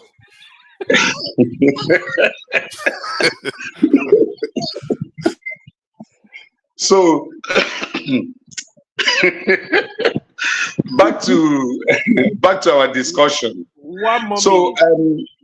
I when you have taken my time, what I'm saying is this: if you go to Google, find out the Nigerian gas reserve, the states with the largest gas reserve in Nigeria, you will find two eastern states with the highest natural gas reserve. So when we are talking about maybe if South goes, then Southeast will not have anything to hold on. I think that is coming from a pity mind. If I were the rest of Nigerians, I would say, okay, since they have nothing, let them go and let's see how they will survive. But that is not even the issue. The issue is that let us find out what will work for Nigeria. What will make Nigeria be an enviable country in the world? What will make Nigeria to be an outstanding nation in the world? When other committee of states or countries come together, Nigeria will be referenced as a progressive nation. That should be our topic. It's not this east or south or north or west or this. And I have told us here that our fundamental error is that Nigeria was built on a faulty foundation. And until that foundation is corrected, even if you split Nigeria to 20 regions, nothing will come out of it that will be good. Never. It won't yield anything good. So we can speak all the grammar, we can do an analysis. We have to go back to check what has been the problem of this country. That problem, how can we solve it? We can only solve it when we are truthful to ourselves, when we can look at ourselves and say, this is actually our problem and this is the solution. Nobody wants to proffer solution to the problem. All what we are doing is guesswork, dancing around. What is the problem of Nigeria? Our problem is faulty foundation. The constitution that governs Nigeria does not give us equal right. There are some people that are superior to others. There are some people that by virtue of that constitution, they have better right than you. And that is what we should be clamoring for. So I think I've done enough. Yeah. Jaguar, I see. Thank you. Yeah, it appears like Can I just quickly make mention, if I may? Righteous man, thanks for what you had to say. But I will say this. I think where people are speaking now, is on thinking forward and of giving us a picture of what could be if well negotiated. We understand the problem that we're in, don't get us wrong. But sometimes when you project and you can think forward, you can unstuck the position that you are currently in a lot easier because you have seen a way forward. You've seen a position where all the stuckness that we are in now can actually transform. So the question is, how? That is the question you're asking. And you need to put that question in a realistic term, not just the term of frustration. You see, unfortunately, we are so frustrated we bring ourselves to be in that stuck position. You know that in order for a bushman, and when I say bushman, I mean a person of bushcraft, they put honey in a ball in a circle in the tree, and the monkey goes there. Salt, not honey, salt. The monkey goes there because they need salt, and they grab the salt, and the man will come and hold the monkey. Now, the man is only able to hold the monkey because the monkey won't let go of the salt. So his hand cannot come out of the wood. That is the position that we are in Nigeria, where we are not letting go of that salt, bringing our hand out so that we can make use of our hands.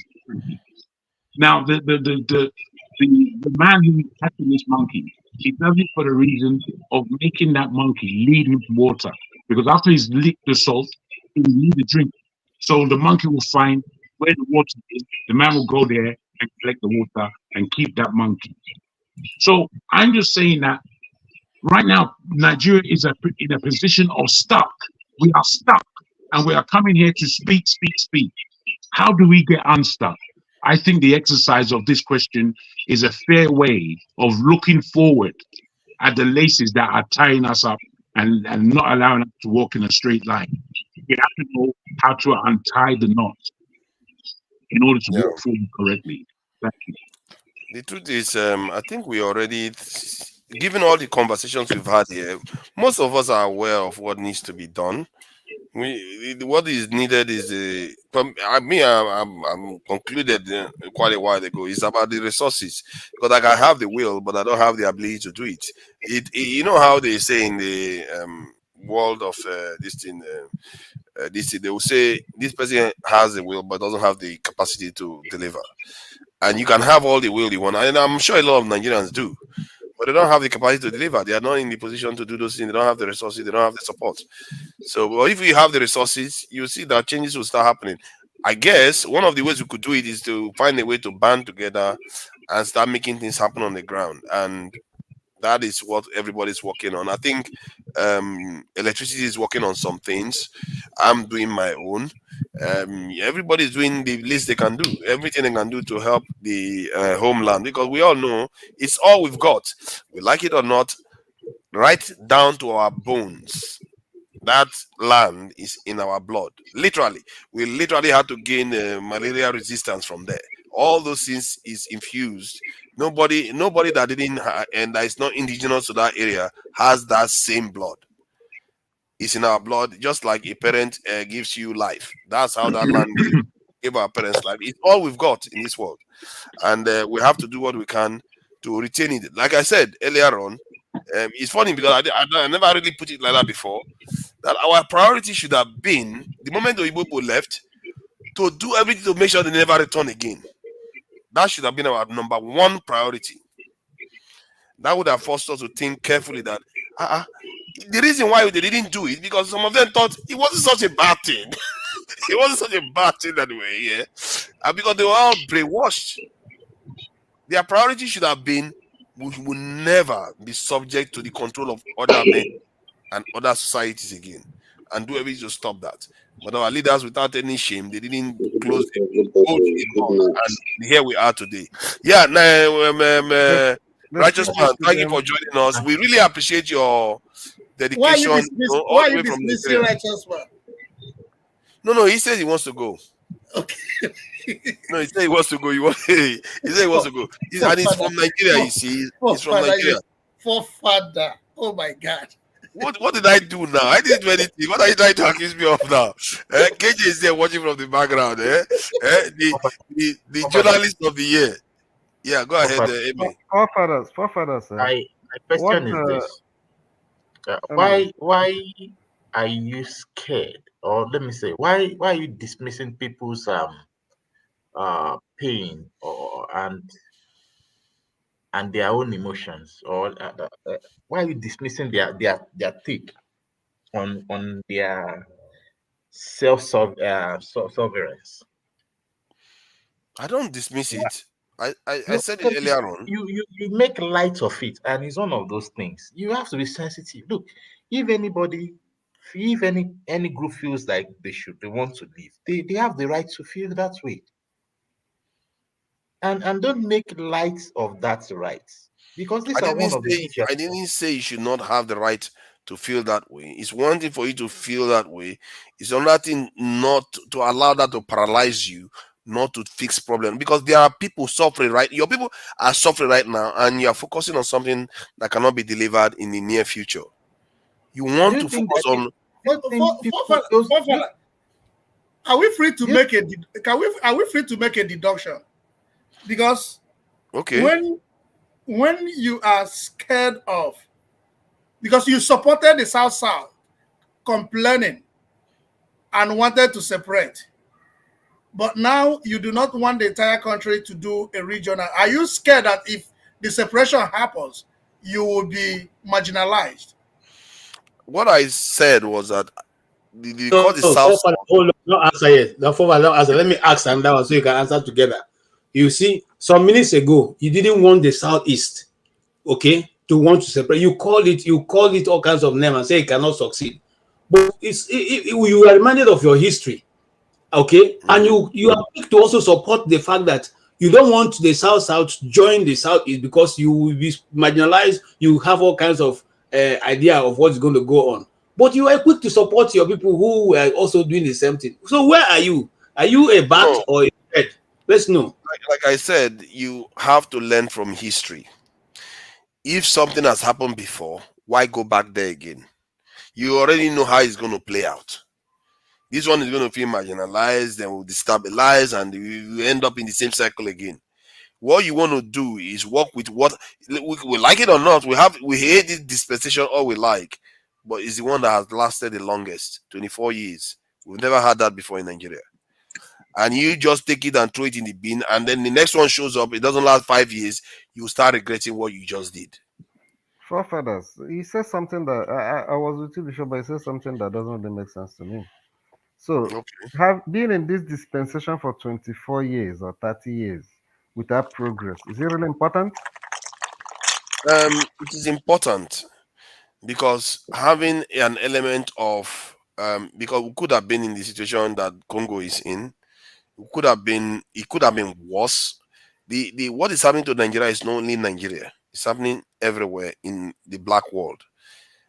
This is why I said if you want to change it in a way that doesn't take us backward.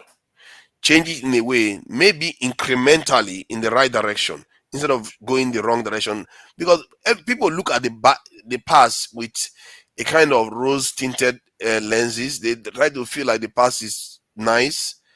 But when I look at the past, from my point of view, not what has happened since 1960 is the same thing that is happening today. It's just that because things are bad now, things are getting worse. Then It seems like why are you celebrating that we've been here for 24 years?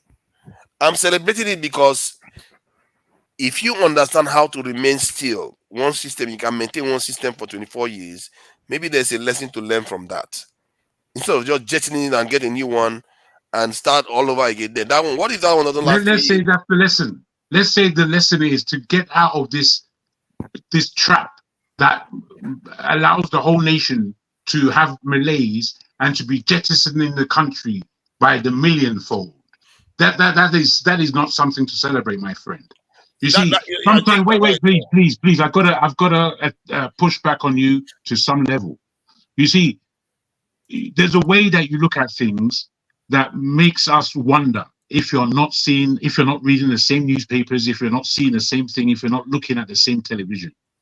Because you see, the last 24 years, though they may have been long, there was a lot of dream put into those years by the people. However, the main thing remains. The time between let's say 10 years before our independence and 5 years after, so about 15 years. That 15-year period was more or less the same. I tell you why. It was just emblematic that they came and rolled and brought down the British flag and rolled the Nigerian flag. That was just an emblem. However, for 15 years, the regions were running themselves. The East was running itself, the West was running itself, the North was running itself practically. So when we came into independence and it was still running like that, the befuddlement of the civil war and the first coup, this set Nigeria ablaze. And basically, Nigeria has been the same since then, no matter if we had military or civilian government. It's been the same. So this last 24 years that you're counting as a celebration, my friend, I'm not celebrating. You can go to the public square. You'll be celebrating that one by yourself. I can tell you that for nothing. Now, given that, what we are saying, my brother, what we are saying is that this is time for us to be men and negotiate our present and our future. We have to do it as men. The agreement is that things are not going right. Everybody agrees to that point. There's no point in sword fencing over it. None. If we agree that that's the case, then what is the route forward? And this I'm very well happy to entertain as a discussion, because all the rest of it, all the negativity and all the we can't, it's too much, we've done all of that. We've done it for a good 3 years on this platform. If we have now come to the semblance of understanding, wow, there might be a way forward, and we are not buying into that as though we don't need relief from the way backward, then I'm afraid we're not trying to be serious. Okay. The whole thing is a learning curve. Well, are you going to finish? I was finished like this. From the 1950s till today, all of it is a learning curve. We can look back at all of it, and there are some principal things for us to take from each season. I depict that regionalism worked. It worked. The regionalism that we're going to perform now is going to be a negotiation, it's going to be an agreement, it's going to be where and how we come together. If we're not on that level, I mean, are we just going to be arguing all these things? That's the level we should be on. Okay. See, I don't know what you call worked. I really don't know, because you know the results of where we got. What's the result, forefather? It led to a civil war. It wasn't. You're just you're misplacing that history. He's not taking on board anything I said. Can you listen, please? Forefathers, you are the moderator. Can you listen? Let me talk. Let me have my say. How did you said so many things? I didn't want me to reply at all. Come on, now. You should explain yourself, man. How did it lead to civil war? Because regional government, better for worse, however it worked, boom, into a civil war. That's what happened. How did it lead to civil war? Oh my goodness! How can you not understand the concept? Anybody? Okay, let me explain the simple concept. If you have a system running, and that system leads to a crash, you have to hold that system accountable. Don't pretend as if that system is not part of the reason why that event occurred. No, forefather, don't shout. Take it easy. We're asking you how did it. No, because I expected this to be obvious. So the point I'm making now that the problem we've been having since 2000 it's so obvious. It's like you had a system. We're having since something occurred, and you are divorcing that occurrence from that system. The logic is not making sense. It's part of what led to the civil war. That's it. Oh my God! Let me ask a follow-up question. A follow-up question. The problem. Forefather is very right on that point. The problem we have. He was right. How? Can I ask a question? The problem we have. What are the events that led to civil war? The problem we have been having since 1999, we came back to this Fourth Republic. Is it because of the system of government we are practicing? Is that the cause of it? Pardon? The problem we've been having in the country since 1999, this Fourth Republic, Yes. Is it the system of government that we are practicing? You're not going to, you Or the can't put it people all that are down to running the it? system of government. Is it the people Yeah. running it? Then, okay, if by that argument, then it is moot point to bring up the regional system. It's moot. No, because you said Because it's that is regional not going to system solve our problem. that caused civil Hold war. on. You can't eat your cake and have it. You can't say regional government is good for you, but now you now say the officials are the problem. If the officials are the problem, then don't change anything. Keep the state system that you have. What I'm saying is that you can isolate actors from a system. That's what I'm trying to say. You can also, if you but either way, you can't have it both ways. Either you isolate No, actors from a system, or you include them as part of the system. you said One way or the other, the you can't have it system both of ways. government caused civil war. It's not See, logical. you are choosing and picking how you apply your parameters. If you want to apply it one way. If you want to say is the actors, fine, I'll grant that to you. Well, Then leave the I'm just system that trying you to have make now it. I'm that has just trying to lasted make sense with of what 7 you years said. and just change the actors. Because what you said, to some of us, it doesn't really correlate. There's no correlation. I'm the only one being consistent. You're not being consistent. If you are saying that the actors are the issue, then the system that has given us 24 years of this thing relative continuity, what you need to do now, change the actors. Why worry about the regional system anymore? Because the regional system is not is not, it doesn't matter, it's the actors, isn't it? If you want to say it's the system, then you have to hold the system accountable. You can't have it both ways. You see what I'm arguing here? So Dr. Emezie is around. People are KJ, please go ahead. Okay. On this faithful note of your conclusion, I want to sign off for today. I've been on this platform for 12 hours now, and I think it's time for me to just sign off. I appreciate AJ, good job today. all your arguments. Don't mind him. He's But taking all the I money. will want Yeah? Pastor to test your KJ, you patience. did though. well. No, KJ, if you host Pastor him did up, not come to be in fair. today, right? KJ, No. KJ, if you can be hosting early, then I take over later. It's better that way.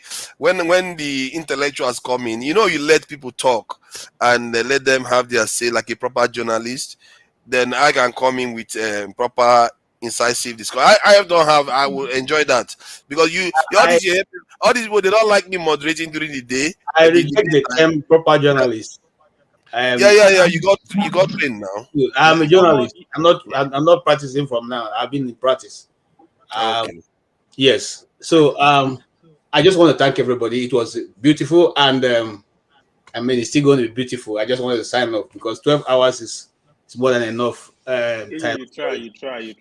Thank you so much. As I I'm not sign off. happy that you're To signing be off fair, for KJ has been doing long sessions with us before, so this, so it makes sense that I don't even know why he never bothered to host all this while. It's weird. 12 hours enough for me, for I don't try to put myself. No, 12 hours is more than enough. Definitely more than enough. Tell you We should something be going before you backstage leave, too. KJ. All right. Sorry, sir. Dr. wants to tell you something before you leave. Oh, who wants to say something? Dr. Emezie? Yes. Oh, okay. If Dr. Emezie starts, we're going to start another level of argument here. No. When Dr. Emezie opens his mouth, there's a major argument that starts. Okay, I'll wait from the background. I don't think he wants to say anything. Have a good night. No. Thank you. Thank you for joining us. Thank you, KJ. So, are we in agreement that we can want regional system